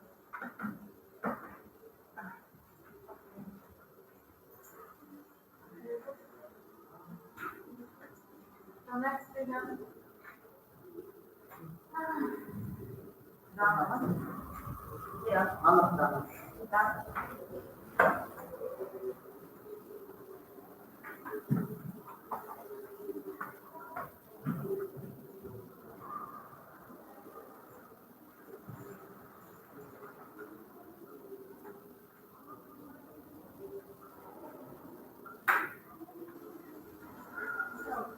Hello everyone, my name is Manasana, and I'm a 10th grade student of number 142 named after Abraham. In my today's project, I'm going to talk to you about how to study English effectively by audiovisual materials. In today's world, living now, English knowledge is almost impossible. English is the most widespread and widely used language. It is the native language of 335 million people and more than 1.2 billion people speak it. That's the importance of English language in our world. In our country, many people speak English, but there is one problem: the level of English practice. And to overcome this kind of challenge, I have one effective way. It's learning English by audiovisual materials. So, introduction. The purpose of the study the possibilities of mastering the English language through audiovisual material, to introduce students to ways to improve reading and writing skills through film, and the research objective identifying new ways to improve your skills, creating a little website where you can watch movies in the English with subtitles, and they're conducting questionnaires and testing to identify the influence of the English language on reading and writing skills through films. Research methods, theoretical approach, analysis and synthesis, and theoretical approach, theory collection of various data, research, practical method. The theoretical scientific study removes students' practical use of English, with improved reading and writing skills based on films. And in the practical science of the study lies in the fact that it's possible to improve the reading and writing skills based on film. And the finally expected result: rational use of time by students developing reading and writing skills in English. Audiovisual. What does it mean? Audio from Latin translates to hear and visual to speak. Audiovisual materials include diagrams, movies, films, epic films, slides, video games, and there's a lot of types of audiovisual materials. Audiovisual materials. You know, when the students remember 5% of what they hear and it's 20% of what they see. And what will happen if we will use both of them? It means that we'll increase our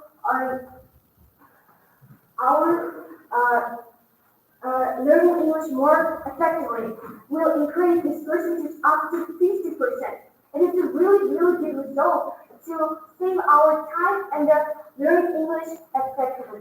What problems can be solved by using this method? Mastering the basic knowledge of the subject, formational self-control skills, increase increase motivation to study, dissemination of acquired knowledge. And according to scientific research, most people speak English well without being native speakers. They achieve it by watching films in the original language. In the more we can control the people, Scandinavian and the Dutch people, they are the most non-active speakers in the world without being native. So, what would you get from our audiovisual material? What kind of skills will it give us? By watching video material with subtitles, you remember the correct spelling of words. It will help us for our writing skills, listening, and reading. Next, you will study another culture. For example, there's a lot of movies. I can give you some examples.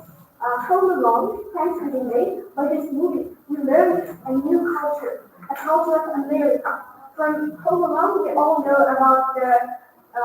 about Christmas. So, and also about from English movies for teenagers, we'll know about the school life or of their teenagers. The skill of perception is formed through hearing. You'll be able to understand American humor, their theories. It will help for us to increase and to talk with native speakers more fully and to have a great conversation with them. You will learn to speak naturally. In the next slide, I'll give you some tips for that. You will increase your vocabulary, you'll learn phrases and slangs. There's one fact, in a year from watching movies, we will know about 1,000 of new words. It is a really, really good result for us. Methods used during the research work. What we need to do to increase our English skills. Watch a movie which is familiar to you. At first time, when students are going to watch movies in the original language, it will be really, really hard. That is why at first time, the students should start from the one which is familiar. For example, we all know Disney movies like Elsa, Frozen, Tangled, and the others. Turn on the subtitles. How I told you before, at first time it will be difficult. So it's why it will be much better and much easier to turn on the subtitles. I can give you some examples.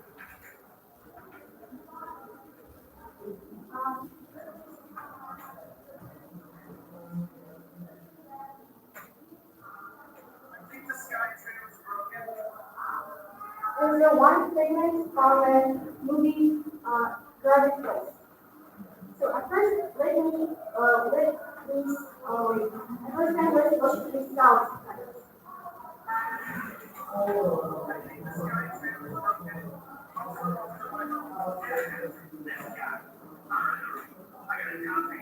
I burned up a bunch of fake safety inspection certificates. Go slap one on anything that looks like a lawsuit.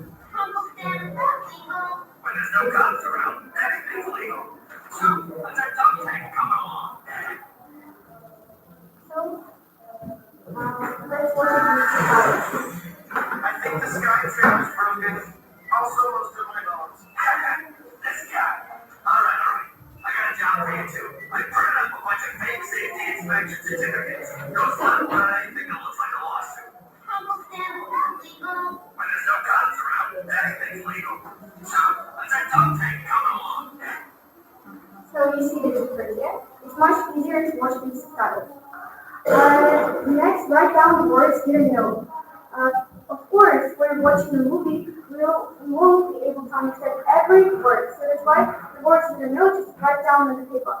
And then watch again the movie, or maybe the fragment, they're speaking really, really fast. When you watch it again and again, you'll be able to understand what are they talking about. And you take the accent and the pronunciation of the original. It will help us to speak naturally and more professional. Just copying their mimicry, their pronunciation, their accent, it increases our skills. Using those things. For this, like write down the words that you didn't know and just translate it, and you just need to translate it and then use it in your daily life. Just in a simple conversation with your friend, or maybe if you don't have a friend, you can just talking to yourself, just make your sentences. Yeah. Choose the right field for your level. For example, the student whose level of English is elementary is going to watch Harry Potter. You ask me, what's the problem? There's no problem. And actually, for example, Harry Potter, there are a lot of different words, even though the simple words in this movie will be really hard for the student whose level of English is elementary. So it's like for elementary one, at first you start from the easiest one, like extra, where the English, the jungle book, the medical, Princeton. And for the intermediate one, we have instant stuff. Well, actually, my defect was reading the holy. And for the intermediate one, we have miracle on the search for a string. And finally, if your level is intermediate, just enjoy watching Harry Potter. For a start, and quite fun. When I was doing this work, I had a question to myself. Is it really helpful for the students like me? Am I really helpful for them? So that's why I used to the questionnaire for my class and go through about different things. Okay. So, the following issues were considered in this work. Are audiovisual materials an effective way to learn English, like films to improve reading and writing skills, the importance of watching films with subtitles, why is it important to learn English, the easiest way of studying, and the experience of results. And at the end, I want to add, you know what? The earlier you start working on something, the earlier you'll get the results. Thank you. Thank you. I hope you enjoyed my presentation. Enjoy your speech. You will see what to do. Okay, are you going to be a teacher in the future? No. Oh, why do you need to know those lessons? Why is this topic interesting for you? Because in the future I want to pass IELTS test, and the first speaking part will help me a lot. Okay, what is new about it? What is new in your project? Well, for me, as a teacher, I always use those audiovisual materials in my lesson. You know, it's like you're relaxing, and at the same time you're relaxing and you're just improving your English skills. That's the people. Thank you. Next student, Sharaf Ziriya.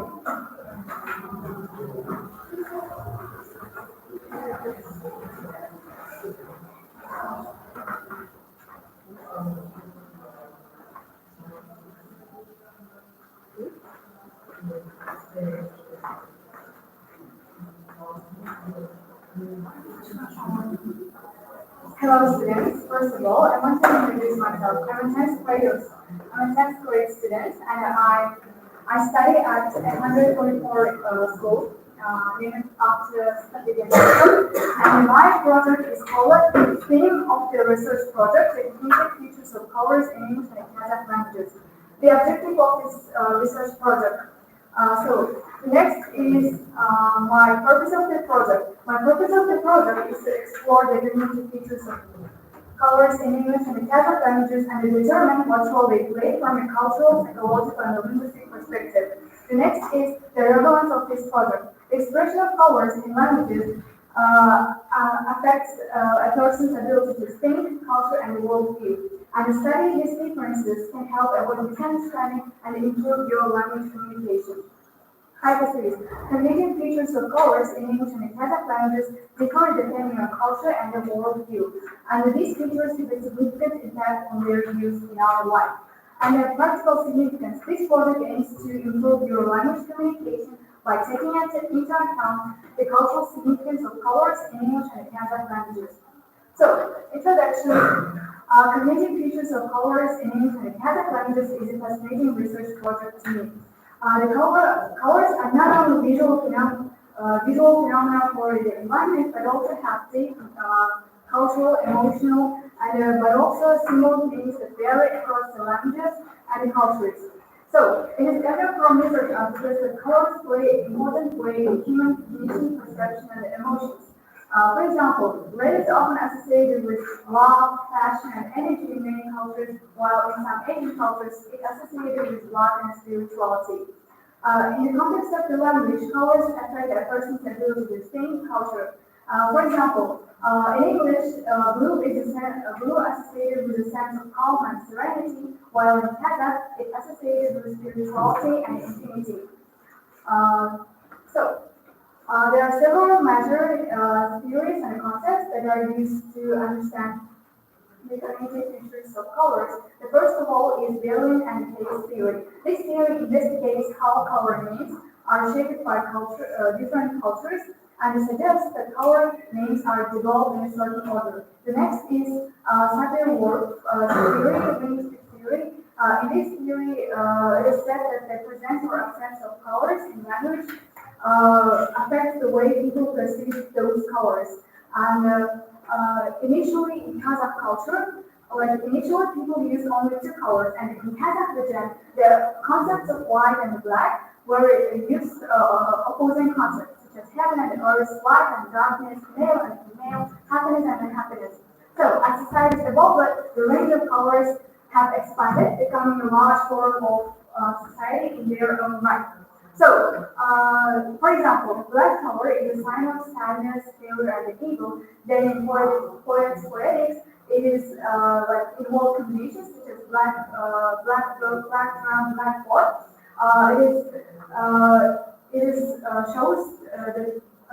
Shows the form of holiness.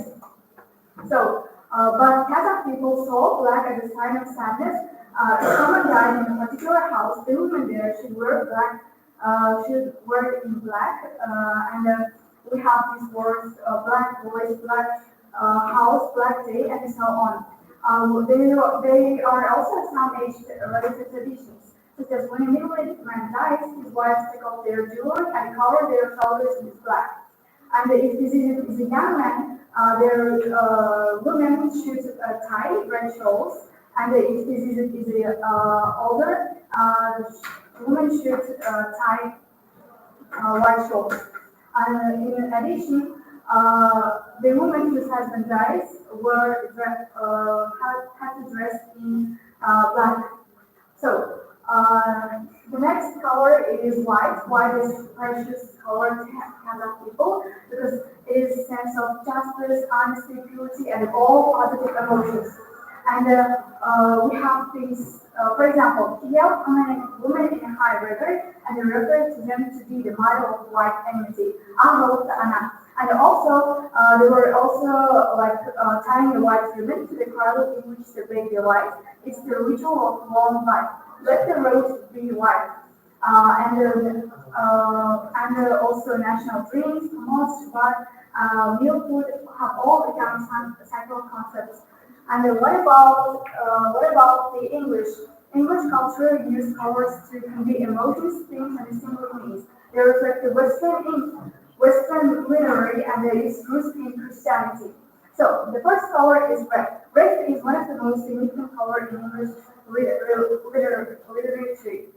The red in England is thought that wearing red shirt in every competition will bring victory. And the nature journals found that some football teams often perform better when they are wearing red shirts and rather than wearing other types of colors. And also in Romeo and Juliet by William Shakespeare, red is used to signify love and passion between two main characters. By contrast, Scarlet Letter by Nathaniel Hawthorne, red is used to signify shame, sin, and guilt between two main characters. Next color is blue. Blue represents tranquility and tranquility and spirituality. And in blue paper is in William Wordsworth's I Wondered at the Cloud. I wondered only at the cloud. Blue is used to describe the beauty of nature and the poet's emotional state. And the Scott Fitzgerald's The Great Gatsby, blue is also used to describe the beauty of nature and a longing for something unattainable. So, blue in the East, blue is also used for the morning. And the cruel course was considered to be very blue. And the announcement of death and funeral of Sultan were written on a blue paper. So the next color is green. This green is the symbol of renewal, nature in England, but there is a strange thing about this color. In the UK and in the US, it is thought that green is unlucky color. Back in the days, 1700s, it is thought that wearing green is a sign of death. Overall, colors in English literature deepen the emotional and symbolic layers of the narrative reflecting Western cultural traditions. So, I want to also say about the metaphorically of colors. In English idiom, we have this feeling blue, like feeling sad, and to see red, which means anger. And this is widely used in English literature, like in daily life, and also gray area and golden opportunity. While in Kazakh we have this word "avro," which means good luck and right direction. And this is a particular common in our languages. The main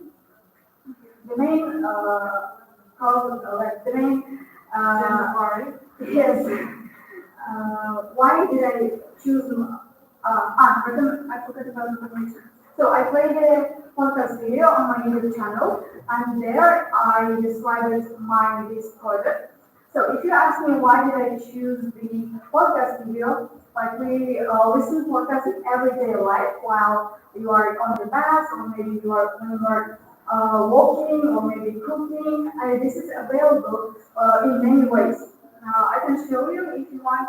And why did I choose this project? It was really interesting and fascinating to me because when you are learning languages, you have to also be aware of its intercultural communication. Because if you go abroad, you can't wear bright colors in the morning, and also in Kazakh culture. So it is really important to know all about these things that I have said right now. This research explored how colors are used in English and Kazakh languages to express emotions, cultural values, and abstract concepts, revealing complex connections between language, culture, and community. This study highlighted similarities and differences in how Buddhist languages use colors to evoke emotions and cultural meanings. These similarities that we use red, blue in the same way, but when it comes to the white is a precious color to Kazakh people. In English, it's associated with minimalism, cleanliness, but in Kazakh culture, we use it as a purity. For example, if we wrapping a person in Kazakh and Muslim traditions, wrapping a person in white clothes that are very with respect has a specific meaning. If you consider the idea of leaving something unmixed, leaving it means pure form. So we have these differences and the similarities, and to know all about this stuff is really important to us. Let me say my conclusion. The study provides insights into how colors are perceived in English and in Kazakh, illustrated the intricate relationship between language, culture, and community. It highlights the importance of cultural awareness in language use, benefiting learners, teachers, and communities alike. Thank you. How important is it for you to know the features of colors in English? As I said, when you are abroad, you have to be aware of its cultural meanings because it helps us understand it really deeply, really deep, and shows us, yes, you have to understand it really deep.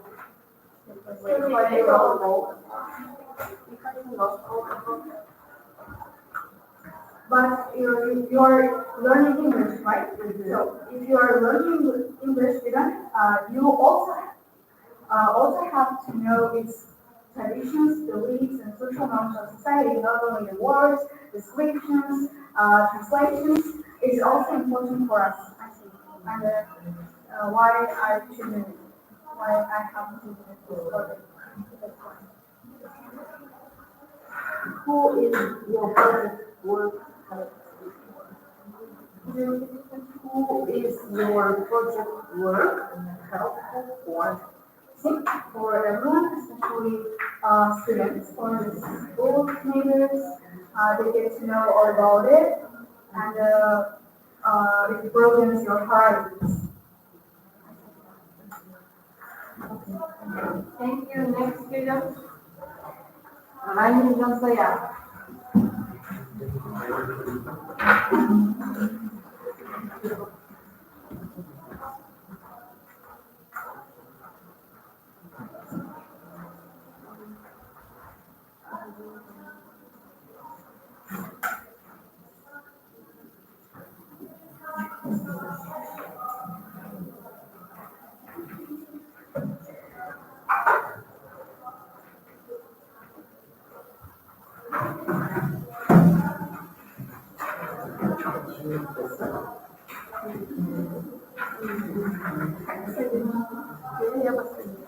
Good afternoon, everyone, and welcome to my presentation. First, let me introduce myself. My full name is Maria, and my other supervisor's name is Maria. As you can see on the screen in my presentation, the topic is the impact of mnemonics on learning English vocabulary. I divided in my presentation into 5 parts: introduction, mnemonic classification of mnemonics, use of mnemonics, and conclusion. Let's start. For our level 1 state, learning another language is not only learning different words for the same thing, but learning another way to receive about speak. First, our introduction. The main components are of any language are grammar and vocabulary. They are also considered challenges for language learners. Grammar usually will remit with help for certain overrides for construction phrases and sentences. Vocabulary learning is given special attention is foreign language teaching methodology because most learning is a problem or memorizing and reproducing foreign language words.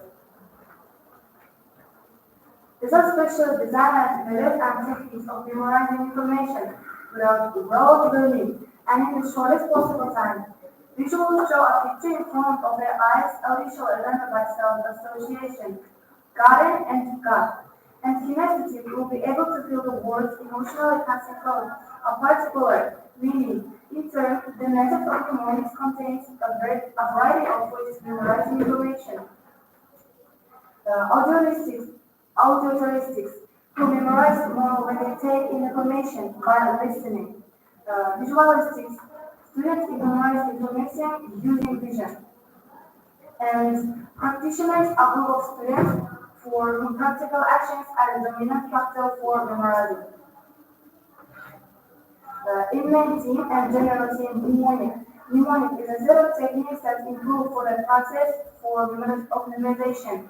Will be called the use of visual images and association. This technique relies on the use of human capabilities, imagination, attention, and thinking. It comes from the Greek mnemonic, the art of memorization. It is believed that the word was invented by Pythagoras, and it came from the name of the antique Greek goddess of memorized, Mnemosyne, the mother of the 9 muses. Knowing a word does not only mean knowing the translation of the word for memorizing, the dictionary definition. Even if William will know the translation and definition of the word, it still does not mean anything, as many people have faced such a problem. They know the translation of the word but cannot get into the sense for the sentence. In turn, the mnemonic techniques contains a variety of ways to remember information scholar. Have classic mnemonic devices in a variety of ways. For instance, Thompson, its conceptual mnemonic techniques in the 5 groups: verbal, visual, spatial, linguistic, and physical. Oxford, on the other hand, outlines for main technique using action, applying sound, and visual, evaluating probably and building mental connections. However, according to Bailey, there are also the two types of mnemonic devices, verbal and visual imagery methods. However, I used the Project Thompson approach, which seems to be more detailed. First type, method of direct association. This technique mnemonic scientists finding in the native language words similar and to English. For example, my. Yes, case, by and by. Second type, English Kazakhstan.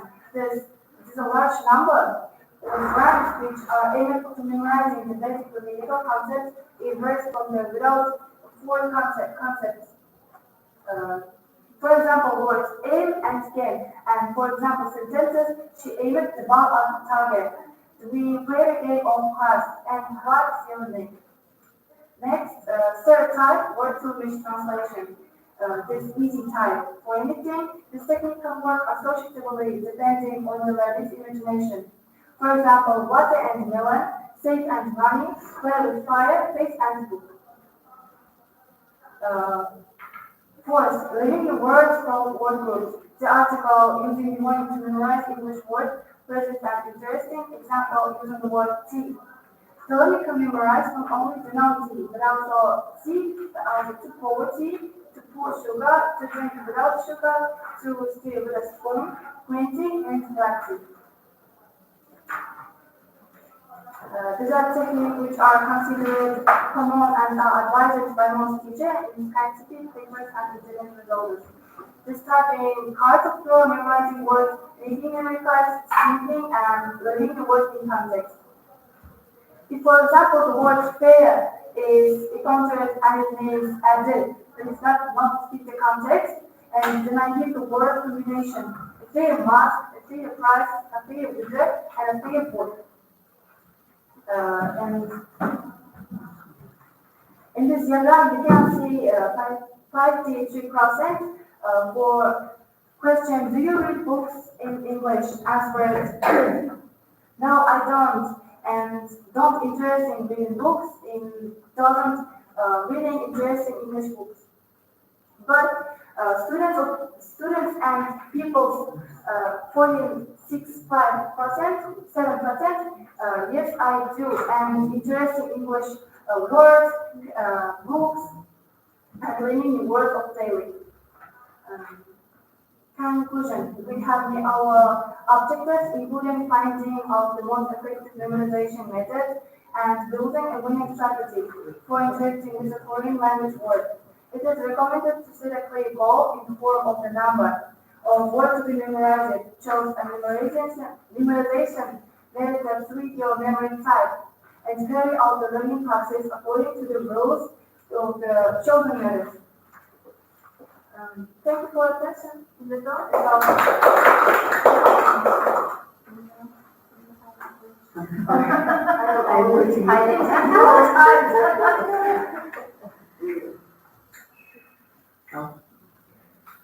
So these mnemonics are helpful for everybody. You think mnemonics and learning English vocabulary is helpful for everybody? Yes, How do you know? I think mnemonics is easy methods for everything, and sometimes it's very easy methods in a hard time in learning new words, new language, and new words, methods, techniques.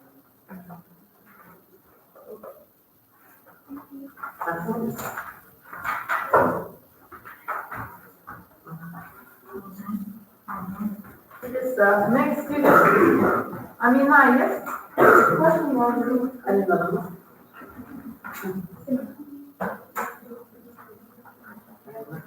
Question one.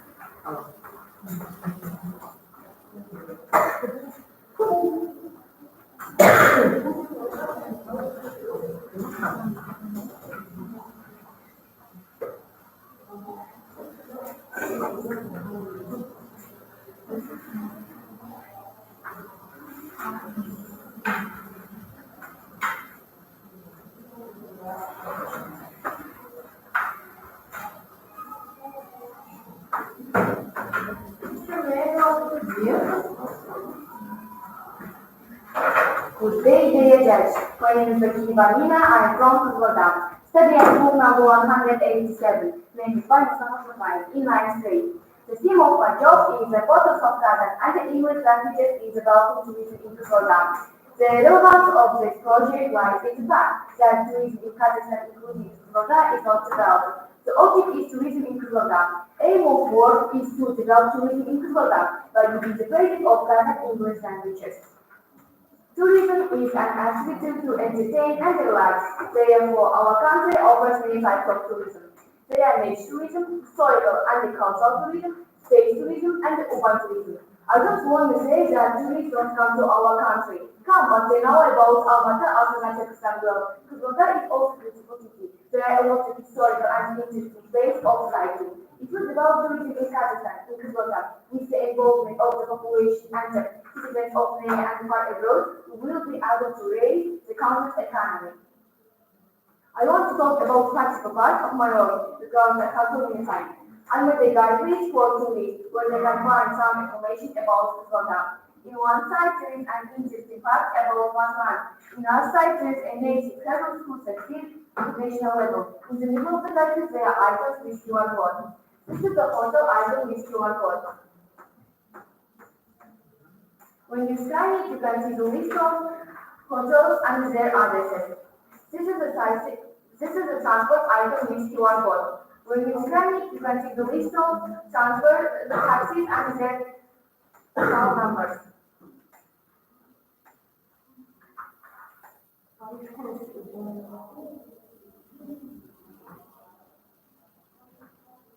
Taxis and their account numbers. This is a new icon with QR code. When you scan it, you can see the list of restaurants and their addresses. This is a sightseeing icon with QR code. When you scan it, you can see the list of sightseeing of Kazakhstan. On the cover of it, there is a QR code of my website. When you scan it, you can see the list of guidebooks in Kazakh and English languages. With the help of the guidebooks, tourists can speak or contact with local people. Let me introduce some of them. In Kazakh language, менің анина есімге берген тапсырысым бар еді. In Latin alphabet, менің анина есімге берген тапсырысым бар еді. In English language, I have a reservation in the name of Anina. And in transport, in Kazakh language, маған такси шақырып бересіз бе? In Latin alphabet, маған такси шақырып бересіз бе? In English language, would you call a taxi for me, please? With the help of this guidebook, tourists will be aware about our monuments and find necessary information easily. Use the break and enjoy your travel. Also, I designed the toolbar with audio guide. Let me turn on the audio.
In my opinion, in our city must be a tourist like this. When tourists travel on this path, they feel atmosphere of Kazakh tradition. I made the survey questions to visitors of my city, and the results were like this.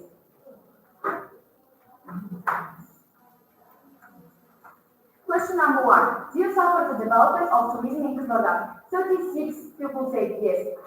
Question number 2. Do you think there is enough tourism information in Kazakhstan in Kazakh and English?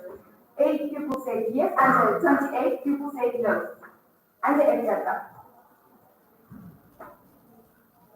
In conclusion, I see that if we want to join the topic to develop culture, we should improve tourism in our country. In this way, knowing and improving Kazakh English languages are important. Let me tell my office in Kazakh.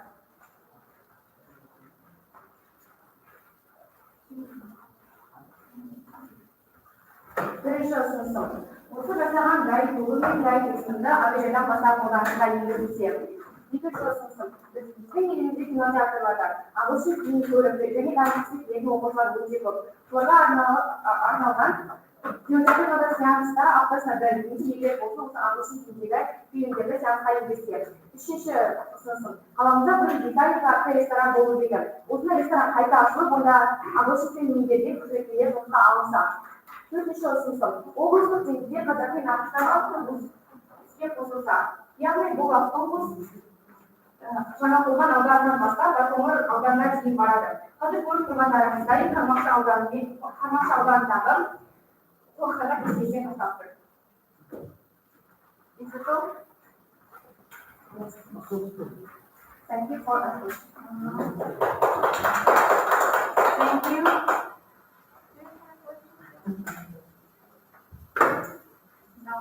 Thank you. Next student. Mark, yes? Mark, am I right? Okay, please, you're welcome.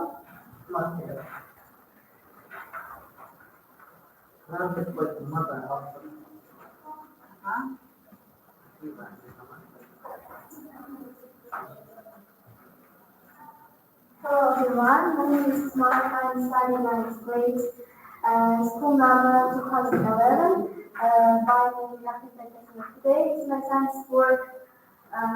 Today is my science work. English descriptions and closings.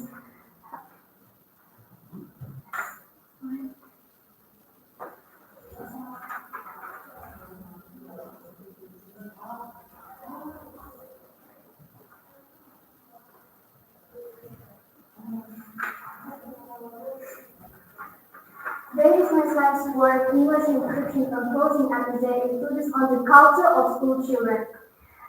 English encryption composing has become increasingly prevalent, particularly and among school children. This trend reflects the global reach of English language and culture, including fashion choices and shaping the identity of young individuals. And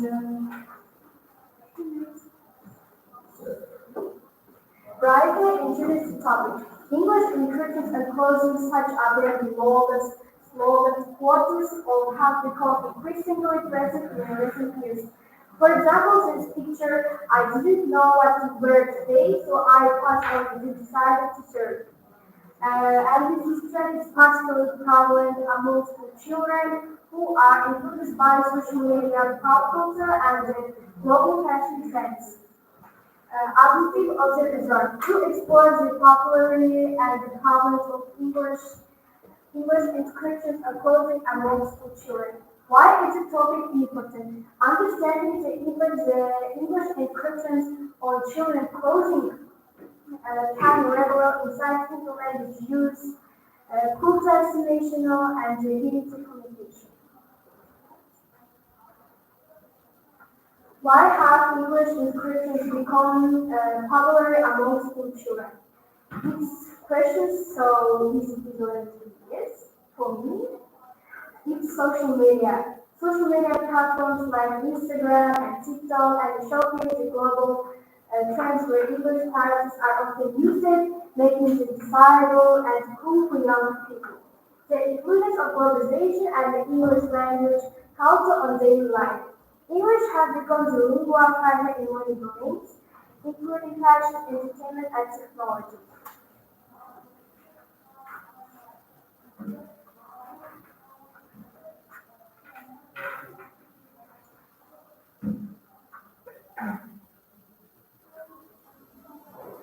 Complication.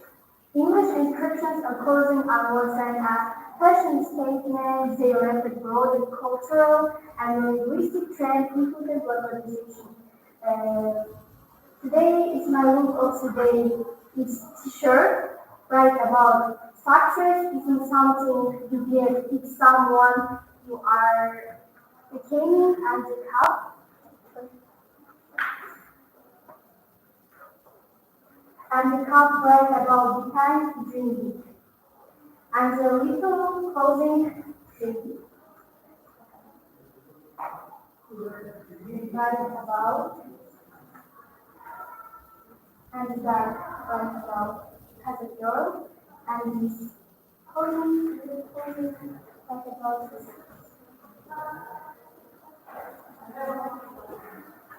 Well, that is my first video here and reception of an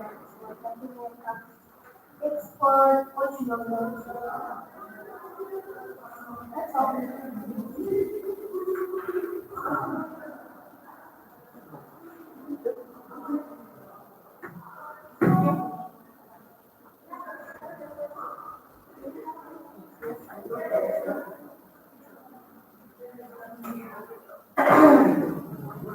How the English speech flows and influence the culture.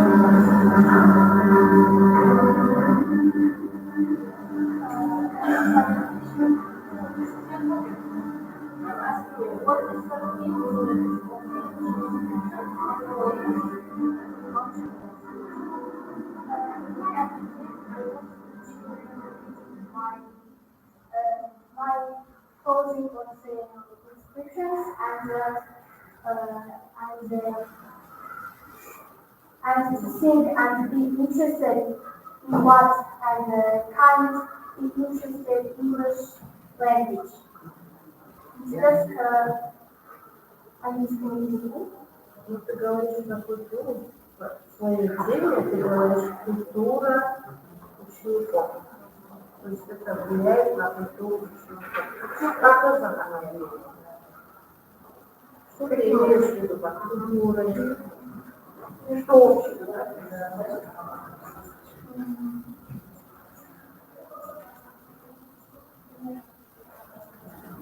Be interested in what kind of translation is there and translate the words that you next time where a brief say description in English is new starting translation and interested in the language.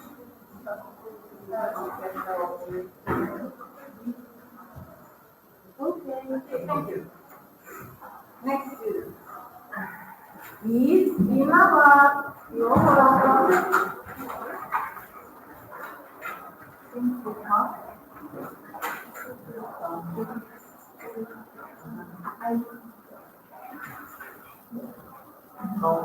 Hello everyone, my name is Omar and the project is developing emotional intelligence for English. We all know that in our modern world, English is not just a language, it's a great way to understanding cultures, expressing emotions, and building relationships.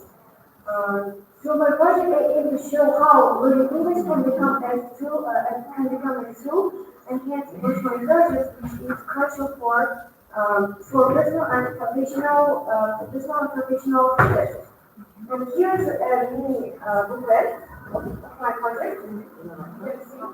And what does emotional intelligence mean? Understanding and defining emotional intelligence is very important to how we will do our research.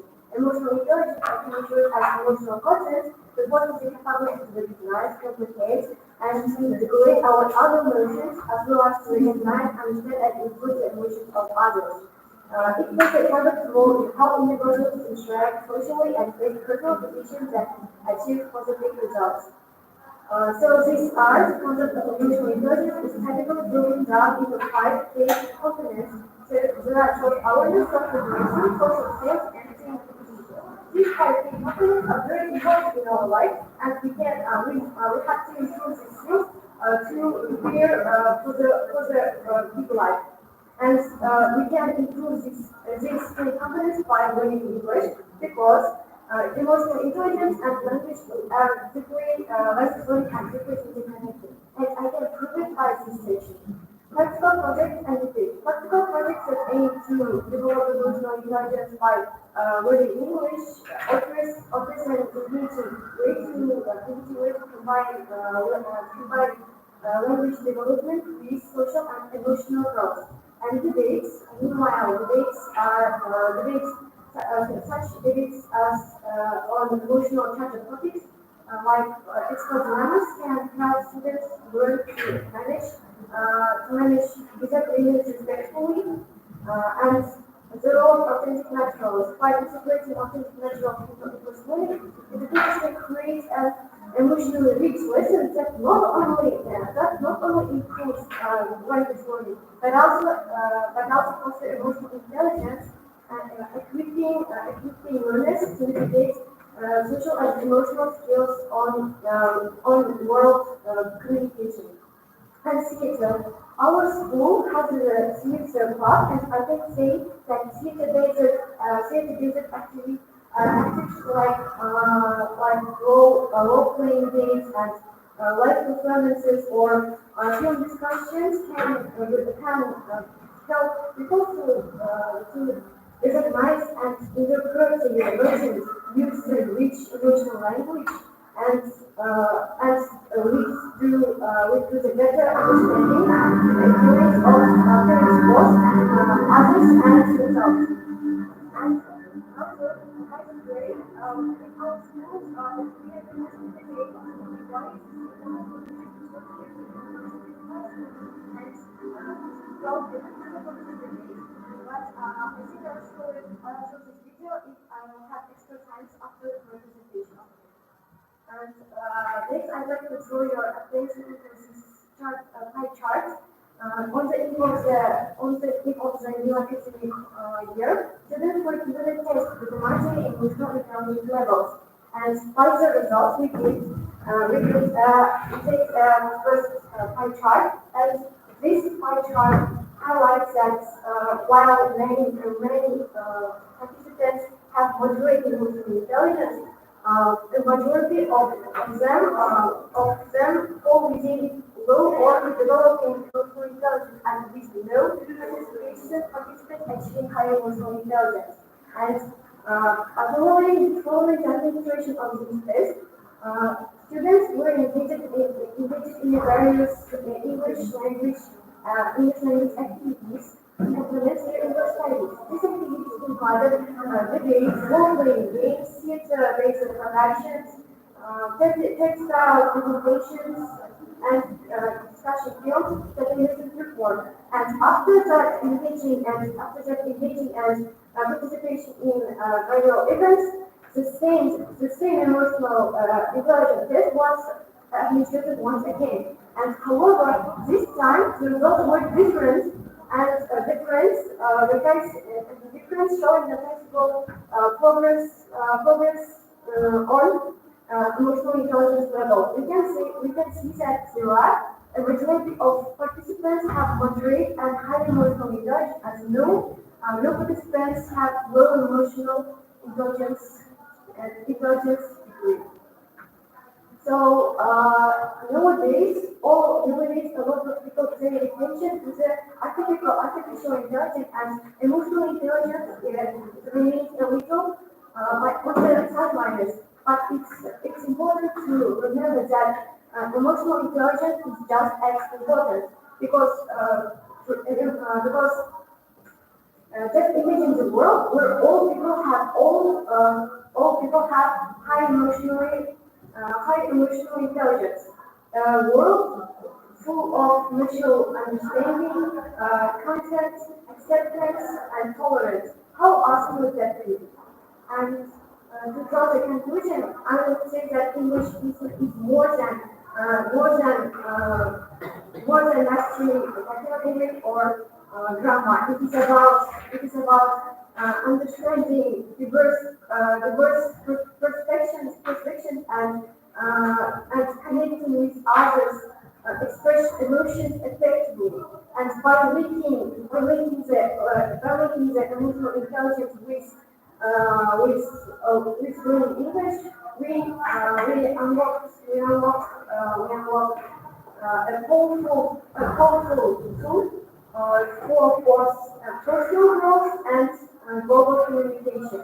And as a suggestion, I feel the most important thing that we need to do is implement implement this emotional education in schools.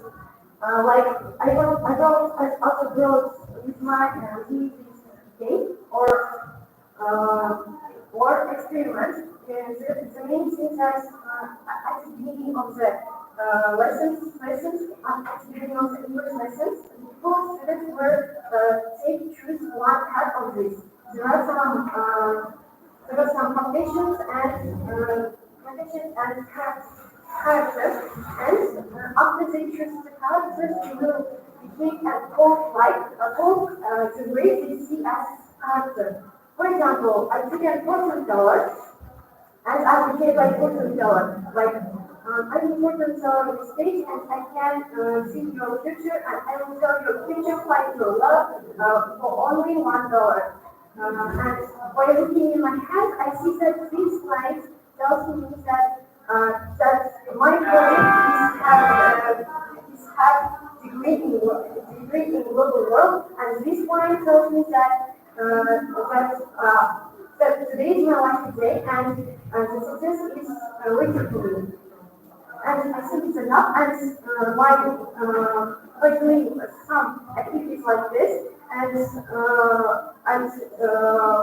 by doing something I like this, we can improve students' emotional intelligence with fun and interesting ways. And thank you for your attention. And if you're lucky, we'll get out of school having learned these crucial and fundamental skills of emotional intelligence. Thank you for your attention. Say that learning English develops our emotional intelligence.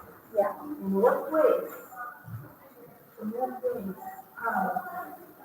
By encouraging, participating some activities in English language, like TEDx presentation in English, or role-playing games in English, or doing vocabulary in English, we can improve our emotional intelligence, because emotional intelligence is because these activities help students to learn how to change their tone or their vocabulary, and how to use their body language to express their emotions.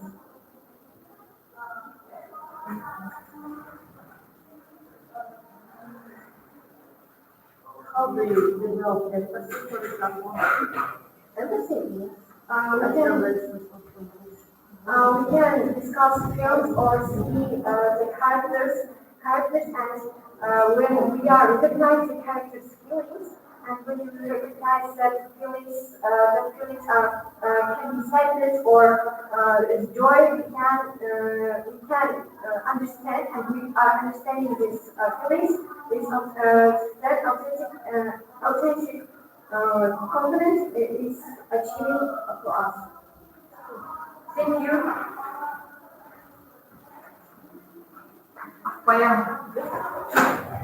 Last minute. Am I right? Yes. So,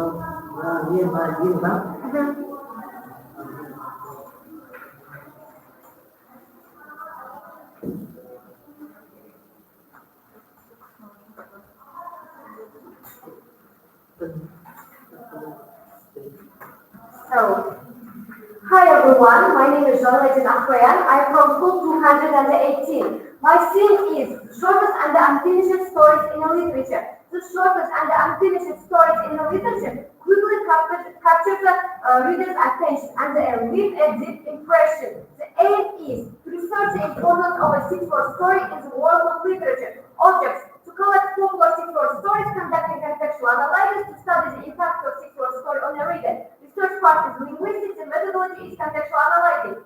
So I did one experiment.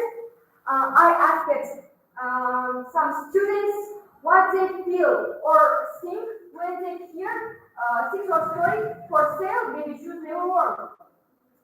I did psychological impact. Those aged 7 to 10 years old, they think that was simply advertisement for sale. Those aged 15 to 20 years old, they feel sadness from phrase never worn. 20 to 25 years old, they feel sense of value of life. And then 35 years old and more, they perceive emotional impact. So, next, I conduct an experiment. I asked one group of students to write down the objects around them, and then, using just one word on a specially prepared sheet, they replaced the given noun with another part of speech, moving on the table on clockwise direction. We continued it until they had fully replaced all the words. After this, as you see, I cut up this sheet and gave another group of students to reconstruct it. Result, it's the first step to writing a six-word story. In a six-word story, every word is crucial because number of words is limited. Next, we played a game with six-word story or unfinished stories. I printed unfinished stories in a separate card, and the students picked one, and they should read it excellently and summarize it in their own words. After this, they should retell this, not using the words in the text. And all students have the general list of all mini texts. The task of the listener, after hearing the retelling, write the surname or name of the retelling directly to the corresponding mini text. Result, six-word stories are not perceived in the same way. They have individual meaning for each person. The power of the stories in this, they affect readers in a different ways, depending on their emotions and their thinking. So, my findings. Training your brain, increase our writing abilities and use images better. Know the narratives, but we understand what happens because we figured it ourselves. Perfectness expresses the emotions, confusion, suffering that could probably be found in a longer version of story. Role in literature across all genres. For example, in tragedy and in romance. In tragedy, maybe I had read the short story. Under the moonlight, his shadow vanishes. In romance, he loved her more than life. Novelty. If you read short story, you will increase the percentage of book readers. This is a book reading in Kazakhstan diagram. The 9% of people read paper books. And 22% of people read books once a week. 62% of people never read e-books. And 53% of people never read paper books. Reading unfinished stories increase your creative thinking skills and imagination. Imagination influences good memory. When we imagine that we read, we will have good memory. So, conclusion and the discussion. Novels and poems enlarge vocabulary. Six-word stories increase our imagination. As I said, imagination and creativity stimulate our brain's work. By retelling unfinished stories, we practice our creative thinking. If you want to ask why I chose this topic, I say that unfinished stories are not so popular around us, but it's so useful for us, for our memory, for our imagination, for our vocabulary. And my project will be help to people who doesn't want to read and who thinks that reading boring. Six-word stories related to your thinking. So that's all. Thank you for your attention. Do you have any questions? So your comment is a kind of unclear. So what do you mean by short and unfinished stories or deep fiction? So what is the use, or you are suggesting some strategies to use short stories, or what is it? Short stories. My topic is the shortest and unfinished stories. In the literature, it's kind of genre, I think.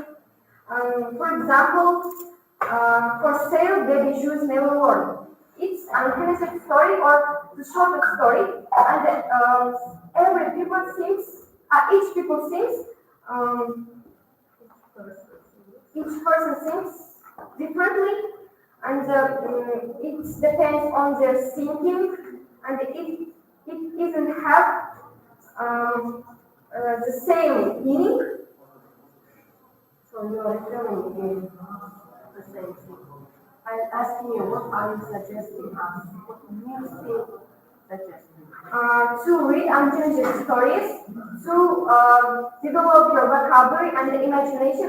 When we develop our imagination, we develop and memory.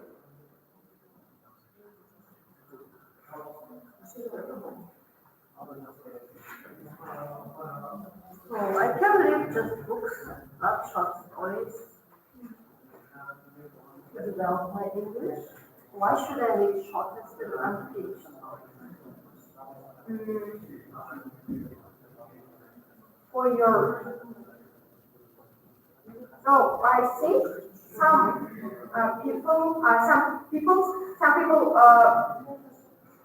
don't want to read books because because they have one meaning, and for this they didn't want to read. And in unfinished stories, as I said, not have only one meaning. How long are they? They're not long. One page? Oh, One page? no, for 5-6 words. Mhm. For example, as I said, for sale, baby shoes never worn. And tragic story. Under the moonlight, his shadow vanishes. It's a short story. So we need to follow and continue the story. No, maybe yes. Maybe? You are not sure. Is that all? Yes. Okay. Thank you, everyone. Now we should discuss about Don't worry, Thank you for you to see us.